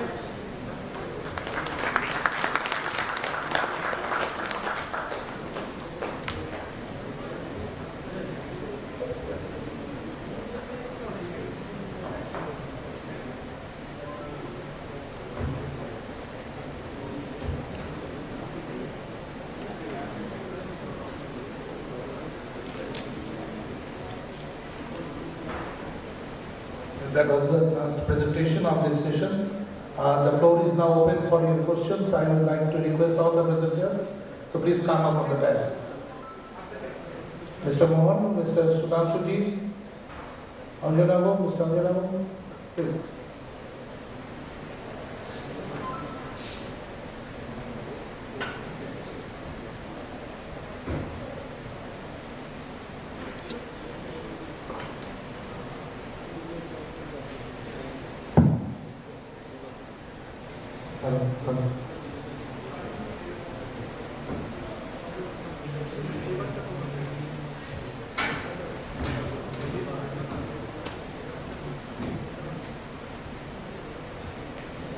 Please, we are open to your questions.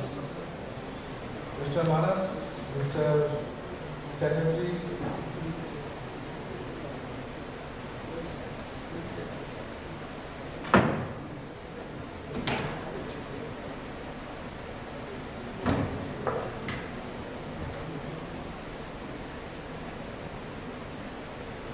Hi everyone. I think I'm audible, yeah. So my first question is that in case to Orbit Animate, Mr. Anjanabu Maitra, in case of dual pipe, in case of 3D, it's essential to have a dual pipe. Is there any other technology with which, bypassing dual pipe, we can have 3D? The other technology is, again, it's a passive technology, but active Infitech is again coming into the picture. So we, a few months back, some projector companies like Christie and Marco, they have come up with Active Infitech, and with Active Infitech we can again use passive technology, which is not dual pipe per projector, single, and still have 3. It's possible.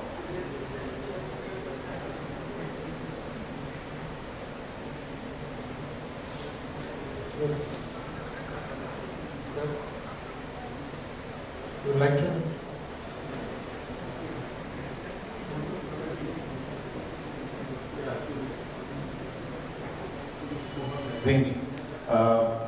We have several times, I think we have tried also for many other solutions which we are requiring. But I think the response is not coming from many of the, for example, 3D films or like that. So I think tried several times most probably. But that's why we are trying that we have to advertise quite far. A lot of people are there who want to use 3D film for that. Yeah. And I think for Sudhanshu, I think the robotics development is already right. I think a lot of science scientists are over there, probably we have already talked to them. I think you need to also just connect with them individually also, so that they can take up this forward for the yeah. Yes, sir, thank you. We'll connect. Yeah.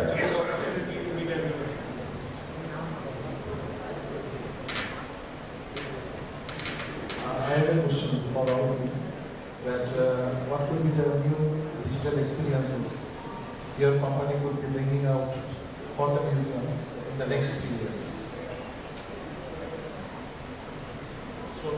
So the question is, what are the new digital experiences we're going to be bringing out? ARCO is definitely the idea. The idea is that you want to create, again, multimodal experiences, 3D films across multiple topics, virtual reality, augmented reality, all of these are tools. I can't commit to when we'll be able to do this, but we're working very hard to see if we can integrate actual objects like what we did for the museum, but develop it as a productized version so that it's just easy to deploy and is very cost effective. So that might integrate virtual reality with custom hardware, sensors, so that we're actually learning a lot of things. The other point that I've made is the cost of VR is coming down substantially. Headsets that were 60 to 80,000 just 3 years back are around 20 to 30,000. As the cost comes down, you can start scaling. We have solutions where you can now do 20, 30 VR headsets with the content, with synchronization, and you can now do team-based experiences. So I think VR becomes a very powerful that we are also starting to do.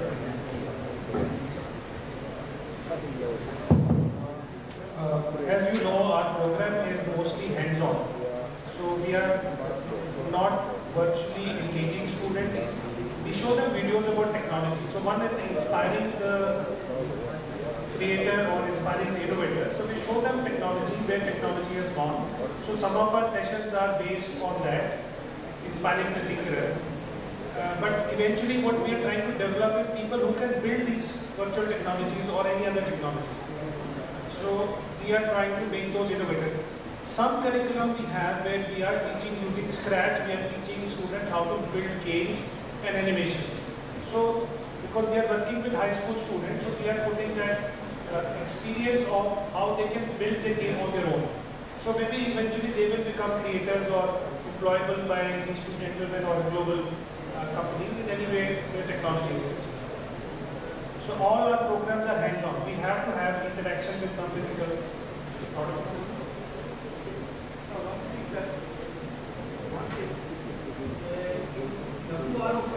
The registration fee is too high.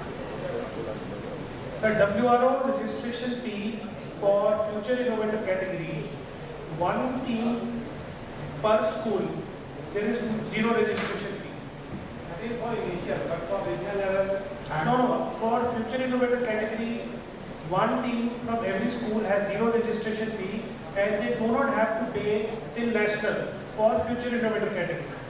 Okay. Yes. For Robo Mission and for other categories, yes, there is a registration fee, of 18,000 rupees per team. As you know, as I mentioned in my presentation, we are purely dependent on registration fee to run this program. We do not have any support.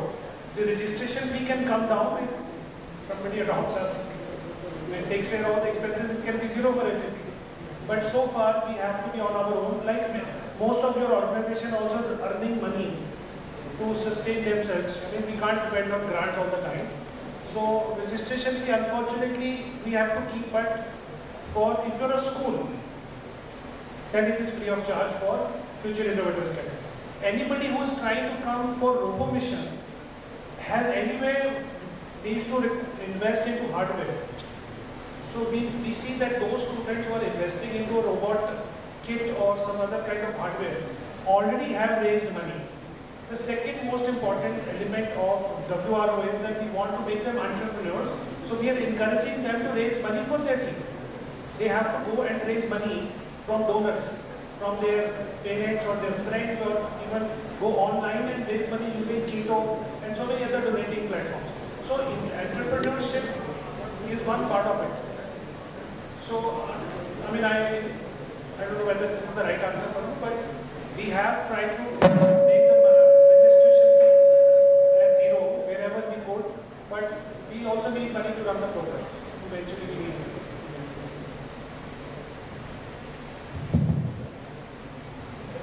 So, as per my earlier understanding with STEM Foundation,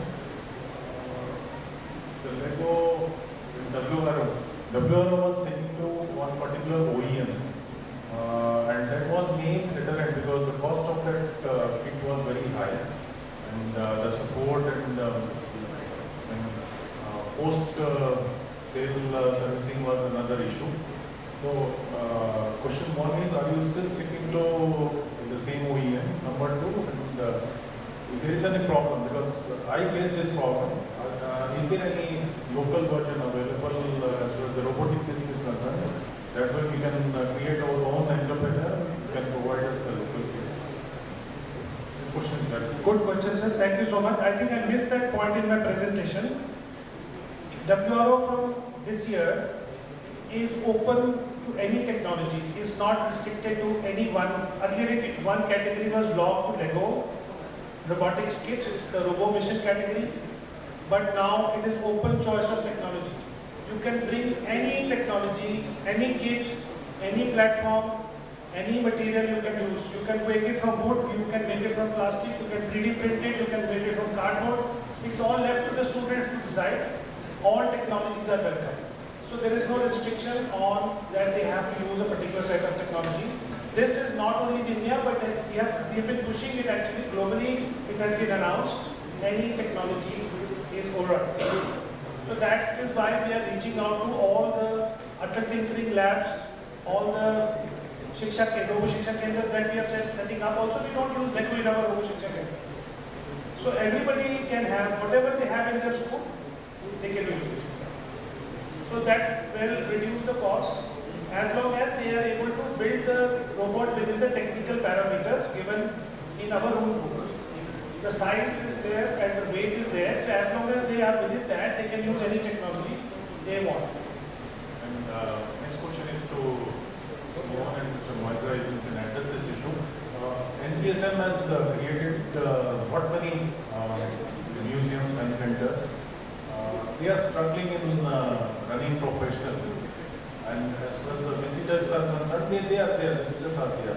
So are you thinking in adopting such centers as well as some interesting facilities are concerned? For example, Orbit International can come up with some new facilities like 7D, 3D or some simulator, and on PP model you can operate on it. It will be beneficial to both of you, the science center, the student community, as well as the organization or company as it is also. So, are you thinking of this particular model or still this costly affair? As far as my understanding goes, evolution in the projection technology has brought the rates down, and you can think in this particular direction. The stage is very open, there is no competition this side. What's your opinion? Yes, sir. Our intention is also quite the same. We have received some opportunities to run planetariums as an operational team, but that has been in a very, very rudimentary manner so far. But we definitely would like to take and grab certain opportunities that organizations like ours can extend to us to run a planetarium.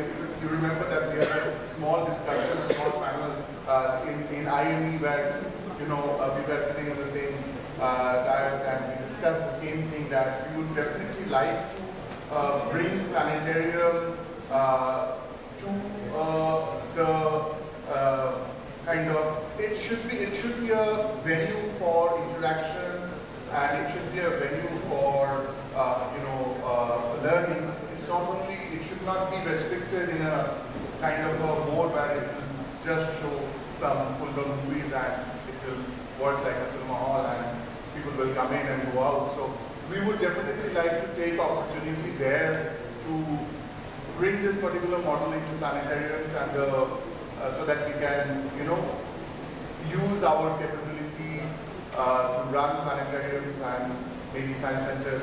Mostly planetariums is our forte, in a way that we would increase the interactivity within the viewers. So we would like to bring in live shows, we would like to bring in interactive shows, and I would take the opportunity to make some more presentations to you later during the course of the year, where we are building in some interactivity in the scenes of planetarium itself, where viewers can actually, or children can actually take part into the content itself. So that way we would definitely like to step forward and come into operating more and more of such facilities and change the way that planetariums are being operated. Thank you so much.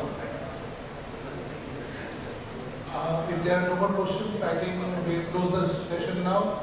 I thank all the presenters here for coming in short notice. And I will invite DGNCSN, DGNCSN, please come up on the dais and we'll have a photograph.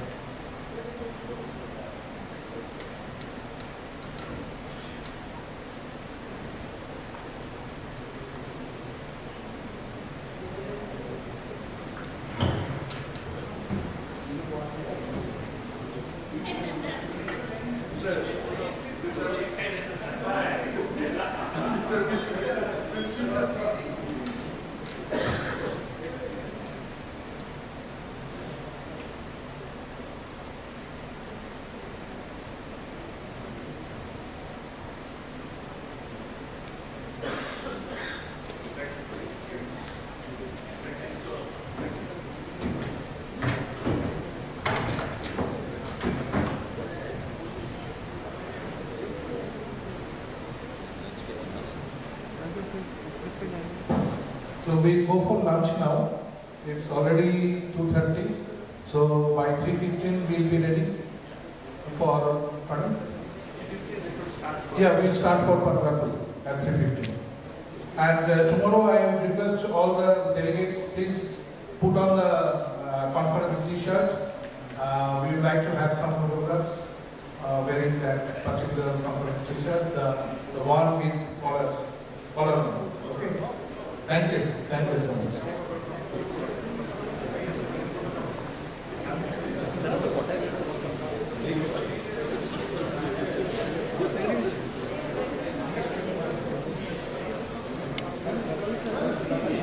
Thank you.